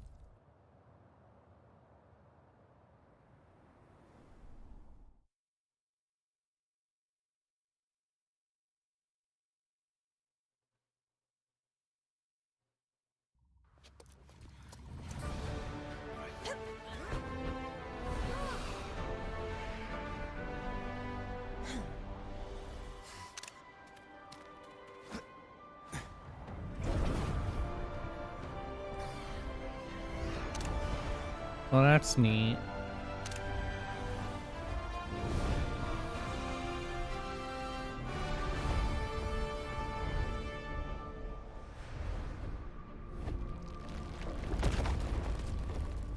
Is that?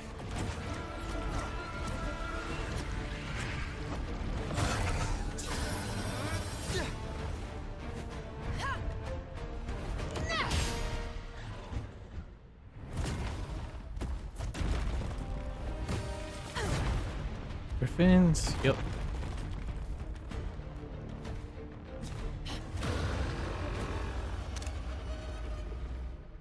I'm gonna save that cutscene. I shall bear witness. Getting restless, are we?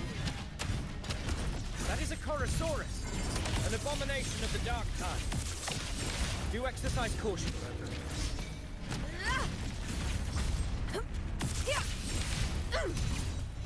In control. Barely felt it.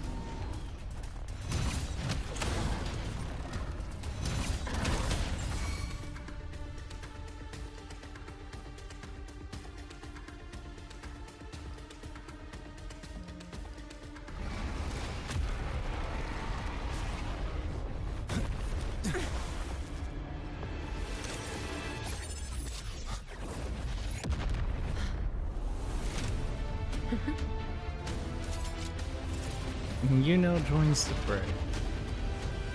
Now is not the moment. Let it flee. The path it takes leads deeper into the trap we laid.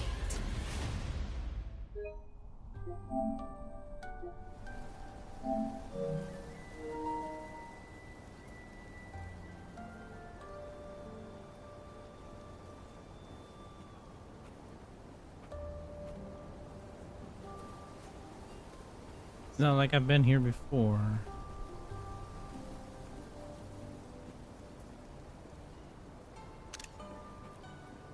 That sound. It's from Hornet. An echo. It's signaling we retire for the day. Augusta, time to bring your party back to the Hunter's Den. Of course, priestess. Your arrow couldn't have come at a better time. Seeing that Rover is here, I'll take that as a compliment.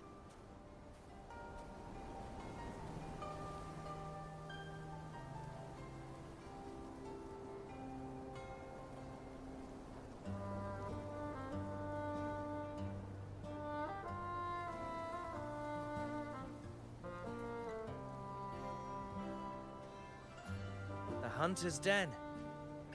Busiest gladiator encampment across the Sanguis Plateaus. Nearly every hunter passes through here on their way to the hunting grounds.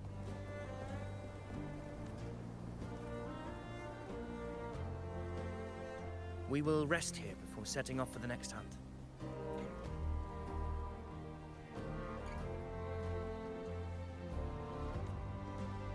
I must admit, this place is rather magnificent. I suppose my predecessors forsook the peace they ought to have enjoyed, just to share this hard-earned land with these hunters. Such magnificence is rightly owed to the temple.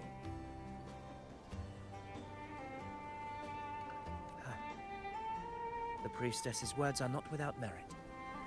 I am well aware that I stand under blessings and will forever remember the sacrifices of the temple. Now, if you'll excuse me, I'll be taking my leave.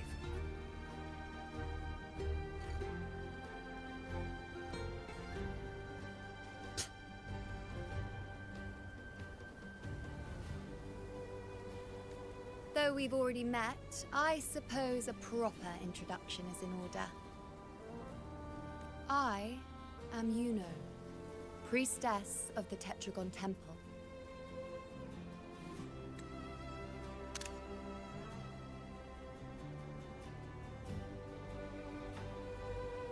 I have heard about you. The priestesses have the gift of prophecy.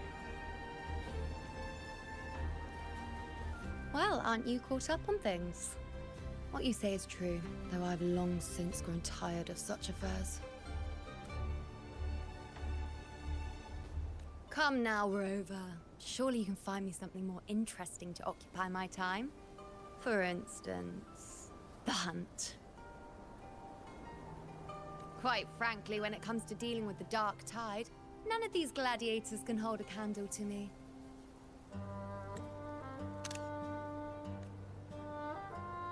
Ha! Look at those looks. I've seen them all before. What can I say?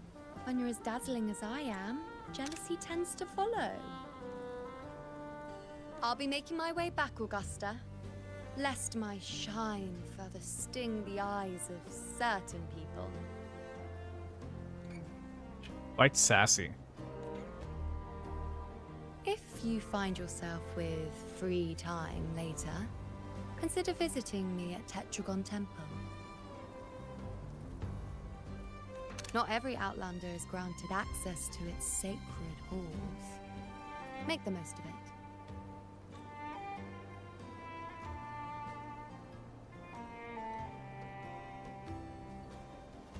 It's rare to see Yuno hold back like that.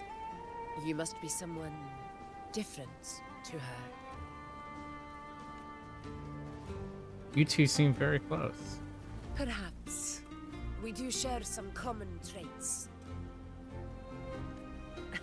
Don't let her unruly side fool you. She is as dependable as they come.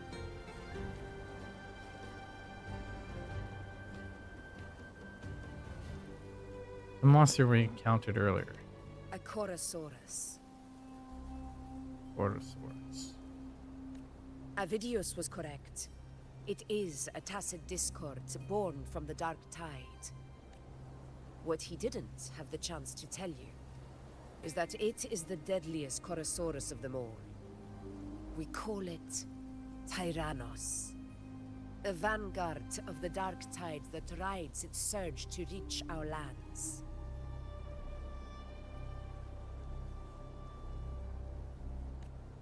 The Threnodians' attempt to plague Septimont never came to fruition.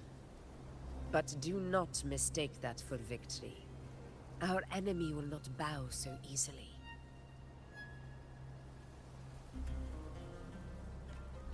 The Dark Tide, immortal and indestructible, carries out the will of its creator, the Threnodian Leviathan.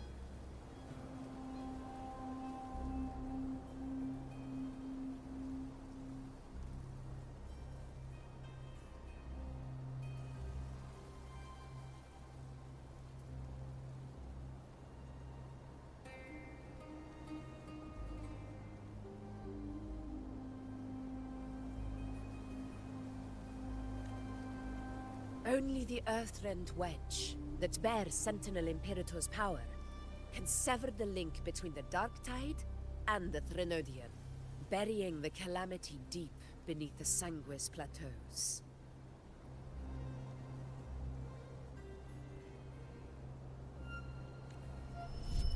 The hunt is how we disrupt the Dark Tide's frequencies, by capturing and eliminating its creatures.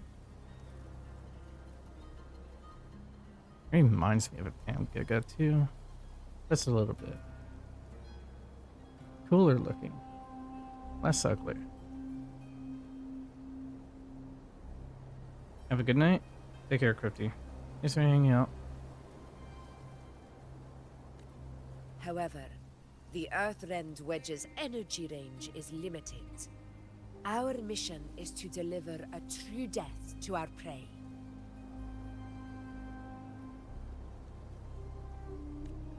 Meaning we need to hunt and kill the beast near the Earthrender. Is that how we stop the Dark Tide from spreading? Yes, and it must be done within Maroonwood. This confrontation with Tyrannos was expected, but it's not a fight anyone is eager to face. That beast is well aware of our plan. It's no mere prey. In many ways, it's a cunning hunter itself.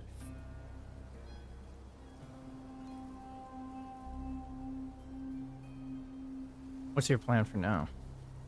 Now, we wait. We wait for it to enter Maroonwood.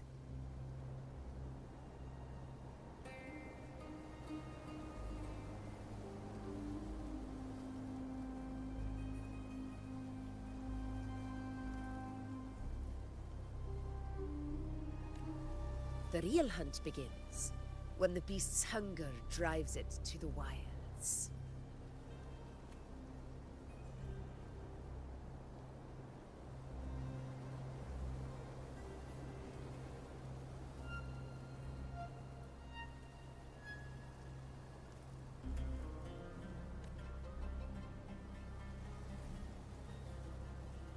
Your Excellency, the senators request your presence in the main tent. That sounds like a death sentence. Stealing tiny coins from the realm.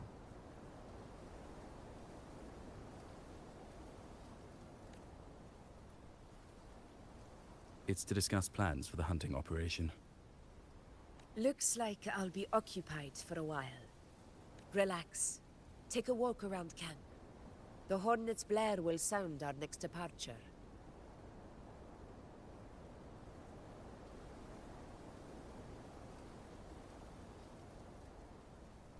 A weird looking echo. It's a sound that can be heard across the canyons. You won't miss it. I almost read that as crayons for a minute.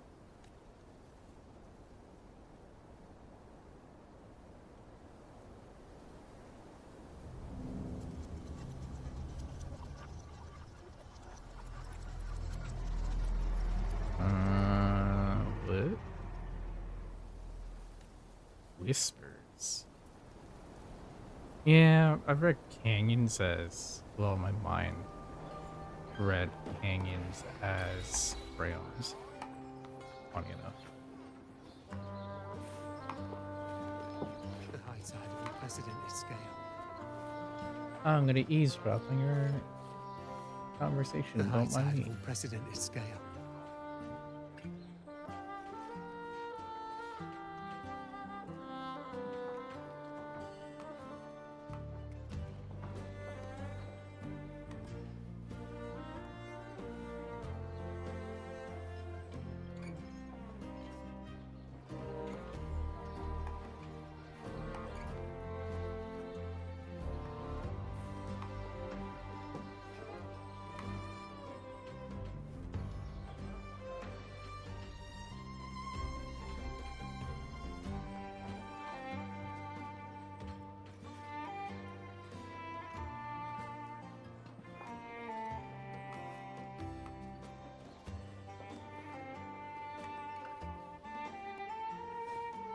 Headpat. Thanks for the headpat. Could this be the one in the prophecy? The harbinger of Septimon's doom. The high tide is a high tide. Every hunt is a gamble with our lives, no matter the size.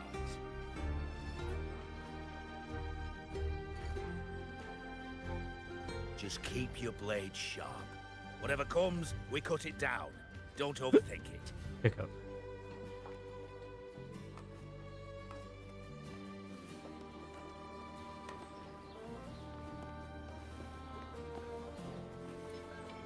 you hear about Avidius and the Senate? Did you hear about Avidius and the Senate? A power struggle. Nothing new. But going up against Augusta is a steep hill to climb. Without a strong forte, Augusta's strength was always going to have limits. She lacks the extraordinary power mentioned in the prophecies. Hard to compare her with a hero of heroes of the past. I wouldn't put it like that. Knowing how Augusta operates, Avidius would even have risen to prominence if she hadn't allowed it. That kind of grace is the mark of I a just real noticed my ruler. PNGs up here. Yuno mentioned visiting her at Tetragon All Temple. this time. Got a bit of free time. Might as well pay her a visit.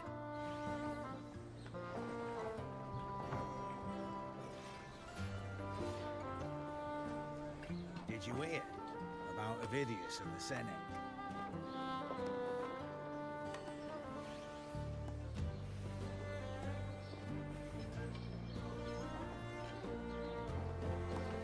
Did you hear about That's good. Avidius and the Senate?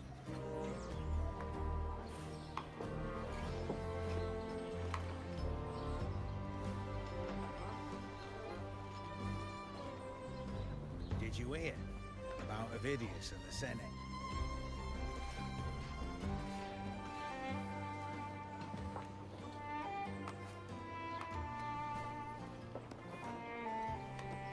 Did you hear about Avidius and the Senate?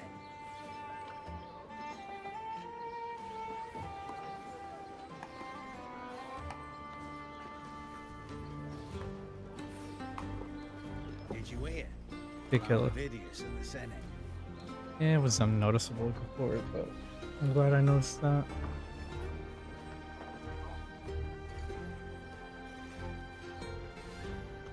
Did you hear about Avidius and the Senate?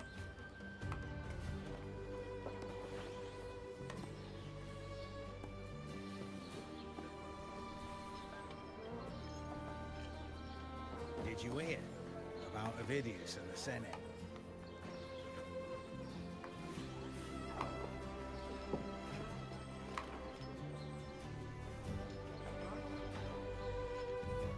Did you hear about Avidius and the Senate?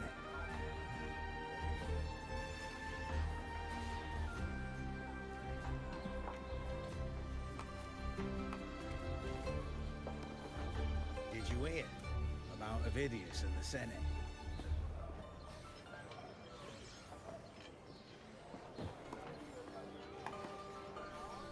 Okay. Did you hear My PNG was a bit up in the air from the frame. From where it was cut off at the edge. Did you hear about Avidius and the Senate?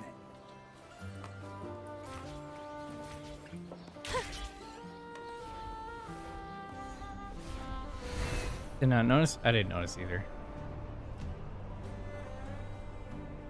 I didn't think I'd find something this grand way out here in the hunting grounds. Hear about No sign of Evidence, Yuno, isn't it? though. No. I just learned. What's this? Oh.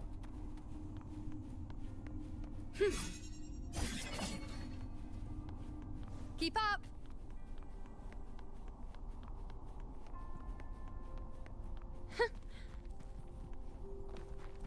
Are those murals on the wall?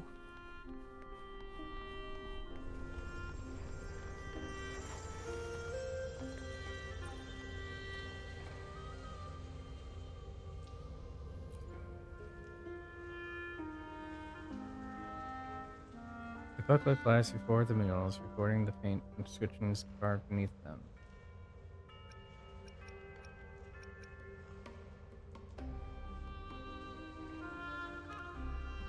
An empty wall. It silently waits for the tides of faith to leave, damp traces on its first story. Booklet lies before the Heed me. Redacted of Septimon. Redacted of the heavens has redacted. Should redacted be redacted again, that the then redacted be the fate that awaits Septimon. An empty wall. Silently, it silently waits for the tides of fate to leave damp traces on its parched shore.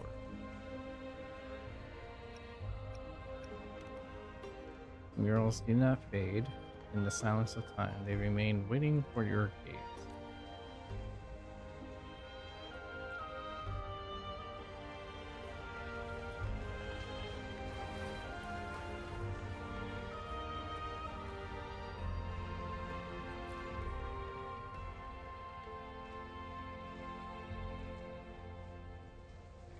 Booklet lies before the murals.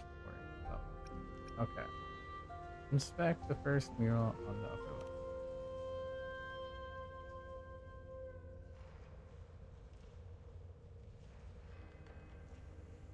Fabius, the one who walked with the Sentinel Imperator, prophesied,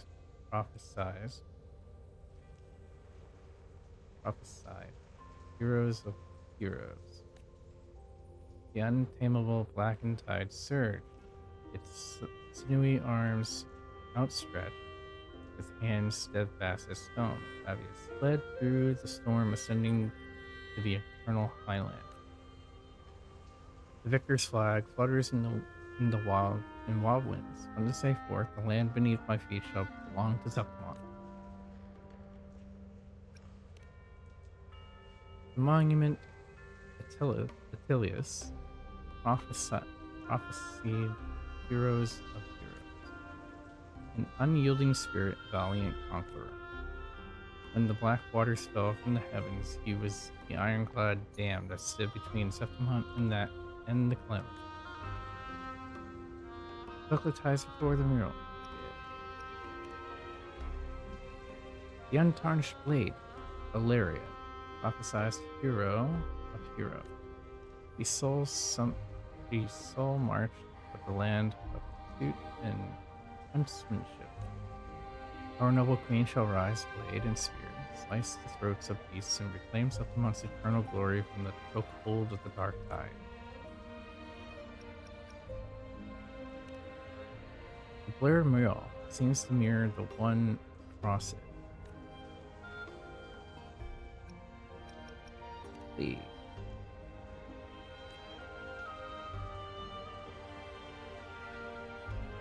Alright. Now I gotta check out the large.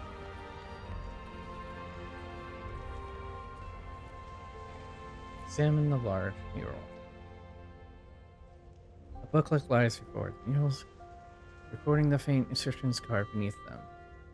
Only hero of heroes of extraordinary power, risen from the dark tides, shall bring eternity to Septimon.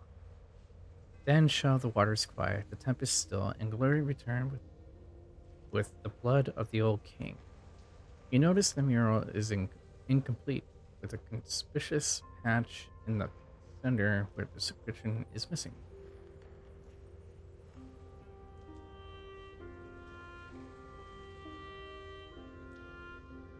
You don't fully understand what this means, but your intuition tells you its significance reaches far beyond the blank wall left behind.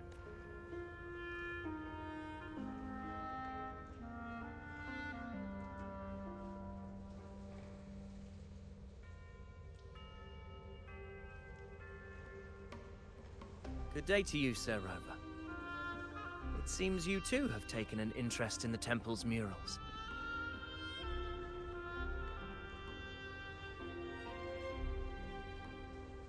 These murals. They are the works of past priestesses. They depict prophecies glimpsed in the sacred flames. Ones already fulfilled, and ones yet to come. Alright, Sweepy. See you in the crash. Alright, see you. Thanks for stopping by. Have a good night. Hope you sleep well.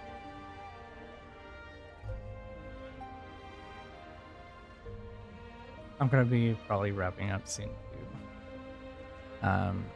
About an hour and 23 minutes past what I should have done. But that's In fine. any case, all these murals point to two prophecies of importance.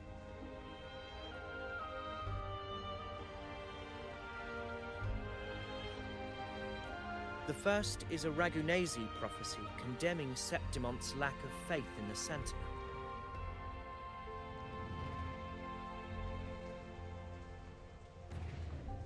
Hear this, O faithless ones of Septimont.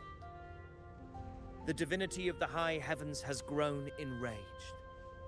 Should your monarch once more stand in contempt of their will, annihilation shall be your fate.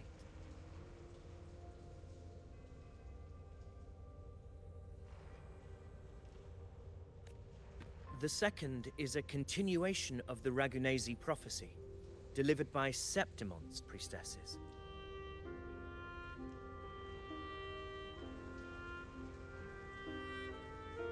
Only the hero of heroes of extraordinary power, risen from the dark tides, shall Not sure bring what my mic is eternity picking to up. Septimont. Then shall the waters quiet, the tempests still, and glory return with the blood of the old king.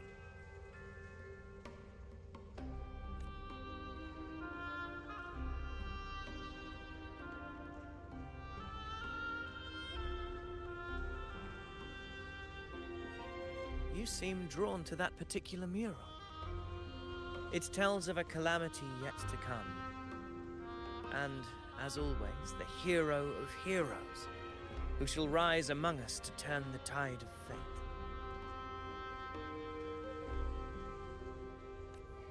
Yet the identity of this hero remains a mystery.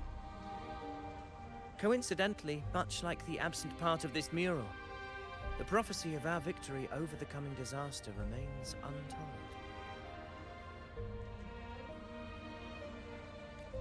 Whether the priestesses can't foresee the fate that awaits, or whether the true prophecy is meant to remain hidden, is indeed a question worth pondering. Our would-be hero of heroes, lost in daydreams again. What is it this time? Staring at an empty wall, hoping one day it will bear your name.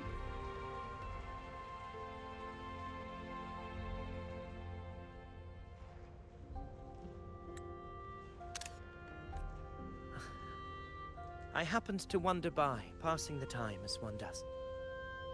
No need to trouble yourself with someone as inconsequential as I, priestess.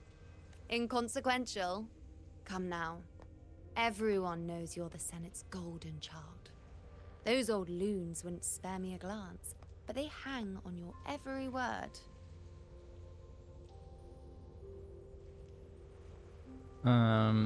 You know. Have you been waiting long? Oh, I can't believe he got to you first.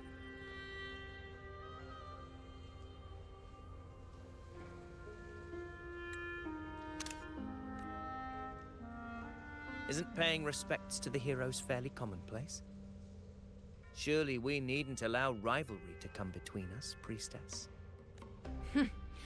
I'm not blind to your tricks, Avidius. Do you really think Rover would take sides? With you? Let me guess. Eliminating Tyrannos and the Dark Tide before anyone else would be the perfect act to prove you're the prophesied hero of heroes. Hmm?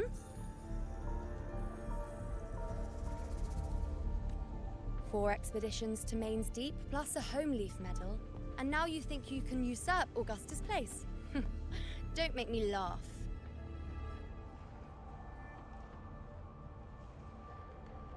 Main's Deep.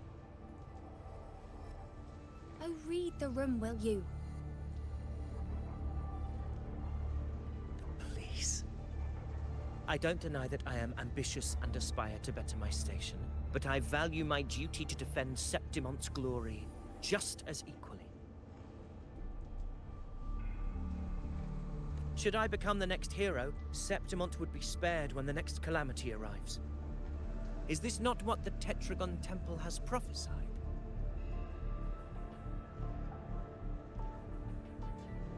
Why you... What if Augusta is the true hero of hero? She possesses many qualities worthy of a hero, but she lacks the extraordinary power mentioned in the prophecy. As a resonator, Augusta offers nothing special. Yet throughout Septimon's history, every hero of heroes was born with extraordinary gifts. She may have the strength to wield a sword, but I doubt her ability to endure pain and the slow, wearisome passage of time like other resonators. It's a pity that in a city built on prophecy, Augusta is a disruptor of the rules. I assure you, Priestess, I will not act from the shadows. If Augusta seeks a fair challenge, I shall honor her with the respect she deserves. Priestess, Rover, I beg your leave. Perhaps we will bear witness to the birth of a new hero in the hunt to come. Well, there you have it. That's the gist of it.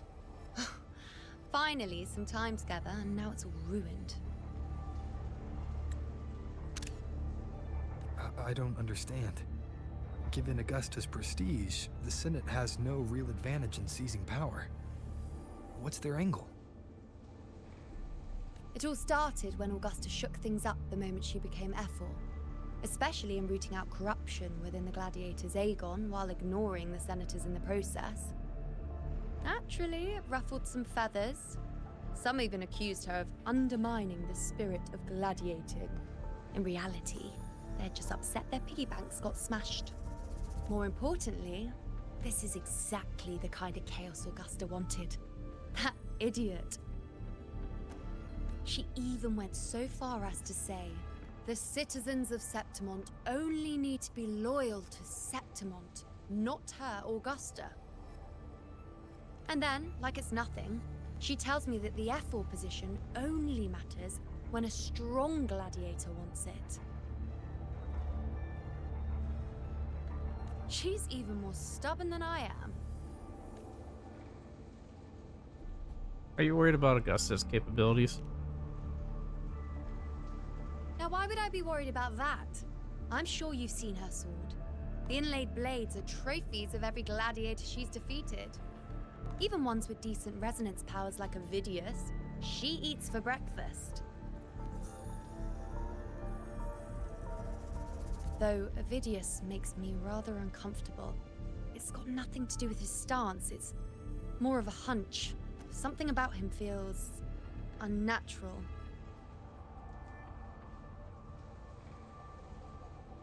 Or maybe I'm just overthinking it.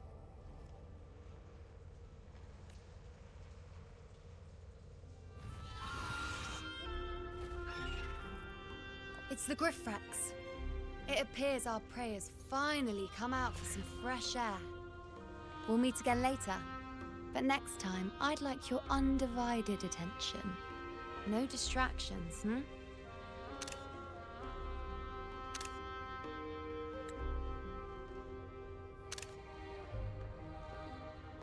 Yeah, she's definitely sassy, that's for sure. Is that lady over there looking at me?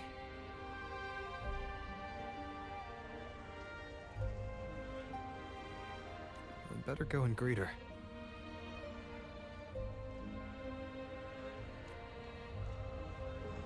I overheard a few gladiators guessing who the next hero of heroes might be.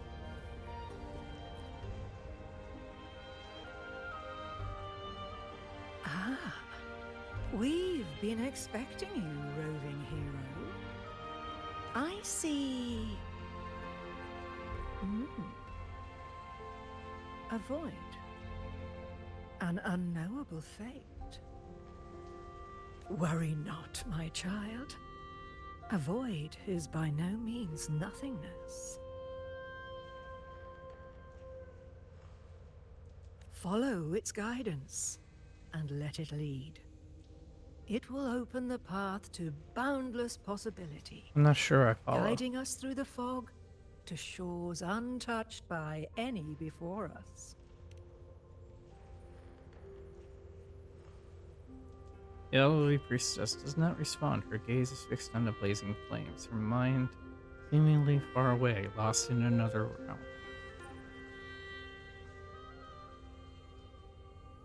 In another realm, huh?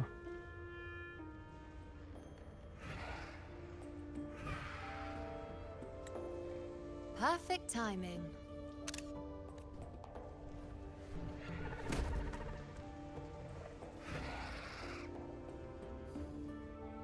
I'll stretch my legs a bit. Huh. I wonder what Grandmother Lilibet and Rover are talking about.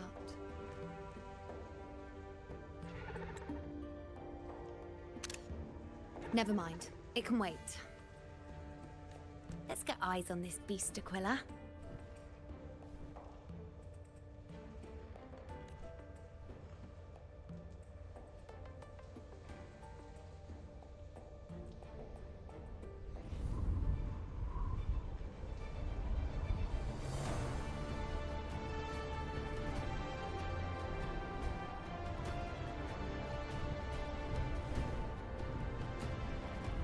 Water's nasty.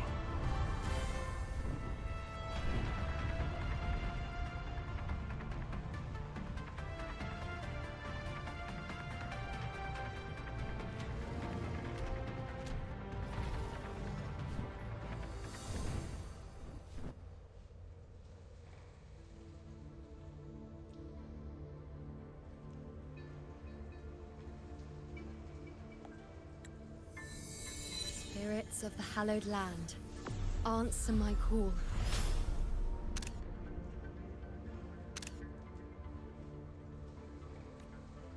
May the eternal sacred flames grant us boundless sight.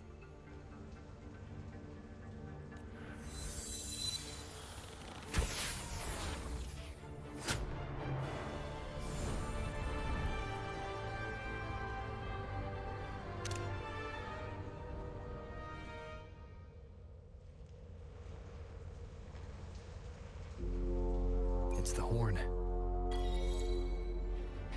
I'd better find Augusta. That was a good shot of you, know. Checkmate. Creepy sniper.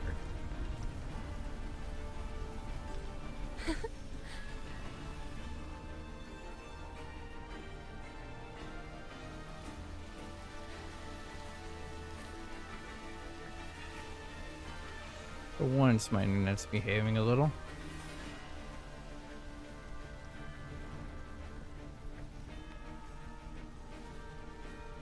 Over there.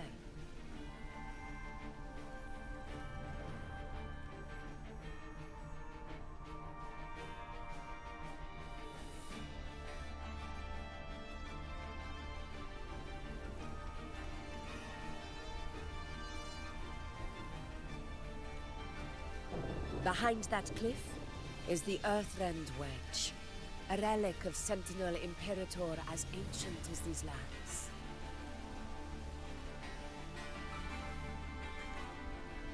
The destination of your journey, my promise to you, our shared goal.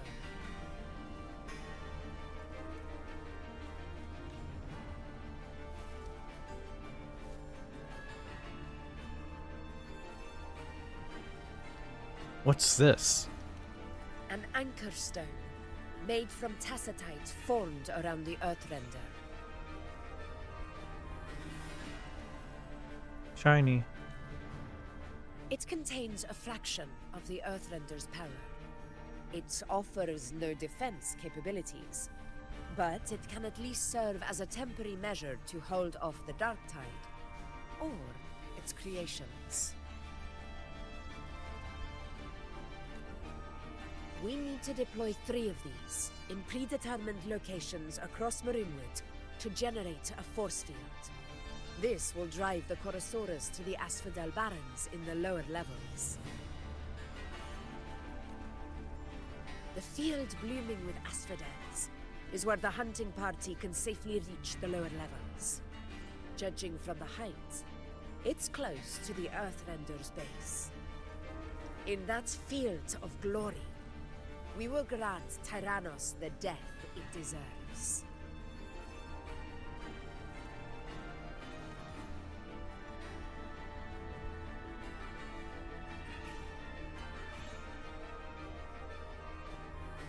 That black fog. Tyrannos' calling card is the vanguard of the Dark Tide. Our prey isn't exactly known for playing by the rules.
The Rinwood lies on the other side of these cliffs.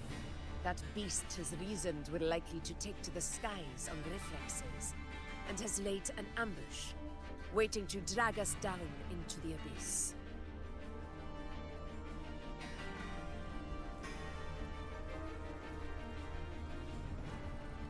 A Chorosaurus that knows how to set a trap, waiting for its hunters to walk right into it. Quite an interesting opponent. Gladiators, march with me to the hunting grounds. Let the sacred flames ignite your resolve. The enemies of Septimon shall bear witness to our might!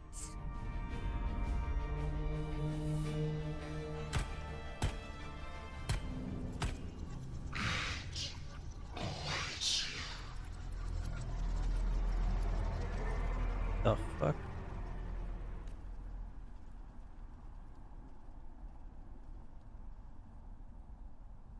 You okay, Augusta? Let us be on our way.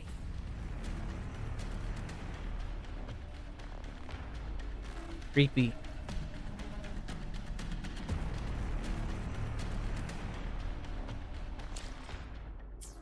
I guess I'll finish this part.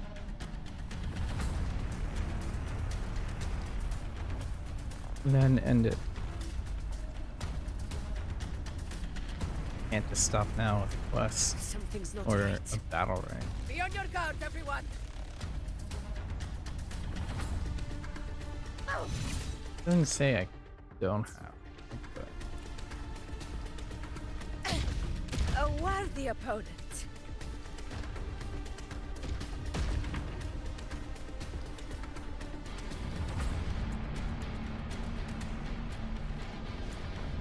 The ground is collapsing! Watch out! Cannot be sudden. Over there! Getting excited, are we, Tyrannos? Watch out for those molten rocks. Use the pillars for cover. Move!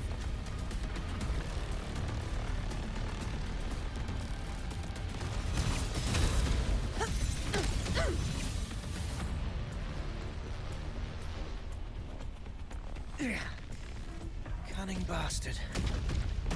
Everyone, onto the ledge, now! Oh, we're almost at the hunting.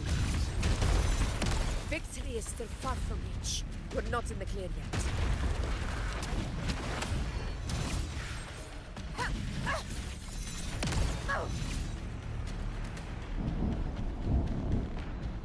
Oh, that's cool.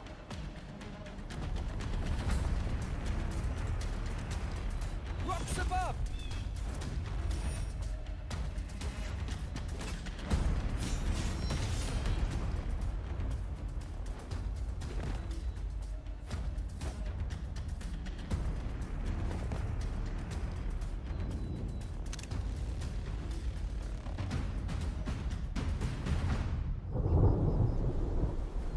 This path will take us to the first. Tacit discords. Ah, just in time. My soul's had enough of waiting. Settle! Dragon.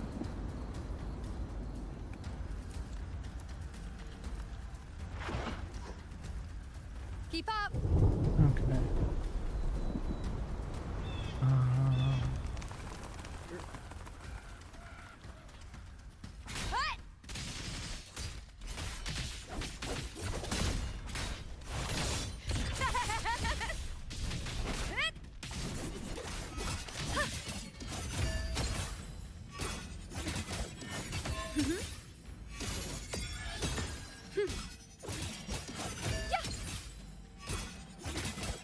Freeze me!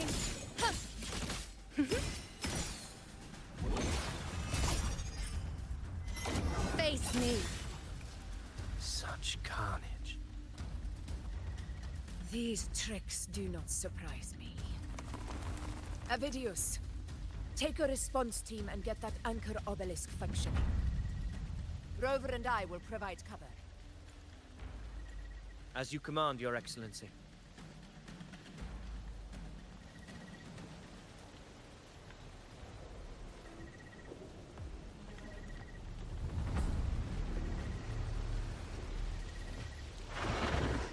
Honor cannot be sullied.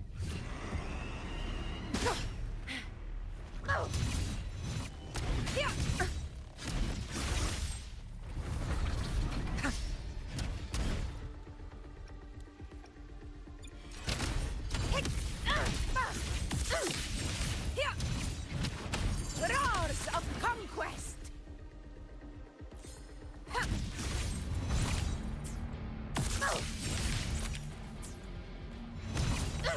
In control.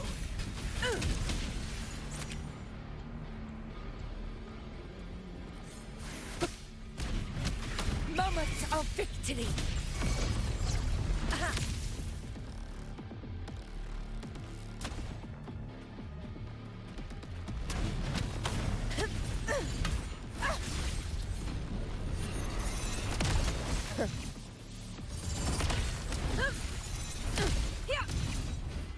All glory to Septimon!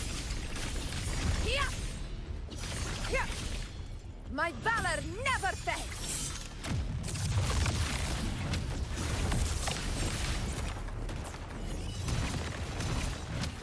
Barely felt it.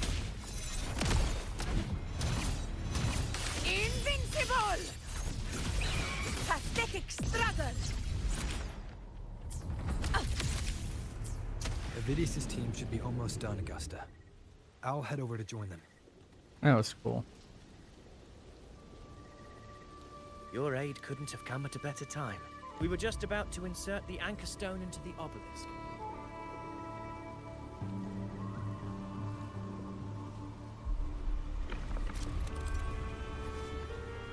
Anchor stone and all anchor obelisks. Insert the anchor stone into the anchor obelisk to activate it. Once activated, it repels the dark tide fog and boosts the sacred flames in Mornwood. Okay.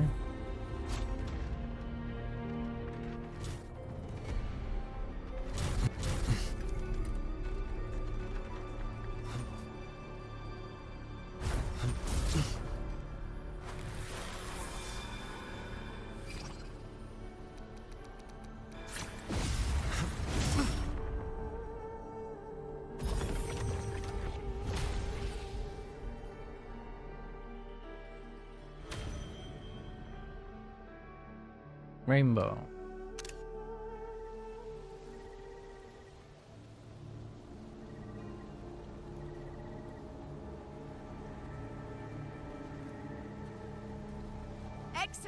gone.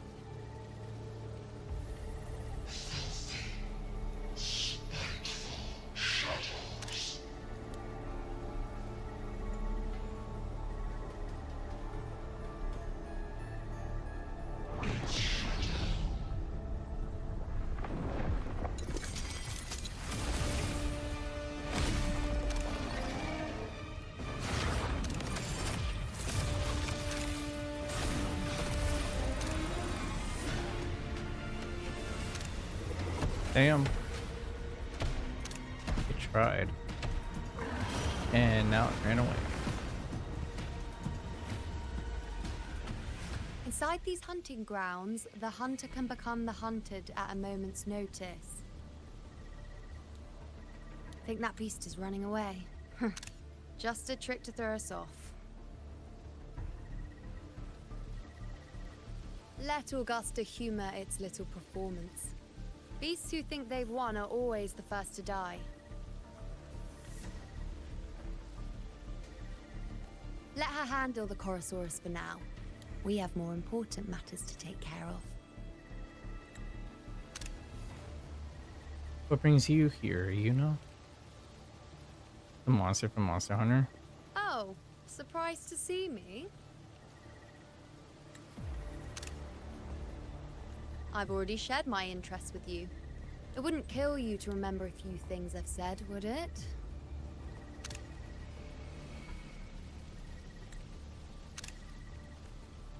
But fine. Since it's you, I suppose I can let you in on the secret. The Chorosaurus is just an appetizer. I've got bigger fish to fry.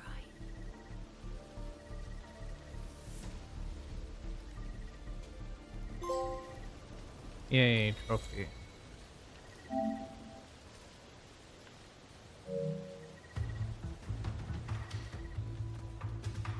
Keep up! Alright. I guess I'll leave the next part of this for another time. It is 4 o'clock, so.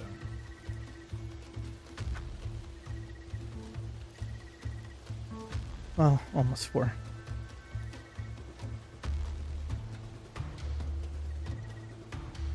As much as I want to keep going, but it's late.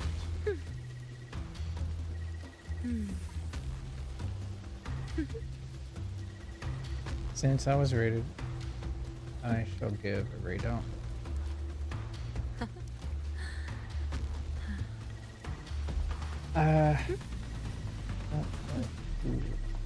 Not many people that I know.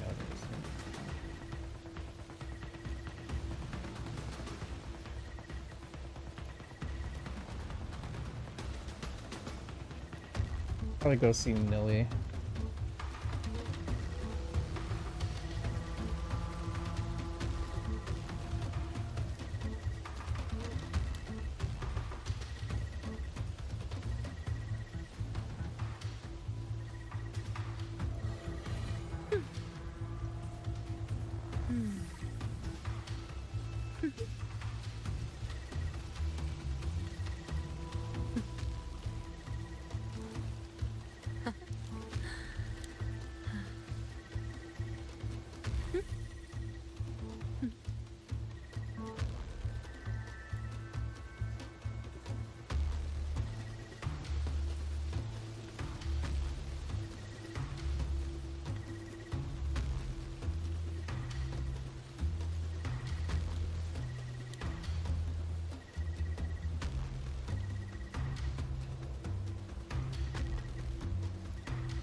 Alright, yeah. We'll go see Nilly.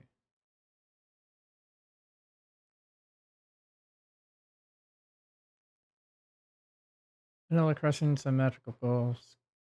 Squirrel VTuber, good friend and community that I'm a part of. Very entertaining. Uh, Energetic. He's a good bean. He's playing a Valorant now. I don't know how much longer he's going for, so we'll go say hello.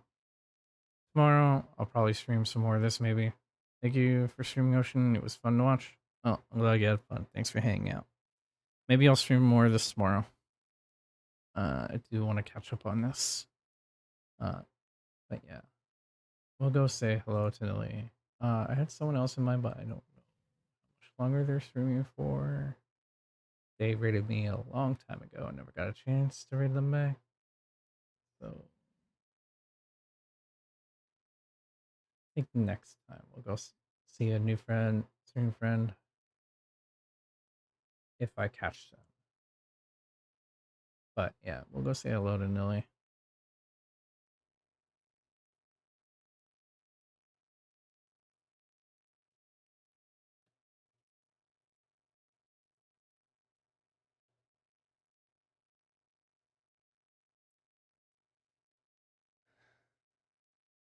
Again, thanks for hanging out. Akita, I know you're probably not here. Thanks again for the raid. Wifey, thanks for hanging out. Seer, thanks for hanging out. Crypty, thanks for hanging out. Killa, thanks for stopping by. Anyone who came with Akita's raid, I appreciate your faces for hanging out and staying. Tomorrow I'll probably stream again. Not sure what, but I'll figure it out. Hope everyone has a good night or day wherever you are in the world. Be good to yourselves. Be good to others. Stay safe, stay hydrated, stay warm, or stay cold, depending on where you are in the world. And I'll catch you all again next time. But for now, we'll go say hello to Nilly, who's doing Avowed.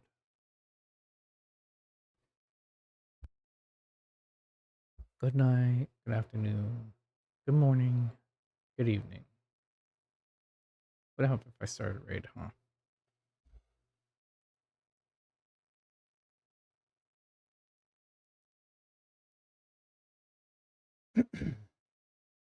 But yeah, I'll catch you all again tomorrow, probably.